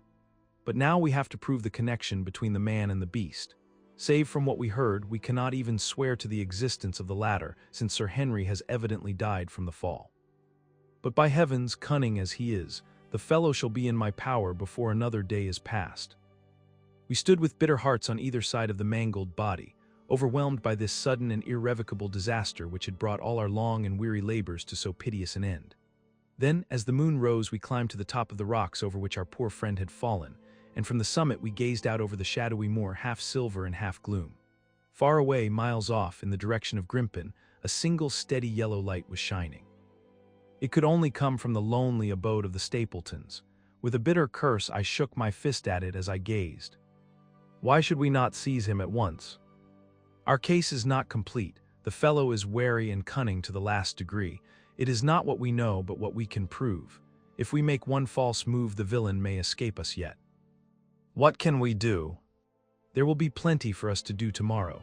Tonight we can only perform the last offices to our poor friend. Together we made our way down the precipitous slope and approached the body, black and clear against the silvered stones. The agony of those contorted limbs struck me with a spasm of pain and blurred my eyes with tears. We must send for help, Holmes. We cannot carry him all the way to the hall. Good heavens, are you mad? He had uttered a cry and bent over the body. Now he was dancing and laughing and wringing my hand. Could this be my stern, self-contained friend? These were hidden fires indeed. A beard, the man has a beard. A beard. It is not the baronet, it is my neighbor, the convict. With feverish haste we had turned the body over, and that dripping beard was pointing up to the cold, clear moon. There could be no doubt about the beetling forehead, the sunken animal eyes. It was indeed the same face which had glared upon me in the light of the candle from over the rock, the face of Selden, the criminal. Then in an instant it was all clear to me. I remembered how the baronet had told me that he had handed his old wardrobe to Barrymore. Barrymore had passed it on in order to help Selden in his escape. Boots, shirt, cap, it was all Sir Henry's. The tragedy was still black enough, but this man had at least deserved death by the laws of his country. I told Holmes how the matter stood, my heart bubbling over with thankfulness and joy. "Then the clothes have been the poor devil's death," said he. "It is clear enough that the Hound has been laid on from some article of Sir Henry's, the boot which was abstracted in the hotel in all probability, and so ran this man down. There is one very singular thing, however. How came Selden in the darkness to know that the Hound was on his trail?" "He heard him." To hear a hound upon the moor would not work a hard man like this convict into such a paroxysm of terror that he would risk recapture by screaming wildly for help. By his cries, he must have run a long way after he knew the animal was on his track. How did he know? A greater mystery to me is why this hound, presuming that all our conjectures are correct. "I presume nothing." "Well then, why this hound should be loose tonight. I suppose that it does not always run loose upon the moor. Stapleton would not let it go unless he had reason to think that Sir Henry would be there. My difficulty is the more formidable of the two, for I think that we shall very shortly get an explanation of yours, while mine may remain forever a mystery. The question now is, what shall we do with this poor wretch's body? We cannot leave it here to the foxes and the ravens. I suggest that we put it in one of the huts until we can communicate with the police." "Exactly, I have no doubt that you and I could carry it so far. Halloa, Watson, what's this? It's the man himself, by all that's wonderful and audacious. Not a word to show your suspicions, not a word, or my plans crumble to the ground." A figure was approaching us over the moor, and I saw the dull red glow of a cigar. The moon shone upon him, and I could distinguish the dapper shape and jaunty walk of the naturalist. He stopped when he saw us, and then came on again. "Why, Dr. Watson, that's not you, is it? You are the last man that I should have expected to see out on the moor at this time of night. But dear me, what's this? Somebody hurt? Don't tell me that it is our friend Sir Henry." He hurried past me and stooped over the dead man. I heard a sharp intake of his breath, and the cigar fell from his fingers. Who's this?" he stammered. "It is Selden, the man who escaped from Princetown." Stapleton turned a ghastly face upon us, but by a supreme effort he had overcome his amazement and his disappointment. He looked sharply from Holmes to me. "Dear me, what a very shocking affair. How did he die?" "He appears to have broken his neck by falling over these rocks. My friend and I were strolling on the moor when we heard a cry." "I heard a cry also. That was what brought me out. I was uneasy about Sir Henry." "Why about Sir Henry in particular?" I could not help asking. "Because I had suggested that he should come over. When he did not come, I was surprised, and I naturally became alarmed for his safety when I heard cries upon the moor. By the way," his eyes darted again from my face to Holmes's, "did you hear anything else besides a cry?" "No," said Holmes, "did you?" "No. What do you mean, then?" "Oh, you know the stories that the peasants tell about a phantom hound, and so on. It is said to be heard at night upon the moor. I was wondering if there were any evidence of such a sound tonight." "We heard nothing of the kind," said I. "And what is your theory of this poor fellow's death?" "I have no doubt that anxiety and exposure have driven him off his head. He has rushed about the moor in a crazy state and eventually fallen over here and broken his neck." "That seems the most reasonable theory," said Stapleton, and he gave a sigh which I took to indicate his relief. "What do you think about it, Mr. Sherlock Holmes?" My friend bowed his compliments. "You are quick at identification," said he.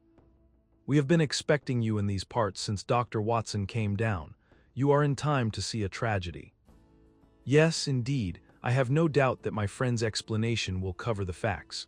I will take an unpleasant remembrance back to London with me tomorrow." "Oh, you return tomorrow?" "That is my intention." "I hope your visit has cast some light upon those occurrences which have puzzled us." Holmes shrugged his shoulders. "One cannot always have the success for which one hopes. An investigator needs facts and not legends or rumors. It has not been a satisfactory case." My friend spoke in his frankest and most unconcerned manner. Stapleton still looked hard at him, then he turned to me.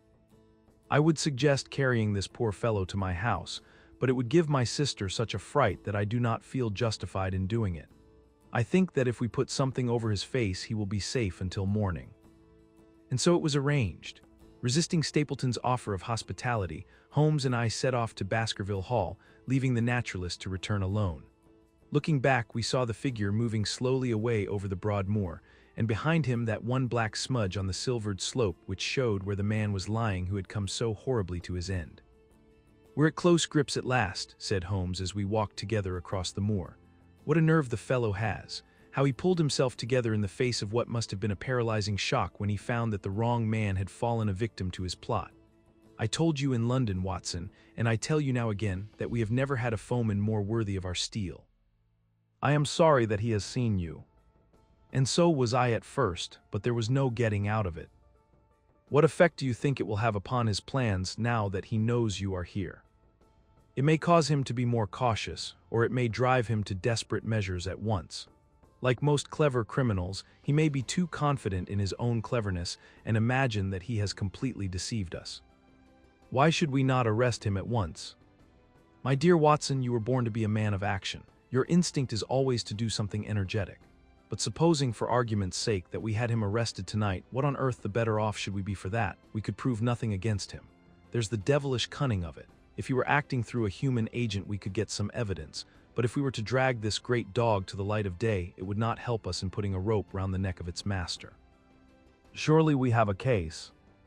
Not a shadow of one, only surmise and conjecture. We should be laughed out of court if we came with such a story and such evidence. There is Sir Charles's death. Found dead without a mark upon him. You and I know that he died of sheer fright, and we know also what frightened him, but how are we to get 12 stolid jurymen to know it? What signs are there of a hound? Where are the marks of its fangs? Of course we know that a hound does not bite a dead body and that Sir Charles was dead before ever the brute overtook him. But we have to prove all this, and we are not in a position to do it. Well then, tonight. We are not much better off tonight. Again, there was no direct connection between the hound and the man's death. We never saw the hound. We heard it, but we could not prove that it was running upon this man's trail. There is a complete absence of motive. No, my dear fellow, we must reconcile ourselves to the fact that we have no case at present, and that it is worth our while to run any risk in order to establish one. And how do you propose to do so? I have great hopes of what Mrs. Laura Leon may do for us when the position of affairs is made clear to her. And I have my own plan as well. Sufficient for tomorrow is the evil thereof, but I hope before the day is past to have the upper hand at last. I could draw nothing further from him, and he walked, lost in thought, as far as the Baskerville gates. Are you coming up? Yes, I see no reason for further concealment. But one last word, Watson. Say nothing of the hound to Sir Henry. Let him think that Selden's death was as Stapleton would have us believe. He will have a better nerve for the ordeal which he will have to undergo tomorrow when he is engaged, if I remember your report aright, to dine with these people. And so am I. Then you must excuse yourself and he must go alone. That will be easily arranged. And now, if we are too late for dinner, I think that we are both ready for our suppers. XIII fixing the nets. Sir Henry was more pleased than surprised to see Sherlock Holmes, for he had for some days been expecting that recent events would bring him down from London. He did raise his eyebrows, however, when he found that my friend had neither any luggage nor any explanations for its absence. Between us, we soon supplied his wants, and then over a belated supper we explained to the baronet as much of our experience as it seemed desirable that he should know. But first I had the unpleasant duty of breaking the news to Barrymore and his wife. To him it may have been an unmitigated relief, but she wept bitterly in her apron. To all the world he was the man of violence, half animal and half demon, but to her he always remained the little willful boy of her own girlhood, the child who had clung to her hand. Evil indeed is the man who has not one woman to mourn him. I've been moping in the house all day since Watson went off in the morning, said the baronet. I guess I should have some credit, for I have kept my promise. If I hadn't sworn not to go about alone, I might have had a more lively evening, for I had a message from Stapleton asking me over there. I have no doubt that you would have had a more lively evening, said Holmes dryly. By the way, I don't suppose you appreciate that we have been mourning over you as having broken your neck. Sir Henry opened his eyes. How was that? This poor wretch was dressed in your clothes. I fear your servant who gave them to him may get into trouble with the police. That is unlikely. There was no mark on any of them as far as I know. That's lucky for him. In fact, it's lucky for all of you, since you are all on the wrong side of the law in this matter. I'm not sure that as a conscientious detective my first duty is not to arrest the whole household. Watson's reports are most incriminating documents. "But how about the case?" asked the baronet. "Have you made anything out of the tangle? I don't know that Watson and I are much the wiser since we came down." "I think that I shall be in a position to make the situation rather more clear to you before long. It has been an exceedingly difficult and most complicated business. There are several points upon which we still want light, but it is coming all the same. We've had one experience, as Watson has no doubt told you. We heard the hound on the moor, so I can swear that it is not all empty superstition. I had something to do with dogs when I was out west, and I know one when I hear one. If you can muzzle that one and put him on a chain, I'll be ready to swear you are the greatest detective of all time. I think I will muzzle him and chain him all right if you will give me your help." "Whatever you tell me to do, I will do." "Very good, and I will ask you also to do it blindly, without always asking the reason." "Just as you like." "If you will do this, I think the chances are that our little problem will soon be solved. I have no doubt." He stopped suddenly and stared fixedly up over my head into the air. The lamp beat upon his face, and so intent was it and so still that it might have been that of a clear-cut classical statue, a personification of alertness and expectation. "What is it?" we both cried. I could see as he looked down that he was repressing some internal emotion. His features were still composed, but his eyes shone with amused exultation. "Excuse the admiration of a connoisseur," said he as he waved his hand towards the line of portraits which covered the opposite wall. "Watson won't allow that I know anything of art, but that is mere jealousy, because our views upon the subject differ. Now, these are a really very fine series of portraits." "Well, I'm glad to hear you say so," said Sir Henry, glancing with some surprise at my friend. "I don't pretend to know much about these things, and I'd be a better judge of a horse or a steer than of a picture. I didn't know that you found time for such things." "I know what is good when I see it, and I see it now. That's a Kneller, I'll swear. That lady in the blue silk over yonder, and the stout gentleman with the wig ought to be a Reynolds.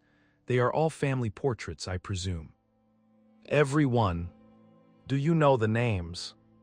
"Barrymore has been coaching me in them, and I think I can say my lessons fairly well."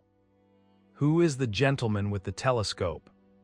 "That is Rear Admiral Baskerville, who served under Rodney in the West Indies. The man with the blue coat and the roll of paper is Sir William Baskerville, who was chairman of committees of the House of Commons under Pitt. And this cavalier opposite to me, the one with the black velvet and the lace. Ah, you have a right to know about him. That is the cause of all the mischief, the wicked Hugo who started the Hound of the Baskervilles. We're not likely to forget him." I gazed with interest and some surprise upon the portrait. "Dear me," said Holmes, "he seems a quiet, meek-mannered man enough, but I dare say that there was a lurking devil in his eyes. I had pictured him as a more robust and ruffianly person." "There's no doubt about the authenticity, for the name and the date, 1647, are on the back of the canvas." Holmes said little more, but the picture of the old roisterer seemed to have a fascination for him, and his eyes were continually fixed upon it during supper. It was not until later, when Sir Henry had gone to his room, that I was able to follow the trend of his thoughts. He led me back into the banqueting hall, his bedroom candle in his hand, and he held it up against the time-stained portrait on the wall. "Do you see anything there?"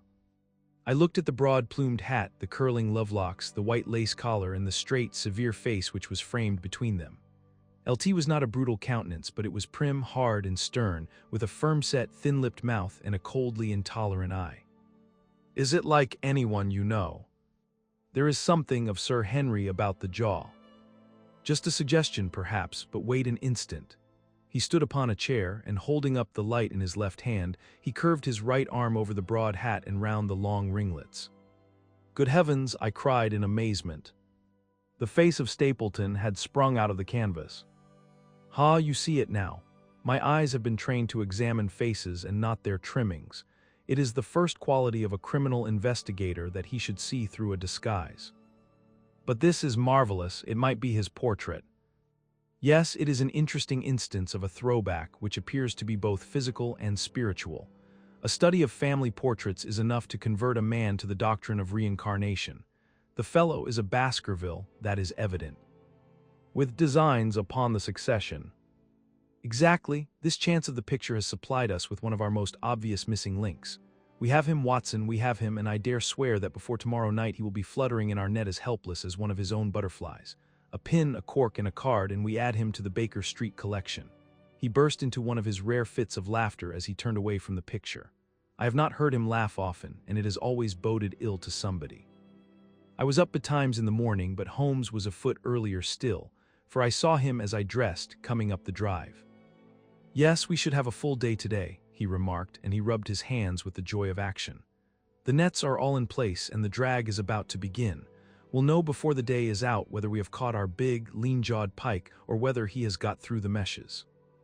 "Have you been on the moor already?" "I have sent a report from Grimpen to Princetown as to the death of Selden. I think I can promise that none of you will be troubled in the matter, and I have also communicated with my faithful Cartwright, who would certainly have pined away at the door of my hut, as a dog does at his master's grave, if I had not set his mind at rest about my safety."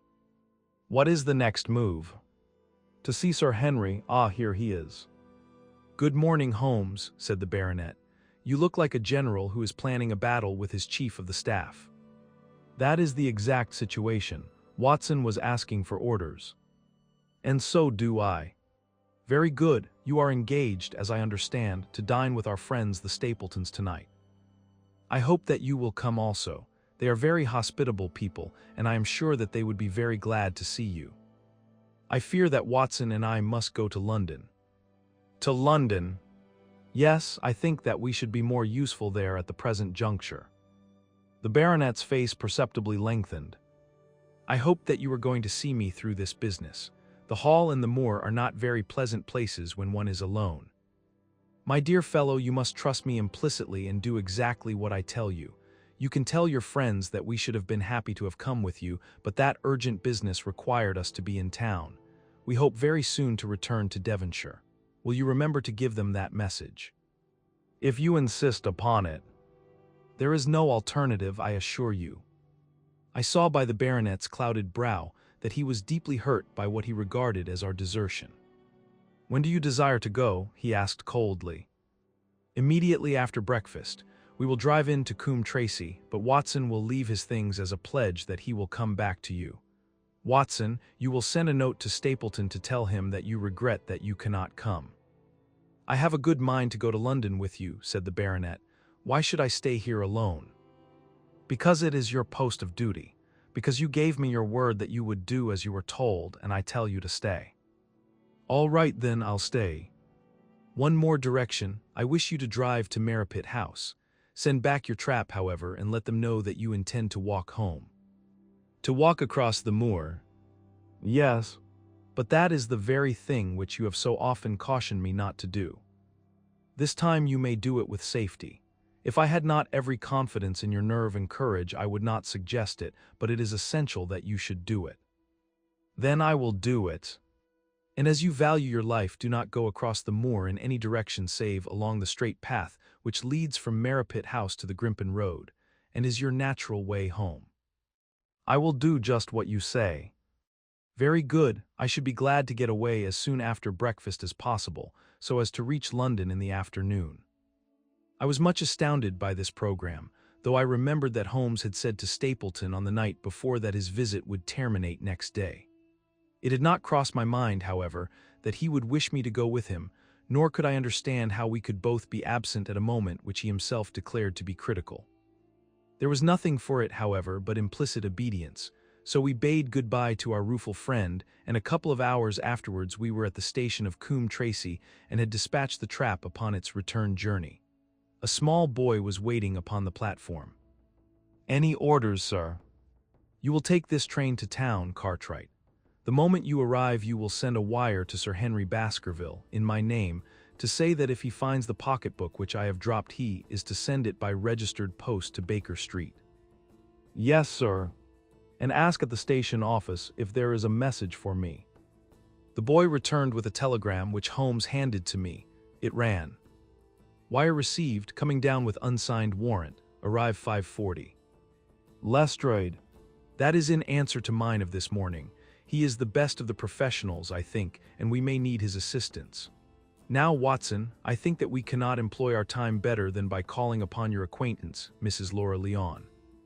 His plan of campaign was beginning to be evident. He would use the baronet in order to convince the Stapletons that we were really gone, while we should actually return at the instant when we were likely to be needed. That telegram from London, if mentioned by Sir Henry to the Stapletons, must remove the last suspicions from their minds. Already I seem to see our nets drawing closer around that lean-jawed pike. Mrs. Laura Leon was in her office, and Sherlock Holmes opened his interview with a frankness and directness which considerably amazed her. "I am investigating the circumstances which attended the death of the late Sir Charles Baskerville," said he. "My friend here, Dr. Watson, has informed me of what you have communicated, and also of what you have withheld in connection with that matter." "What have I withheld?" she asked defiantly. "You have confessed that you asked Sir Charles to be at the gate at 10 o'clock. We know that that was the place and hour of his death. You have withheld what the connection is between these events." "There is no connection." "In that case, the coincidence must indeed be an extraordinary one. But I think that we shall succeed in establishing a connection after all. I wish to be perfectly frank with you, Mrs. Leon. We regard this case as one of murder, and the evidence may implicate not only your friend Mr. Stapleton, but his wife as well." The lady sprang from her chair. "His wife," she cried. "The fact is no longer a secret. The person who has passed for his sister is really his wife." Mrs. Leon had resumed her seat. Her hands were grasping the arms of her chair, and I saw that the pink nails had turned white with the pressure of her grip. "His wife," she said again. "His wife, he is not a married man." Sherlock Holmes shrugged his shoulders. "Prove it to me, prove it to me. And if you can do so," the fierce flash of her eyes said more than any words. "I have come prepared to do so," said Holmes, drawing several papers from his pocket. "Here is a photograph of the couple taken in York 4 years ago. It is endorsed Mr. and Mrs. Vandeleur, but you will have no difficulty in recognizing him and her also if you know her by sight. Here are 3 written descriptions by trustworthy witnesses of Mr. and Mrs. Vandeleur, who at that time kept St. Oliver's private school. Read them and see if you can doubt the identity of these people." She glanced at them, and then looked up at us with the set, rigid face of a desperate woman. "Mr. Holmes," she said, "this man had offered me marriage on condition that I could get a divorce from my husband. He has lied to me, the villain, in every conceivable way. Not one word of truth has he ever told me. And why, I imagined that all was for my own sake, but now I see that I was never anything but a tool in his hands. Why should I preserve faith with him who never kept any with me? Why should I try to shield him from the consequences of his own wicked acts? Ask me what you like, and there is nothing which I shall hold back. One thing I swear to you, and that is that when I wrote the letter I never dreamed of any harm to the old gentleman who had been my kindest friend." "I entirely believe you, madam," said Sherlock Holmes. "The recital of these events must be very painful to you, and perhaps it will make it easier if I tell you what occurred, and you can check me if I make any material mistake. The sending of this letter was suggested to you by Stapleton. He dictated it. I presume that the reason he gave was that you would receive help from Sir Charles for the legal expenses connected with your divorce." "Exactly. And then after you had sent the letter, he dissuaded you from keeping the appointment. He told me that it would hurt his self-respect that any other man should find the money for such an object, and that though he was a poor man himself, he would devote his last penny to removing the obstacles which divided us. He appears to be a very consistent character. And then you heard nothing until you read the reports of the death in the paper." "No. And he made you swear to say nothing about your appointment with Sir Charles." "He did. He said that the death was a very mysterious one, and that I should certainly be suspected if the facts came out. He frightened me into remaining silent." "Quite so, but you had your suspicions." She hesitated and looked down. "I knew him," she said, "but if he had kept faith with me, I should always have done so with him." "I think that on the whole you have had a fortunate escape," said Sherlock Holmes. "You have had him in your power and he knew it, and yet you are alive. You have been walking for some months very near to the edge of a precipice. We must wish you good morning now, Mrs. Leon, and it is probable that you will very shortly hear from us again. Our case becomes rounded off, and difficulty after difficulty thins away in front of us," said Holmes, as we stood waiting for the arrival of the express from town. "I shall soon be in the position of being able to put into a single connected narrative one of the most singular and sensational crimes of modern times.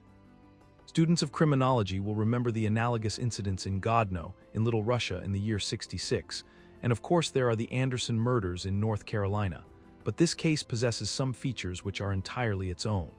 Even now we have no clear case against this very wily man, but I shall be very much surprised if it is not clear enough before we go to bed this night." The London Express came roaring into the station, and a small, wiry bulldog of a man had sprung from a first-class carriage. We all three shook hands, and I saw at once from the reverential way in which Lestrade gazed at my companion that he had learned a good deal since the days when they had first worked together. I could well remember the scorn which the theories of the reasoner used then to excite in the practical man. "Anything good?" he asked. "The biggest thing for years," said Holmes. "We have 2 hours before we need think of starting. I think we might employ it in getting some dinner, and then, Lestrade, we will take the London fog out of your throat by giving you a breath of the pure night air of Dartmoor. Never been there? Ah, well, I don't suppose you will forget your first visit." XIV, the Hound of the Baskervilles. One of Sherlock Holmes's defects, if indeed one may call it a defect, was that he was exceedingly loath to communicate his full plans to any other person until the instant of their fulfillment. Partly it came no doubt from his own masterful nature, which loved to dominate and surprise those who were around him. Partly also from his professional caution, which urged him never to take any chances. The result, however, was very trying for those who were acting as his agents and assistants. I had often suffered under it, but never more so than during that long drive in the darkness. The great ordeal was in front of us. At last we were about to make our final effort, and yet Holmes had said nothing, and I could only surmise what his course of action would be. My nerves thrilled with anticipation when at last the cold wind upon our faces and the dark, void spaces on either side of the narrow road told me that we were back upon the moor once again.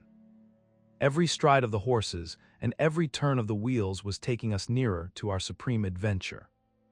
Our conversation was hampered by the presence of the driver of the hired wagonette, so that we were forced to talk of trivial matters when our nerves were tense with emotion and anticipation. It was a relief to me, after that unnatural restraint, when we at last passed Franklin's house and knew that we were drawing near to the hall and to the scene of action. We did not drive up to the door but got down near the gate of the avenue.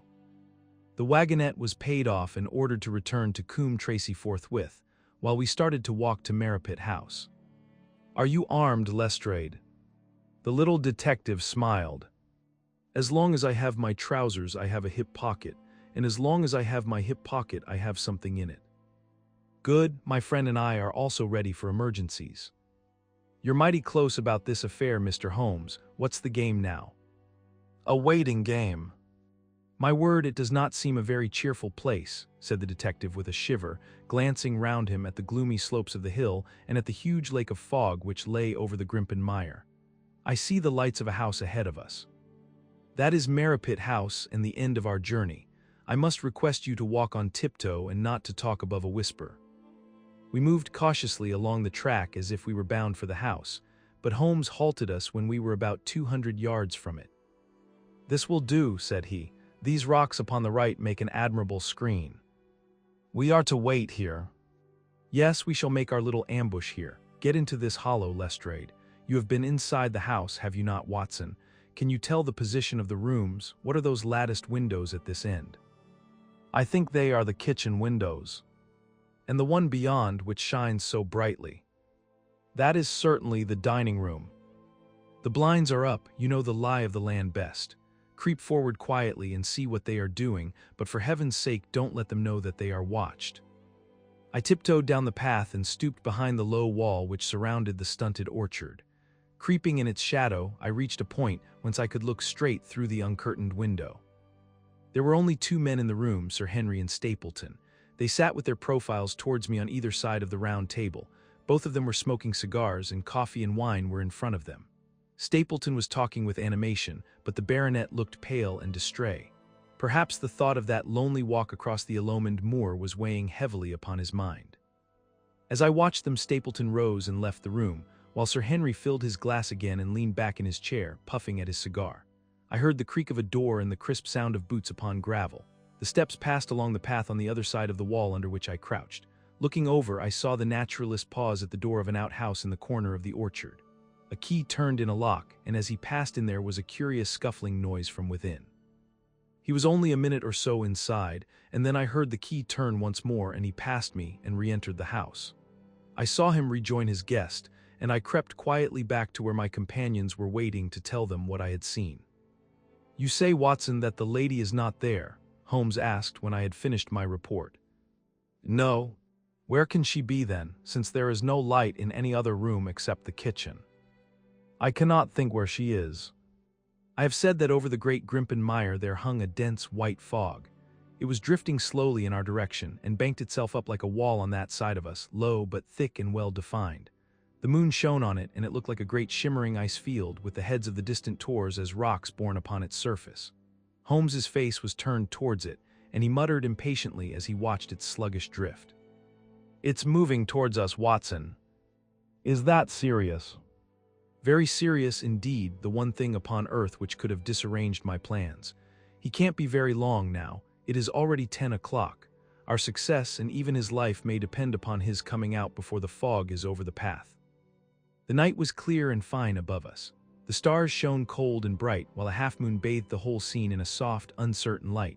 Before us lay the dark bulk of the house, its serrated roof and bristling chimneys hard outlined against the silver-spangled sky. Broad bars of golden light from the lower windows stretched across the orchard and the moor. One of them was suddenly shut off. The servants had left the kitchen. There only remained the lamp in the dining room where the two men, the murderous host and the unconscious guest, still chatted over their cigars. Every minute that white woolly plain, which covered one half of the moor, was drifting closer and closer to the house. Already the first thin wisps of it were curling across the golden square of the lighted window.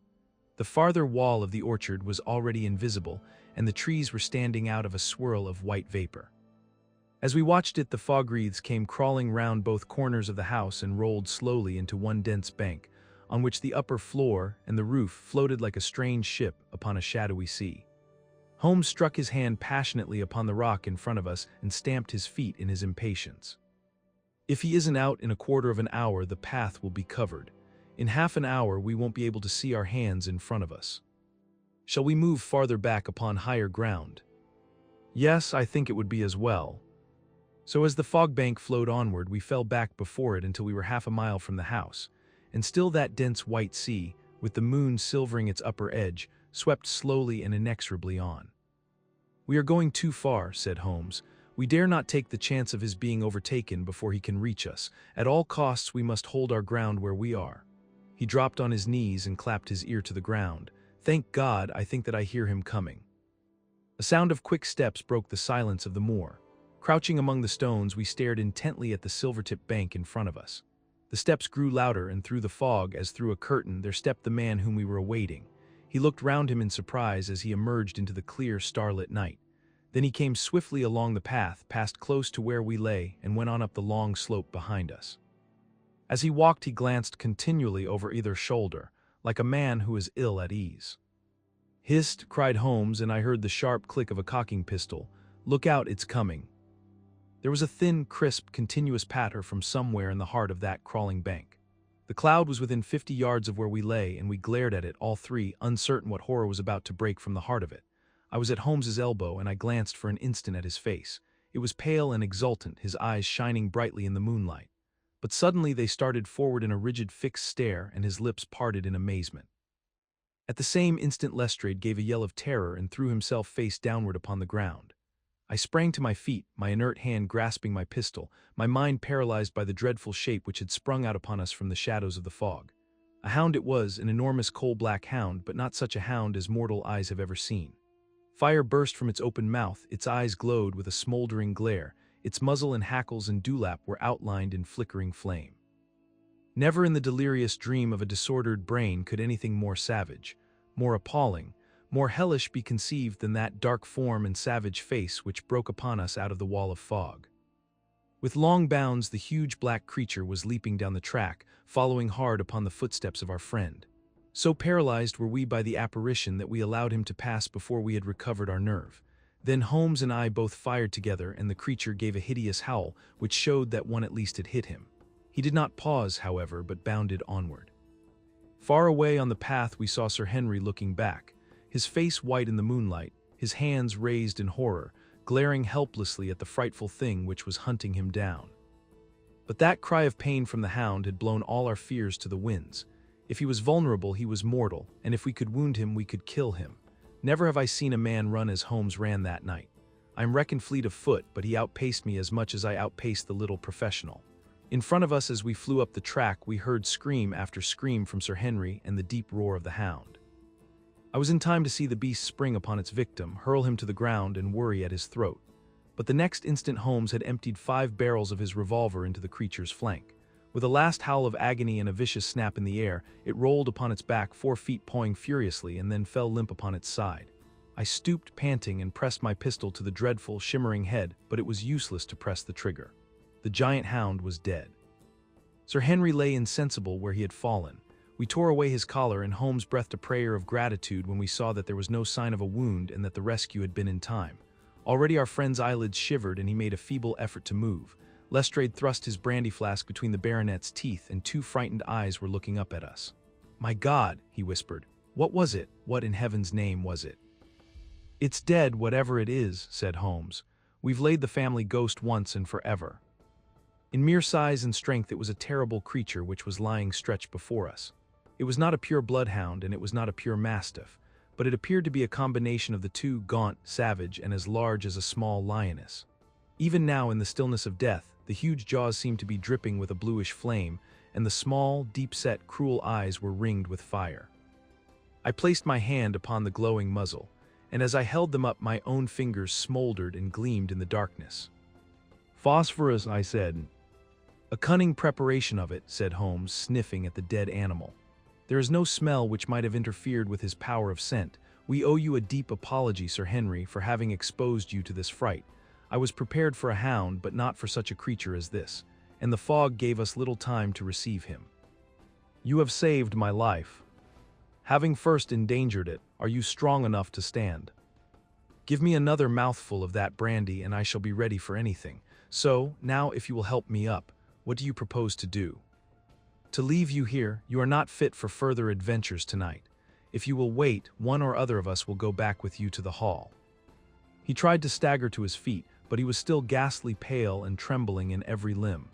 We helped him to a rock, where he sat shivering with his face buried in his hands. "We must leave you now," said Holmes. "The rest of our work must be done, and every moment is of importance. We have our case, and now we only want our man. It's 1,000 to 1 against our finding him at the house," he continued, as we retraced our steps swiftly down the path. "Those shots must have told him that the game was up. We were some distance off, and this fog may have deadened them. He followed the hound to call him off, of that you may be certain. No, he's gone by this time, but we'll search the house and make sure." The front door was open, so we rushed in and hurried from room to room, to the amazement of a doddering old manservant who met us in the passage. There was no light save in the dining room, but Holmes caught up the lamp and left no corner of the house unexplored. No sign could we see of the man whom we were chasing. On the upper floor, however, one of the bedroom doors was locked. "There's someone in here," cried Lestrade. "I can hear a movement. Open this door." A faint moaning and rustling came from within. Holmes struck the door just over the lock with the flat of his foot, and it flew open. Pistol in hand, we all 3 rushed into the room.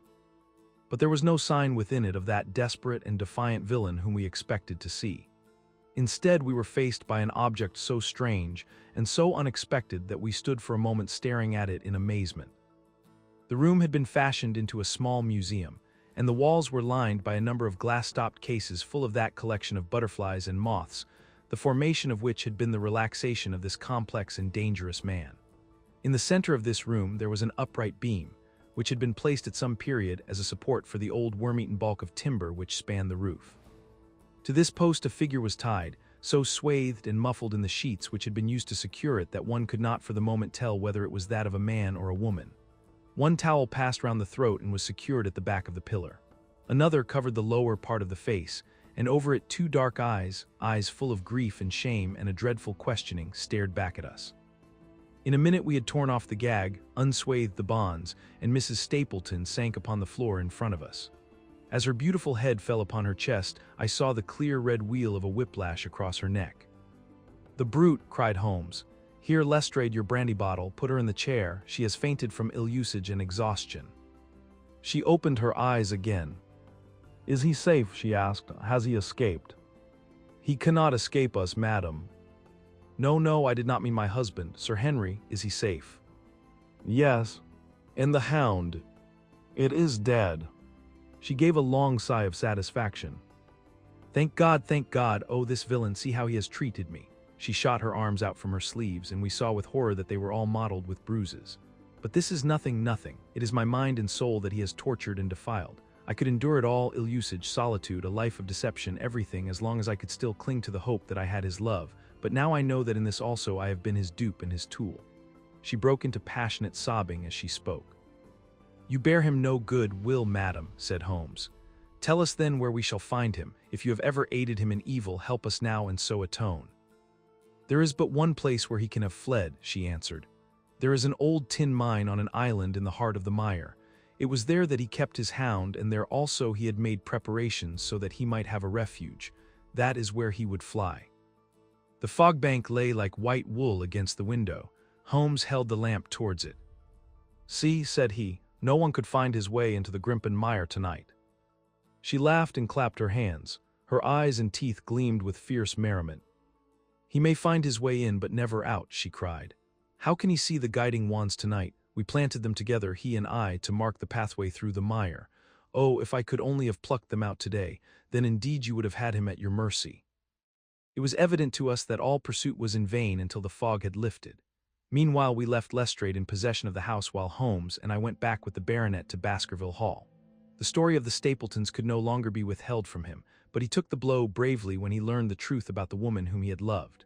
But the shock of the night's adventures had shattered his nerves, and before morning he lay delirious in a high fever, under the care of Dr. Mortimer. The two of them were destined to travel together round the world before Sir Henry had become once more the hale, hearty man that he had been before he became master of that ill-omened estate. And now I come rapidly to the conclusion of this singular narrative, in which I have tried to make the reader share those dark fears and vague surmises which clouded our lives so long and ended in so tragic a manner. On the morning after the death of the Hound, the fog had lifted and we were guided by Mrs. Stapleton to the point where they had found a pathway through the bog. It helped us to realize the horror of this woman's life when we saw the eagerness and joy with which she laid us on her husband's track. We left her standing upon the thin peninsula of firm, peaty soil which tapered out into the widespread bog. From the end of it a small wand planted here and there showed where the path zigzagged from tuft to tuft of rushes among those green-scummed pits and foul quagmires which barred the way to the stranger. Rank reeds and lush, slimy water plants sent an odor of decay and a heavy miasmatic vapor onto our faces, while a false step plunged us more than once thigh-deep into the dark, quivering mire, which shook for yards in soft undulations around our feet. Its tenacious grip plucked at our heels as we walked, and when we sank into it, it was as if some malignant hand was tugging us down into those obscene depths, so grim and purposeful was the clutch in which it held us. Once only we saw a trace that someone had passed that perilous way before us. From amid a tuft of cotton grass which bore it up out of the slime, some dark thing was projecting. Holmes sank to his waist as he stepped from the path to seize it, and had we not been there to drag him out, he could never have set his foot upon firm land again. He held an old black boot in the air. Mayer's Toronto was printed on the leather inside. "It is worth a mud bath," said he. "It is our friend Sir Henry's missing boot. Thrown there by Stapleton in his flight." "Exactly. He retained it in his hand after using it to set the Hound upon the track. He fled when he knew the game was up, still clutching it, and he hurled it away at this point of his flight. We know at least that he came so far in safety. But more than that we were never destined to know, though there was much which we might surmise. There was no chance of finding footsteps in the mire, for the rising mud oozed swiftly in upon them, but as we at last reached firmer ground beyond the morass we all looked eagerly for them. But no slightest sign of them ever met our eyes. If the earth told a true story, then Stapleton never reached that island of refuge towards which he struggled through the fog upon that last night. Somewhere in the heart of the great Grimpen mire, down in the foul slime of the huge morass which had sucked him in, this cold and cruel-hearted man is forever buried. Many traces we found of him in the bog-girt island where he had hid his savage ally. A huge driving wheel and a shaft half filled with rubbish showed the position of an abandoned mine. Beside it were the crumbling remains of the cottages of the miners, driven away no doubt by the foul reek of the surrounding swamp. In one of these, a staple and chain with a quantity of gnawed bones showed where the animal had been confined. A skeleton with a tangle of brown hair adhering to it lay among the debris. "A dog," said Holmes. "By Jove, a curly-haired spaniel. Poor Mortimer will never see his pet again. Well, I do not know that this place contains any secret which we have not already fathomed. He could hide his hound, but he could not hush its voice, and hence came those cries which even in daylight were not pleasant to hear. On an emergency he could keep the Hound in the outhouse at Merripit, but it was always a risk, and it was only on the supreme day, which he regarded as the end of all his efforts, that he dared do it.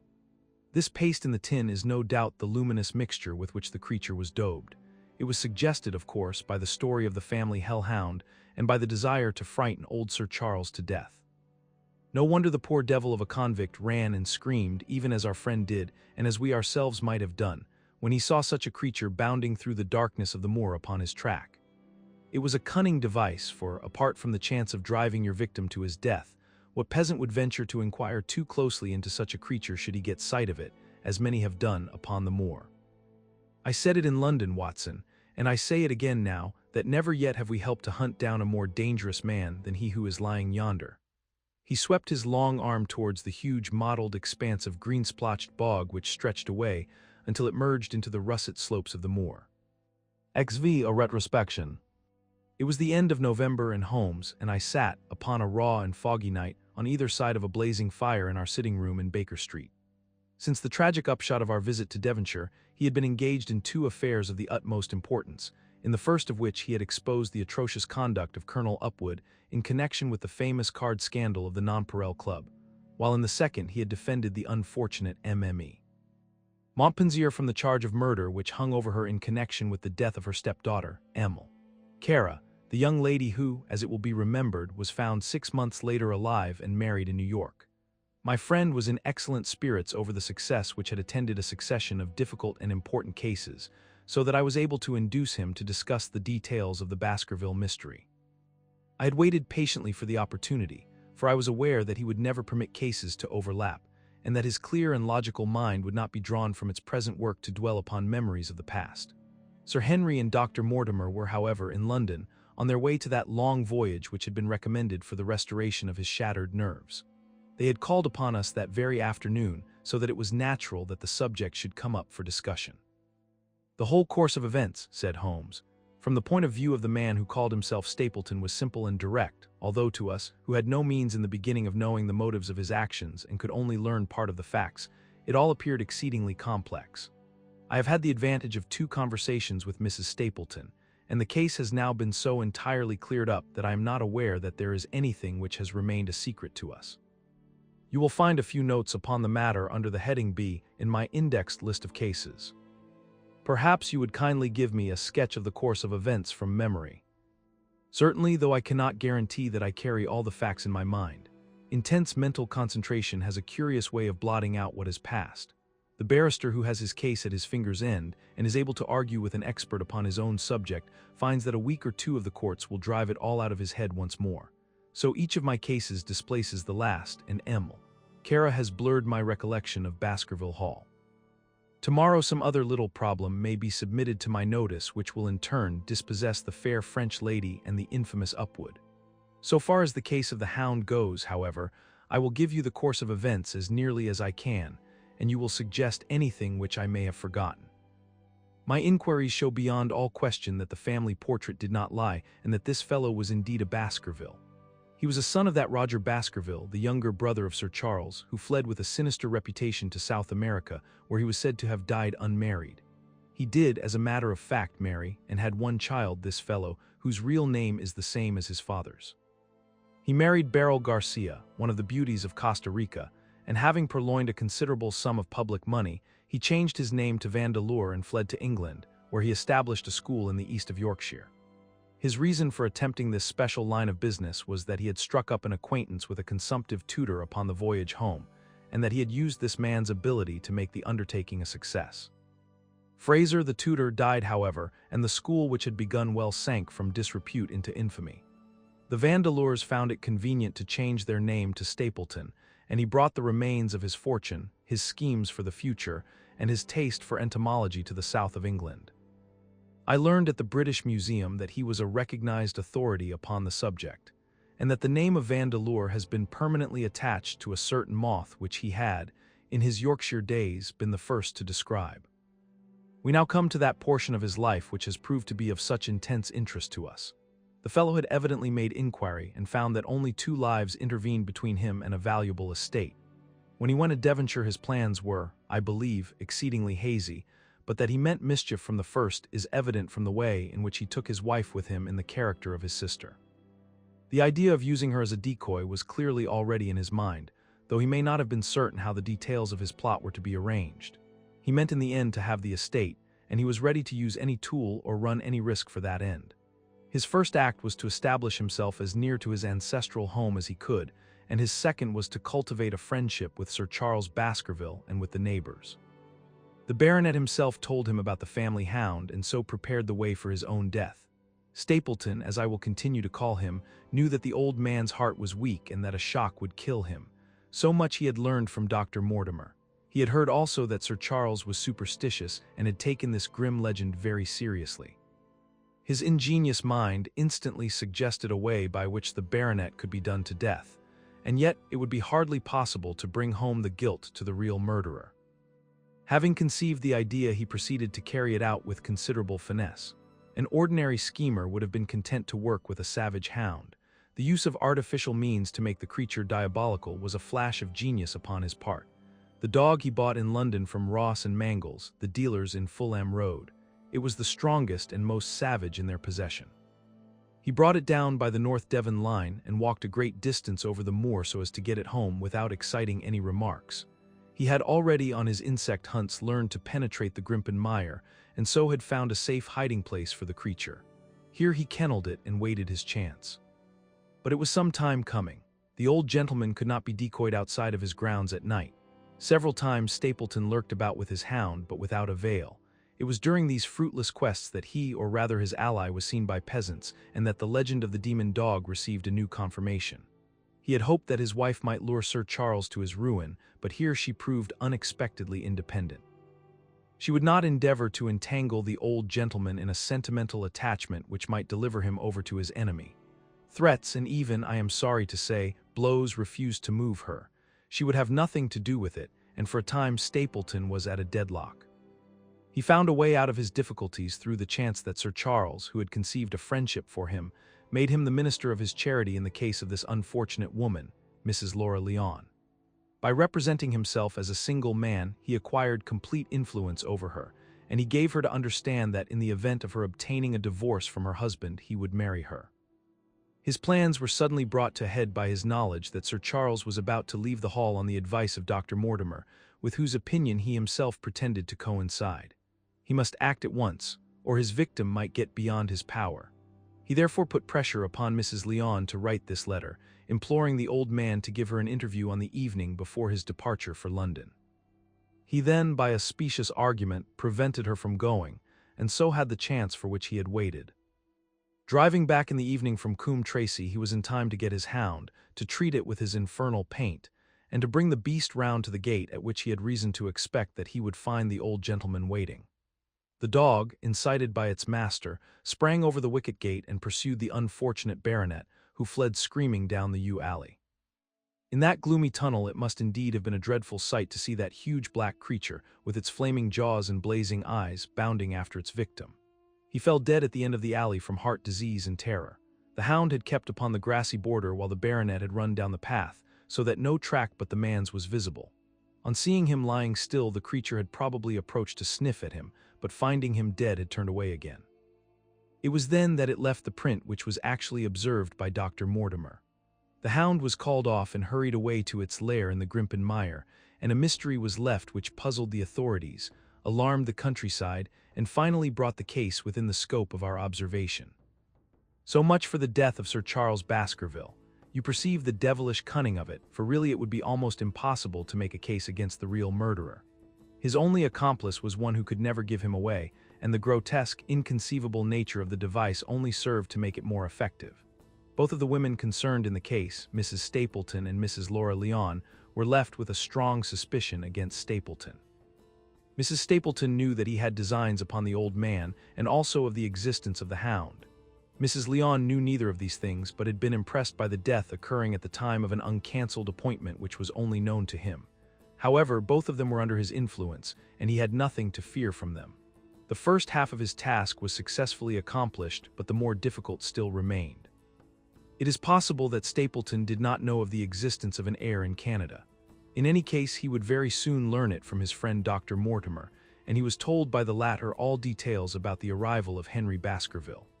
Stapleton's first idea was that this young stranger from Canada might possibly be done to death in London without coming down to Devonshire at all.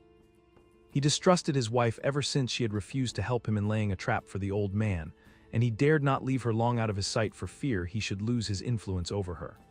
It was for this reason that he took her to London with him. They lodged, I find, at the Mexborough Private Hotel in Craven Street, which was actually one of those called upon by my agent in search of evidence. Here he kept his wife imprisoned in her room while he, disguised in a beard, followed Dr. Mortimer to Baker Street and afterwards to the station and to the Northumberland Hotel. His wife had some inkling of his plans, but she had such a fear of her husband, a fear founded upon brutal ill-treatment, that she dare not write to warn the man whom she knew to be in danger. If the letter should fall into Stapleton's hands, her own life would not be safe. Eventually, as we know, she adopted the expedient of cutting out the words which would form the message and addressing the letter in a disguised hand. It reached the baronet and gave him the first warning of his danger. It was very essential for Stapleton to get some article of Sir Henry's attire so that, in case he was driven to use the dog, he might always have the means of setting him upon his track. With characteristic promptness and audacity he set about this at once, and we cannot doubt that the boots or chambermaid of the hotel was well bribed to help him in his design. By chance, however, the first boot which was procured for him was a new one, and therefore useless for his purpose. He then had it returned and obtained another, a most instructive incident since it proved conclusively to my mind that we were dealing with a real hound, as no other supposition could explain this anxiety to obtain an old boot and this indifference to a new one. The more outre and grotesque an incident is, the more carefully it deserves to be examined, and the very point which appears to complicate a case is, when duly considered and scientifically handled, the one which is most likely to elucidate it. Then we had the visit from our friends next morning, shadowed always by Stapleton in the cab. From his knowledge of our rooms and of my appearance, as well as from his general conduct, I am inclined to think that Stapleton's career of crime has been by no means limited to this single Baskerville affair. It is suggestive that during the last 3 years there have been 4 considerable burglaries in the West Country, for none of which was any criminal ever arrested. The last of these, at Folkestone Court in May, was remarkable for the cold-blooded pistoling of the page, who surprised the masked and solitary burglar. I cannot doubt that Stapleton recruited his waning resources in this fashion, and that for years he has been a desperate and dangerous man. We had an example of his readiness of resource that morning when he got away from us so successfully, and also of his audacity in sending back my own name to me through the cabman. From that moment he understood that I had taken over the case in London, and that therefore there was no chance for him there. He returned to Dartmoor and awaited the arrival of the baronet. "One moment," said I, "you have, no doubt, described the sequence of events correctly, but there is one point which you have left unexplained. What became of the hound when its master was in London?" I have given some attention to this matter, and it is undoubtedly of importance. There can be no question that Stapleton had a confidant, though it is unlikely that he ever placed himself in his power by sharing all his plans with him. There was an old manservant at Merripit House, whose name was Anthony. His connection with the Stapletons can be traced for several years, as far back as the schoolmastering days, so that he must have been aware that his master and mistress were really husband and wife. This man has disappeared and has escaped from the country.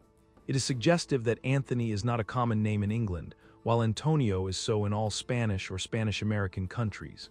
The man, like Mrs. Stapleton herself, spoke good English, but with a curious lisping accent. I have myself seen this old man cross the Grimpen Mire by the path which Stapleton had marked out. It is very probable, therefore, that in the absence of his master it was he who cared for the hound, though he may never have known the purpose for which the beast was used. The Stapletons then went down to Devonshire, whither they were soon followed by Sir Henry and you. One word now as to how I stood myself at that time. It may possibly recur to your memory that when I examined the paper